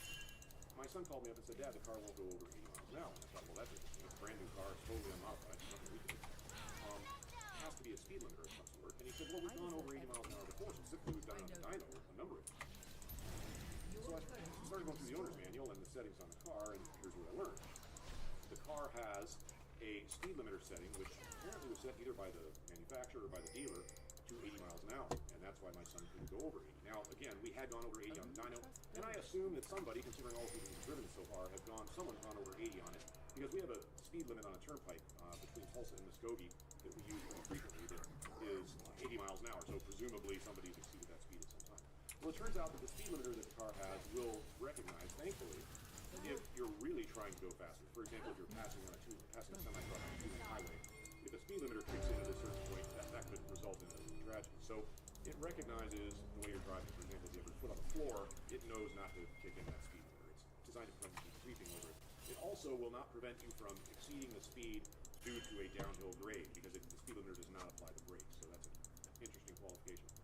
But the speed limiter does other things, and so now we're getting into this kind of surveillance state aspect of this. The speed limiter can be set so that the car won't exceed any posted speed limit. It's in the same condition as the car. It knows the speed limit of the road you're on. It does this two ways. The car has a database, and it just knows what the speed limit is. The database could be out of date, although it does update, but in theory it could be out of date and maybe it wouldn't know. And this comes into play when you're dealing with things like road construction, or speed limits that are temporary or related to time, like a school zone, like some speed, certain time of year, certain hours of the day. No, somebody just linked it to watch. Well, the car knows that too, because it has a camera that reads the speed limit sign. So if the speed limit is normally 65, it's 35 right now, the car knows that the speed limit dropped, and it knows how fast you're going, and it stores this data. And it says in no uncertain terms, well, I say no uncertain, you can read the owner's manual for yourself. The way I read it is it says in no uncertain terms that Ford will provide that data when it's requested by law. So, in theory, they can fine you for speeding because your car reports. And it's not just speeding, it reports everything about you. When you wore your seatbelts, rates that Excel finds, and it stores this data. And it says in no uncertain terms, well, I say no uncertain, you can read the owner's manual for yourself. The way I read it is it says in no uncertain terms that Ford will provide that data when it's requested by law. So, in theory, they can fine you for speeding because your car reports it. And it's not just speeding, it reports everything about you. Dude, oh my fucking god. How hard you're cornering, just everything. The car. Vikings are up 17-16, Green Bay 27-20. Like, both teams fucking won, but didn't cover. They could just randomly pull this. That's so shit. I seriously thought they'd be able to, but that's gotta be like pretty unlikely, right? they could pull that data. He's never be able to fight. Maybe depending on how granular. I feel like it is, but data from your cell phone, your personal I don't know. And again, this is extremely clear in the manual. Go in there and use it yourself. It's not Greg's theory about what the car does. It says in the manual very specifically that they track and read your phone calls and text messages. Ford knows who you call and when you call. If they share, the car shares your entire cell phone contact. I just need some fucking miracle pick or strip or something. Oh, just kidding. It's just had like a 50-yard run. And how they're gonna kick it for the win, probably. Fucking idiots. Video on that Charlie Kirk was racist? Why would I give a fuck? Yeah, he probably was racist. Why would I care? They also can read your text messages. They also know if you haven't read one of the text messages. Not only can they read the text messages you read, they can read the text messages you received if you haven't read. This seems to me to be an incredible invasion of privacy, but it's all right there in the owner's manual. So all of your cell phone data is shared. And by the way, it also states very specifically that even if your phone isn't connected to the car, they can still tell who you called and when, and I think where you are at the time you do it. I'm assuming that only works if you have connected your cell phone to your car at some point. I'm not sure about that. So the level of surveillance, I don't know what else to call it, that this car has is just tremendous. It also monitors your driving behavior. If it recognizes you getting tired, and it does this by looking at the lines on the road, and if it sees you're not holding the center of the lane, or you're drifting a little bit more than normal, it decides that you must be tired and sets off an alarm. I haven't seen this alarm go off, but according to the owner's manual, again, the way I'm reading it in the current version of the owner's manual, it might be maybe changed by the time you see this. The current version of the owner's manual states that if that alarm goes off, the only way to shut it off is to pull the car over, come to a stop, shut off the car, and restart. So that's a pretty invasive alarm. You know, if the song comes on the radio you like and you're swaying to the music a little bit, and not staying holding a perfectly straight line like maybe you normally do, the car will recognize that and think you're getting tired. Okay, that was like the worst possible example you could give. If the right song comes on and you're swaying on the road, maybe it's time for you to not be driving the car. So there are a lot of things that it monitors, and I should say if there's snow on the windshield or something blocking the windshield, the camera and sensors for a lot of this stuff are facing forward, obviously, behind the upper center of the windshield, kind of near the rearview mirror. And so if there's snow on there, or there could be other obstructions, and some of this functionality will be lost. I'm really stunned that the car monitors and stores this much information, and that people are okay with it. I guess, you know, it's kind of, yeah, I own this car. That doesn't mean I'm okay with it. I bought the car, and here we are. And I gotta say, I haven't heard any case for this ability being abused. but I think it will be in time. It's a question of getting people used to this and getting enough of these cars out there in the public before they start flipping the switch, so to speak, and calling you up and saying, hey, Josiah, we noticed you didn't have your seatbelt on when you went through Mulgi, and it's required there. We're reporting that to law enforcement, and you get a ticket in the mail from the Mulgi Police Department. That's an extremely convenient source of revenue for municipalities. And I should also say that it's not just municipalities. I don't want to read this incorrectly, so let me quote from the manual. They may also provide this information to, quote, third parties with lawful authority, unquote. Well, I don't know who a third party with lawful authority would be, but I suspect that means whoever Ford wants it to be. And in any case, in the manual, it clearly states that all of this is subject to change. Ford could just change it to whatever definition they want. There's also a ton of other stuff in the owner's manual regarding these user agreements. The one for the navigation system in there, that's not made by Ford, it's made by somebody else. That's pages and pages long. And all it says is, essentially, you have no rights. You have no right to sue us. You have no rights. And by the way, the navigation system says that they don't cost anything. And the navigation system people also say that you're responsible for checking their website for changes to their service agreement on a regular basis. Of course, nobody knows. I don't be reading order manual, let alone going to the providers of software that Ford has hired. Nobody knows who those people are. Nobody's going to their website. So I think the surveillance state has gotten a bit out of hand. I'm a bit worried about it. I'm not going to ramble on any longer. Thanks a lot for watching. Goodbye. There's a lot of data.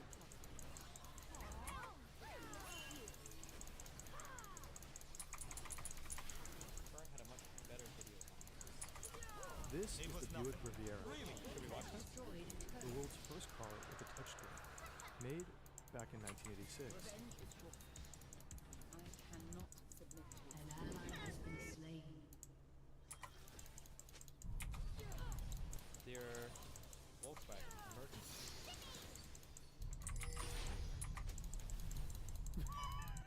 Queen! Is that my sleeping queen?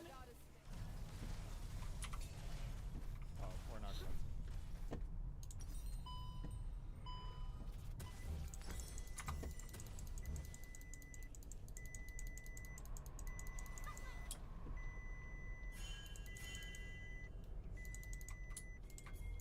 A true leader is secure in her judgment.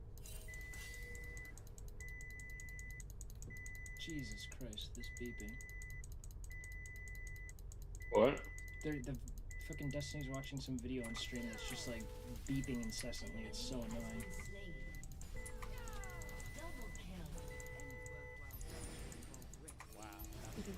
Wow. Shank this bitch. Miss it.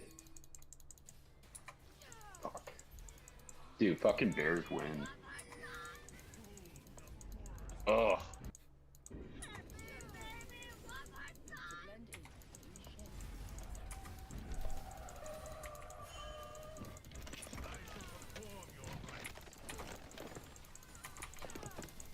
God, that is so shitty. Just bet on the wrong fucking pony. Shut down. 29. Rampage. Oh, okay. Why is it that women are allowed to ask how old a man is, but it's How old are you? 29.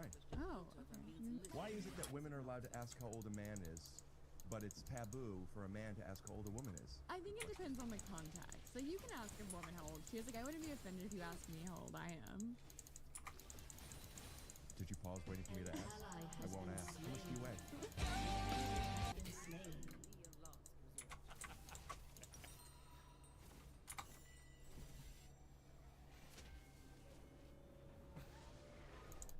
Stop! God damn it. Whatever nation, it is the single, rich and poor, whatever nation, it is the single thing that humans want. Nobody wants to die right now. What have you done to change those brutal conditions in society? You're a person who has literally hundreds of millions of dollars, and you spend $2 million every year trying to look younger. And honestly, you look your age. Hi, my name is Brian Johnson. I've spent... This guy looks like he's, I would guess, solidly The 45. arcane is How old is he?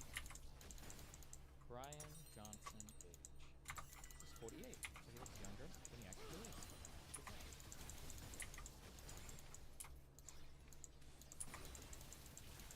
millions of dollars trying to reverse and slow down my biological aging. I've also swapped the blood of my son. Today, I'm surrounded by 20 anti-aging skeptics. Oh man.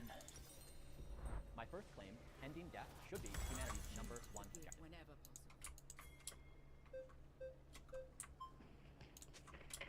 Hi, I'm Brighton. Hi, Brighton. Nice to meet you. How you doing? I'm doing well. First off, I want to say The thing that sucks about these single-person experiments is that you can never tell like, what they would have looked like otherwise, you know?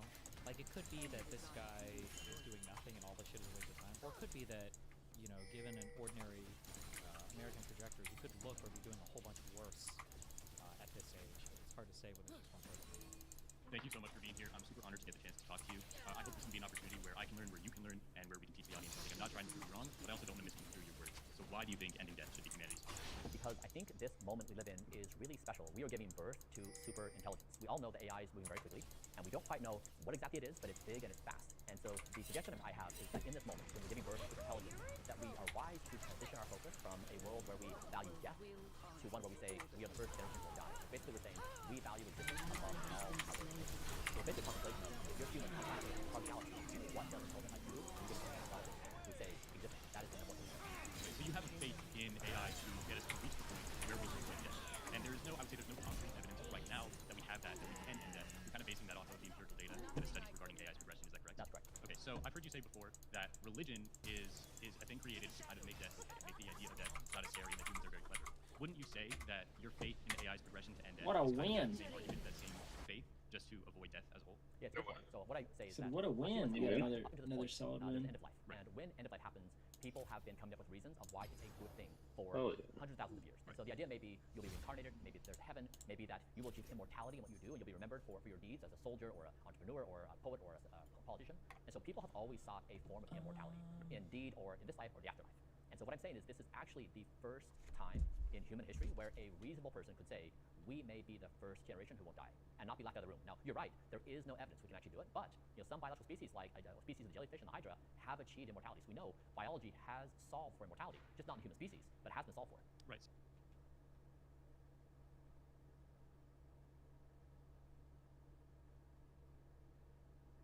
These are huge macro systems. I don't know if this can carry over from one to the other. Well, obviously not, since it hasn't. But I'm sure there's some implications that can. Whatever. This is where I saw my knowledge. So kind of to shift the topic a little bit, that is also based off the assumption that death is a bad thing. Because we don't know if death is a good thing, and I'm not saying you're necessarily wrong about the creations of religion, but we can't kind of make that decision ourselves whether death is a good or bad thing. I would say the creation of religion, if it is based off of a fear, it's less based off of fear of death and more based off of a fear of the unknown. And I would say that that's kind of two sides of the same coin when we're running away from death and we're trying to do everything we can to avoid death, but that's just because we don't know. What would you say? that Yeah, wasn't I'm an saying that alright the reason for why you I would boys. identify defeating It death wasn't as alright for humanity's me. number one objective Go is lay down. because we have embraced it as part of our daily lives. Okay, hold on. There's no way this is gonna work. Fuck. Oh, my sound. No. Go lay down. When somebody stays up late and misses a bedtime, when they eat a pint of ice cream before bed, when they get very drunk, when they smoke cigarettes, when they eat toxic foods, those things are a form of death. When companies that make addictive algorithms, that make addictive foods, when they make those things, they're profiting off of your death. So what I'm saying is we have built a world built on the profit of death and on people seeking death. That's the environment in which we're giving birth to superintelligence. That's what I'm identifying is that's the danger. We don't want to bring in our new computer companions, our new AI companions, and say we are a species that values death. We want to say we are a species that values existence. Right, so I've heard you say before, I think Lester Green said this and you said this, that existence is the highest virtue. And I would argue that a positive existence is the highest virtue. And that would mean that our top priority should then be ending suffering so that we can promote a good and enjoyable life rather than just avoiding death. Yeah, the challenge with saying a positive existence is that your version of positive may be different than someone else's positive. Two humans agree. Okay, real quick, for my programmer chads, because I'm too lazy to look this up. I'm willing to bet that there is some editable file in the Stream Deck config somewhere. Some JSON or CSV or some .xml or some bullshit. There's some file with the Stream Deck stuff where I can change. No. Come on, where boys. all Go. of my It's not quite time. audio Go files lay are down. pointing to. Like it lists all of them, and Go I lay can down. swap out one word for another. I think I have. I'm gonna play one last quick game, and then I'm gonna take a little break to take care of the dogs and finish up my chores. Find that file, please. Oh. And then Jordan might be popping by, and if he doesn't, I'll be back on. And then if he does, I'll be on after my meeting tonight. Or it results in very serious Cool. violence. And so don't die is Go actually You said you are going to be on after Yeah. the meeting tonight? Yep. Everyone agrees. Don't Most likely. Okay. But I would argue that it's not about not dying. Well, I'm because gonna, why people if have you're that hopping feeling off, is I'm because probably there's just an gonna, urgency so if to you live tomorrow do because hop of death. back I would on, argue that just shoot me a there's some text, and then urgency same to thing life and tonight. that's why If you're people hopping live on, just shoot me a text, and I'll be here. And that's why Sounds good, buddy. Because Yeah, I'm just. probably, if yeah, death didn't exist, I just don't want to hang out in Discord when there's nobody, because it's just on my phone, so. No, I'm playing a quick. This is like a quicker game mode, like 15 minutes, and then I'll pop off to go finish that shit up. I gotta stretch my wrist too. It's getting sore. Hey, go lay down. Thanks so much. That's me. Hey, how you doing? Good, how are you? All right, so my name is Sean. I'm a philosopher and author. I know you're into the philosophy game. So you mentioned ending of Give me slavery, something ending of good, some of these baby. ideas of some of these constructs, correct? So Don't you're speaking screw about me endings, over. right? And your entire brand is don't die. So let's say a season never ended, summer for example. Then what happens? What would happen conjecturally? What would happen to our planet? Yeah, so hi, Sean. Hi.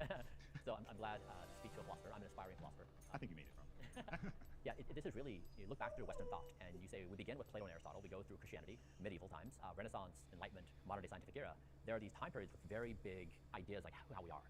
And we are due for a major change in ideology as a species. And right now, the thing that really runs the world is profit.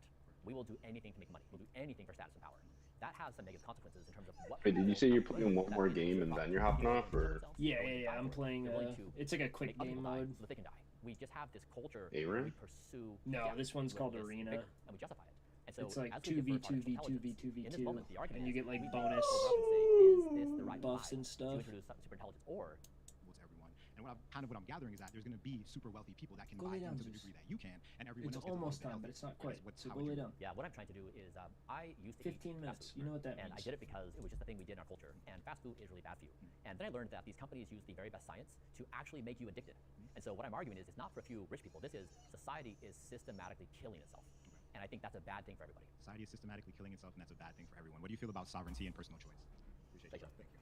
People normally load some things too much. Like, did you know the fast food companies are trying to get you addicted? Like, yes, everybody that wants you to like their stuff tries to get you to really like their stuff so that you keep consuming their stuff. But this is true of like everything. You make it sound like drugs or something really weird. I don't know. Hi, Brian. My name is Chelsea Gods, and I sit across from you today. I think I'm going to say the thing that a lot of people in this circle are thinking. It's easy when you're Chelsea Gods? Okay, rich to care about not dying. Most people spend all day, every day, also caring about not dying because they're living paycheck to paycheck.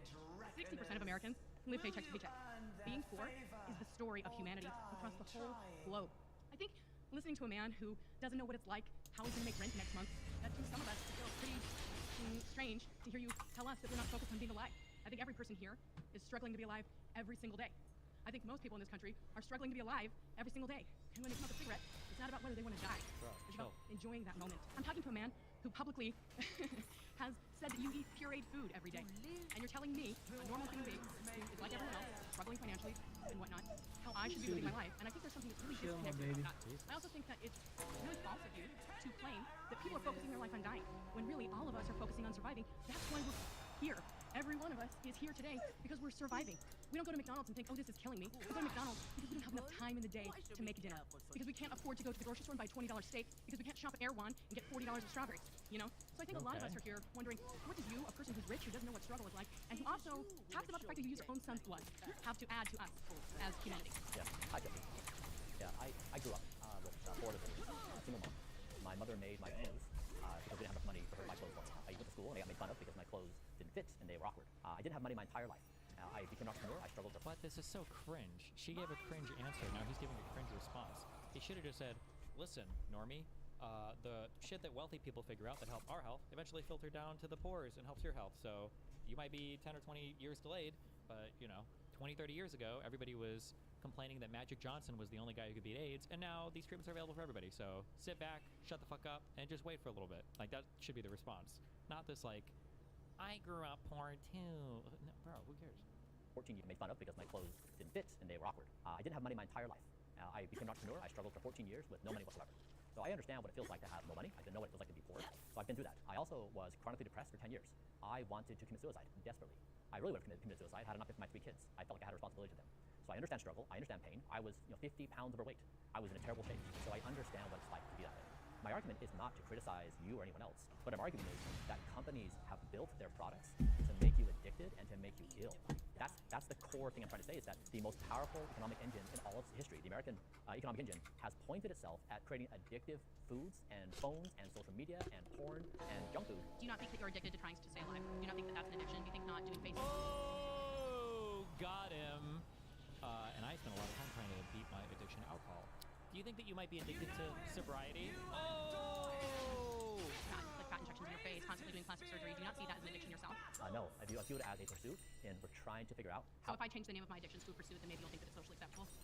I think that we share something in common, that neither one of us wants to die in this moment. I mean, not today, but sometime, hopefully. Hopefully. Then, I mean, okay. Yeah, and I think that a lot of people would change their opinion and want to exist if the conditions of society were not so brutal. It's not fair. What have you done to change those brutal conditions in society? You're a person who has literally hundreds of millions of dollars, and you spend $2 million every year trying to look younger. And honestly, you look your age. Like, that's the reality. And I'm not even the first person to say that. So, what are you doing to make humanity better, really, other than pursuing your own vanity? Yeah, well, I share everything I learned from all the scientific evidence with everybody for free. The scientific evidence from your own body, right? This isn't terribly useful to the general population because a black woman is... You start with a case study, and then you work from there, right? Like, kind of same biometrics as a 48-year-old white man. So, I mean, in some ways, it's kind of a selfish pursuit that you're trying to make it seem like it's altruistic. I feel like that's the disingenuous part of this conversation, is that you're coming at it from an argument of altruism, but I see it, and I think a lot of people in this room today see it as selfishness and greed to try and hold on to life as much as you can. So much so that you bragged about using your teenage son's blood, which I have to tell you, history is not going to be kind about that. Nobody thinks about that woman in the Turkish royalty who bathed history is not going to be kind? Like, what? in handmaiden's blood and has a positive feeling about that. I don't think anyone is going to read about you in the future and be like, oh, wasn't that great? Wasn't that awesome that Brian Johnson used his own teenage son's blood to make himself younger? No one's going to feel that way. So, two things. One is the evidence is based upon population level evidence. It's not on Brian Johnson, it's not 48-year-old males, it's population level evidence, where you can make conclusions like 7 to 8 hours a night of sleep is good for. And that's something that rich people get to do and poor people don't get to do. You think rich people are working overnight shifts? They're not. Yeah, you need to give me a little space to respond. Sure, of course. Okay. He's being incredibly respectful, given how fucking similar aggressive he is. Oh my god. So, here's the other thing you're saying about my son's blood. So, the reason that came about is my father is now in his early 70s. He has cognitive decline. He called me one day and he said, Brian, I'm suffering, but I can't now complete basic core science. I'm losing my mind. It's terrible. I said, Dad, my team and I are doing research on cognitive decline and new therapy of exchanging plasma. If it would be helpful to you, I'd be happy to do this.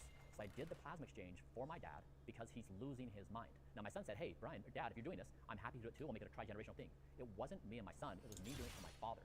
The press, of course, makes headlines of that, and they make you believe that I'm a nefarious actor. That's not the case. But it's not really just the press doing that, because you walked into this room and that was one of the very first things you said about yourself. You wore it like a badge of honor, and I think that you do that because it's controversial. To sit there and say that that label is given to you by the press is a little bit disingenuous, because you gave that label to yourself, and you did it to be shocking. You did it to make headlines yourself. So to put that onto the press, I actually think is really disingenuous. Jesus. Hi. Brianna. Hi, Brianna. Nice to Nice to meet you, Brian. So there's a few things that you said. I just would like to touch on what the first thing is. Your focus about the industry, focusing on death. I do agree with the previous stater that the focus on living is also taken away from any true living. As a human, I value the experiences I have with my friends, with my partners, even the experiences of lessons learned in life, which sometimes do include fast food, sometimes do include those things that you were doing to your body and damage yourself. However, looking back, I can't see where it is that you yourself have found this fixation that death is the total destruction. We as humans have always kind of chose destruction, and then we value life through that. And I wonder what your position is when I bring these points to you. I think when death is inevitable, people YOLO their way through it. They're like, I might as well just do the following things, following the popular things because it makes me feel something. And that's been something we've done. We basically made these debaucherous acts of death virtues, where it seems a positive thing in life. So an accusation I get all the time is, Brian, you're not living. And why am I not living? I'm not staying up late, I'm not drinking alcohol, I'm not smoking, I'm not eating fast food. And they're like, you're not living, you're rinsing out of life. And I try to explain that that's really a misconception that we all know. Once we eat a fast food meal, we feel terrible. No one's winning and doing that. So I'm saying that right now, this is a special moment. If we weren't giving birth to certain intelligence, that wasn't some kind of things happening in the moment, I'd say like, sure, like do your thing, whatever. This moment is special. And when we're bringing that intelligence into the world, when we value death, we're sending the wrong signal to the species. We treat planet Earth the same way we treat our bodies. So we are a species that has embraced and seeks after death, and it ruins our health, our individual health, our societal health. I mean, for example, you look at the current number of people on antidepressants and anxiety meds. You look at people who are lonely, the suicide rates. We are a sick society. And that to me is what people are trying to say, let's celebrate that, that's life. And I'm saying that's not life. Like, this is not a good situation. Everyone's in pain and suffering. So let's just address that. So I absolutely agree with you, actually. However, what I do see, again, is that through these things of comfort, as you kind of called them, right, we do that because we're still living in between those times. Those bursts of moments that we have with people, we've chosen to drink. Yes, do I agree that that's good? No. I'm like, don't do it. You don't feel good the next day. But the connection is how we joke about that, how we all kind of iron sharpens iron, and we learn from that. We pass those lessons on, and we continue to grow as a society. One thing that you mentioned was nature. I love that because I really struggled through your conversation earlier with the prior debater about life and the philosophical points of it. Polarity is a science that we adhere to. There has to be polarity in this process. I think it was described more as like a season, right? However, for me, it's the polarity. Without death, you don't know life. And if we only have life continuing, that process, such as you mentioned, the Earth, would be interrupted. I think that that is something that is not worth the unmeasurable time that we would need to even determine whether that's something that we can do. I also feel that it... My next claim is that we may be the first generation who won't die. How you doing? Wonderful, wonderful, wonderful. Nice to finally meet you. Likewise. So, let's start it off by saying, I'm black. That's right. What was the purpose of that? What was going on psychologically that got you there? Yeah, Yeah, that I wasn't sleeping. I was overweight. I was stressed out of my mind. I was up all night with my kids. I was leaving my boring religion. I was having challenges with my partner. Like, life was just falling apart. I had no money. I was in debt. It was a really challenging moment. I didn't know where to go to find hope. So what hope did you find? Because I heard that you actually had a conversation with an interviewer that you stated in a book that you read by Robert, what was his last name? Oh, Albert Camus. Yeah, yeah, Camus. yeah. Right. So what was it in this book that gave you faith? He basically said that he explored all of existential philosophy, and he said there really is no meaning to life. That once you realize that, it's just play. Like you're happy that you exist, and the fact that we exist, let's just make the most of it. And I felt relieved that I didn't need to have an answer or a reason. That I find myself conscious. I don't know why. It's kind of a weird experience, but trying to do my very best with what I have. Conscious. So with your consciousness, you decided to live. Yes. Right. So you still found the meaning, though, right? Yes, that's a good point. And I guess this is the thing that we are a species that loves meaning and purpose. And at that moment, I didn't really have a purpose or a meaning, and it was trying to find reconciliation that just being alive is okay. Do you believe that the purpose was already there, you just needed to tap in? Yeah, I think purpose is probably abundant, that we can all find it, and it drives us. Do you believe in choice? I do. So do you believe people have the choice to not want to live too? And they can choose that? Yes. So what do you do about that? Give them choice. Give them choice. So if they want to, let's say, they're in your position and they wanted to live more, what do you say about that? I mean, to not live more, what do you say about that? Do you believe that a person can also perish and a new entity can grow and evolve as well as the information that you're getting? So let's just say we're living and we continue to keep living, there's no new information. Do you believe that? So if there's new information, do you think that something eventually perish so something new can grow? Not always. Yeah, I think that we are in this new era where we will be able to extend our lifespan to degrees which could maybe surprise us, and that when that happens, we will all just take it day by day, and our world will evolve and naturally get accustomed to 100 lifespans, 150, 200. That's a possibility. I'm saying it's guaranteed. Well, here's the thing. You're 49?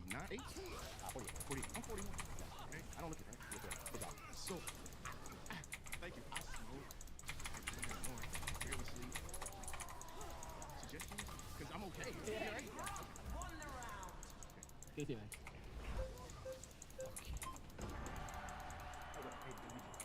Powerful take. I appreciate it. You must be doing something. Track or something. Yeah. I'm not tracking my health, unfortunately. So I would, before I get into what I disagree with you about your claim on, I would like for you to elaborate what do you mean by, or actually, I would hypothesize that the reason you say we made it the first generation does not exist, kind of was talking about previously, on superintelligence. Is that kind of accurate, or do you think that there's another reason that humanity would be able to defeat death in this generation? That's right. Yeah, I think artificial intelligence will be the key. Yes. Okay. So three things off the top of my head. The first is I don't actually think that science is progressing at the rate at which you would say that it is. The second is I don't think that not dying is a good will to live. Meaning, I think that when you start to say my life's purpose is to keep living, then you lose your will to live. But I'll go a little bit into the first one first. The first reason I don't think science is progressing as fast as we say it is, and I don't think that superintelligence will play into a role in this. But if you look at, for example, health trends, like you would be a vegan, right? Is that correct? I don't actually subscribe to that word. Okay. I follow Tell me about your diet. What do you eat? A lot of legumes, extra virgin olive oil, dairy. What do you think about keto? Great. Anyone can do anything they want. I mean, anyone can do anything they want.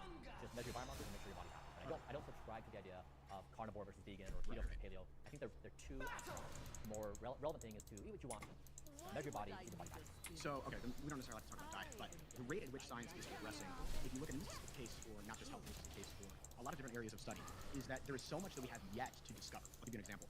I would probably say that for most people, and I think that you probably agree with this, not eating foods like legumes, for example, would probably not be best. Like, if you just eat ground beef all day, would that be probably, like, for the 90% of the population, that probably wouldn't be a good health choice, right?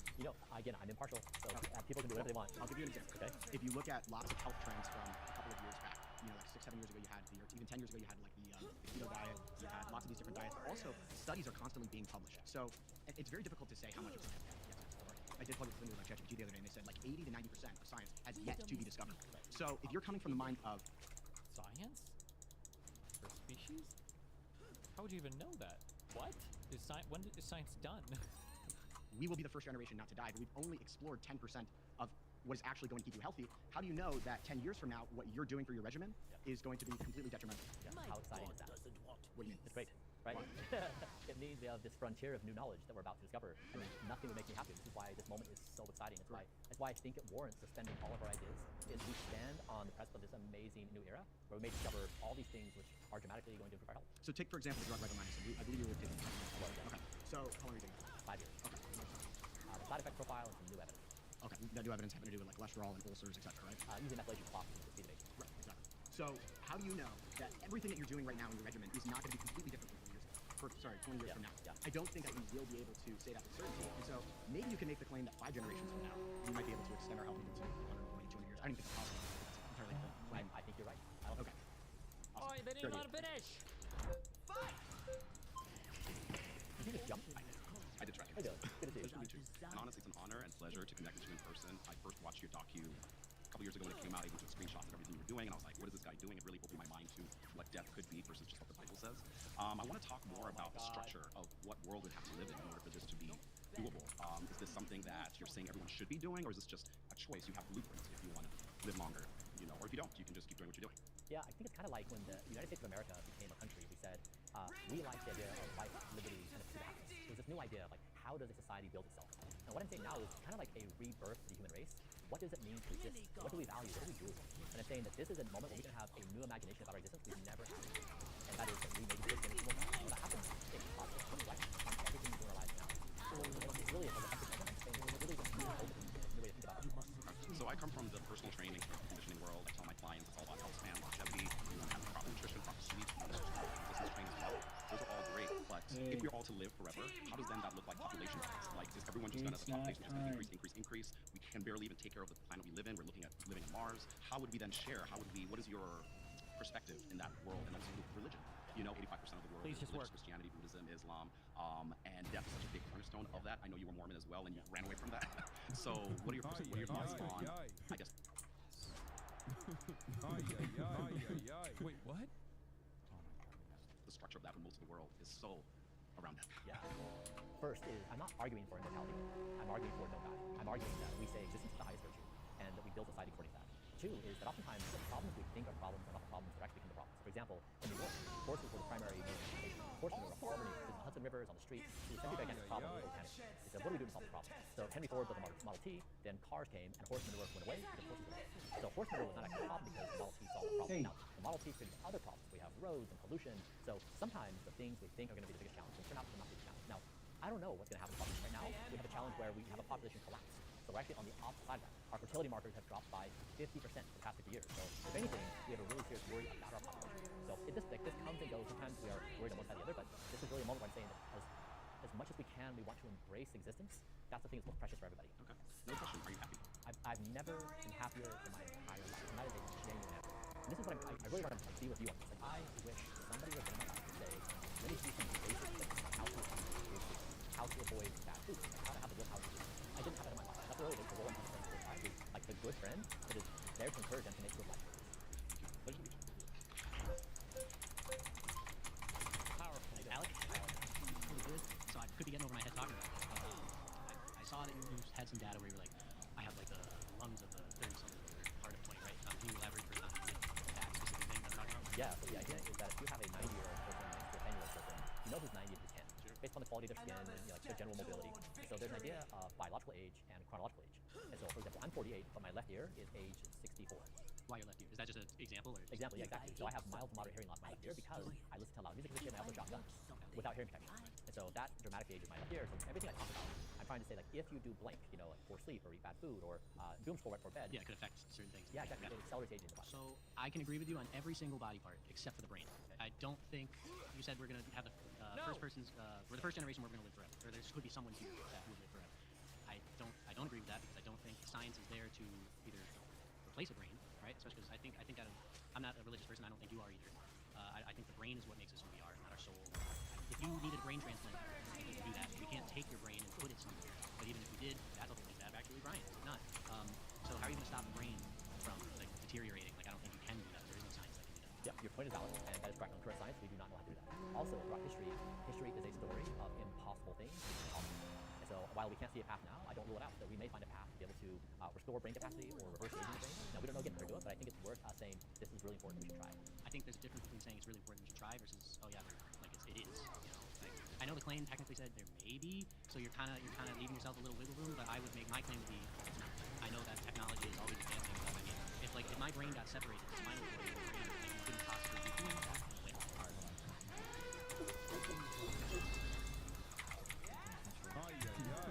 I am a master. Solidarity. What a fucking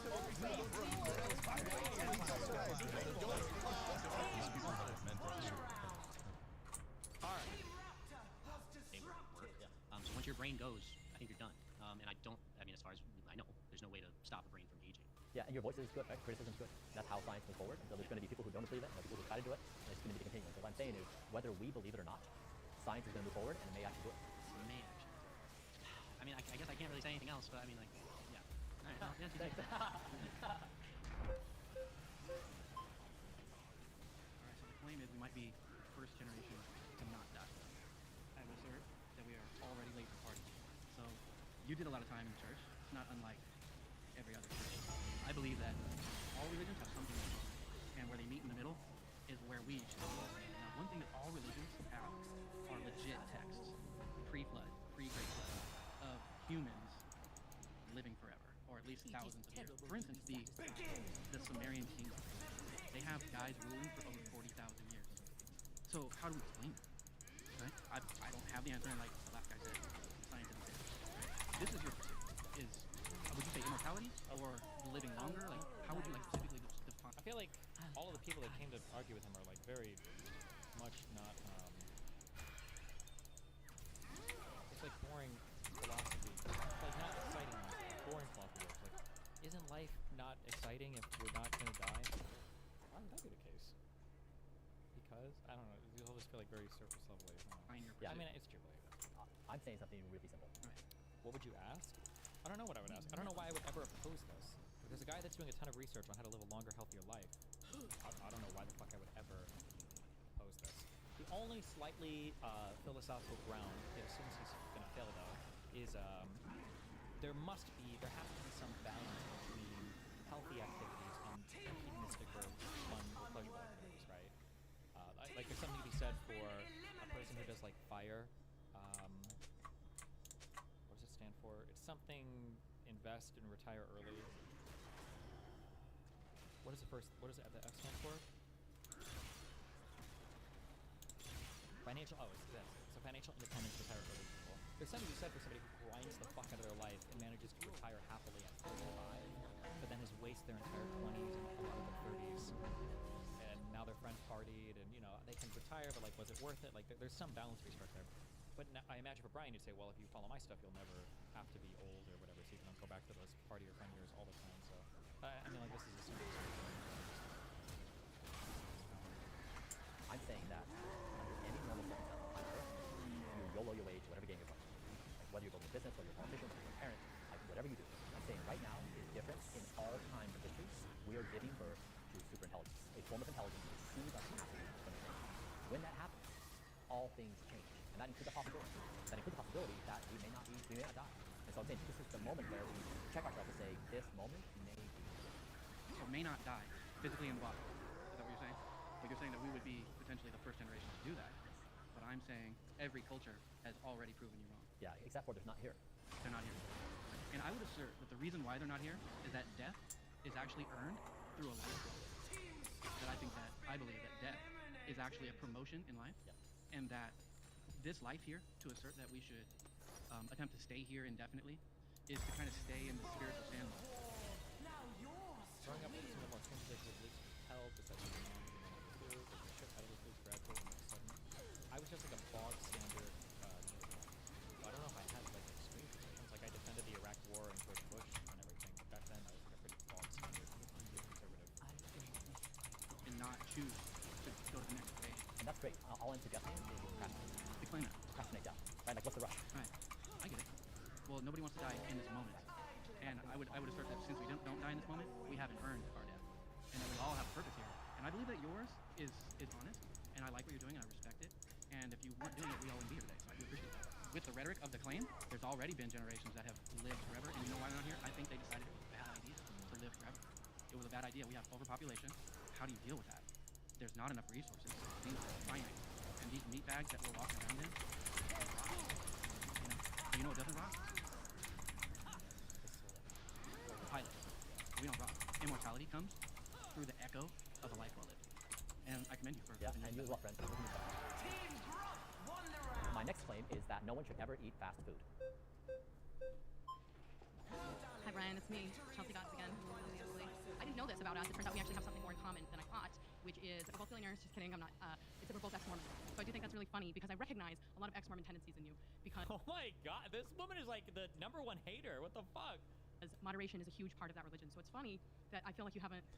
That you took one thing. All And right, changed it well we into, shit stomped him in our little mini game the claim mode. that nobody should ever eat fast food is an easy claim to make. Hell yeah. Groceries are affordable to you. That's it for the stream. Peace.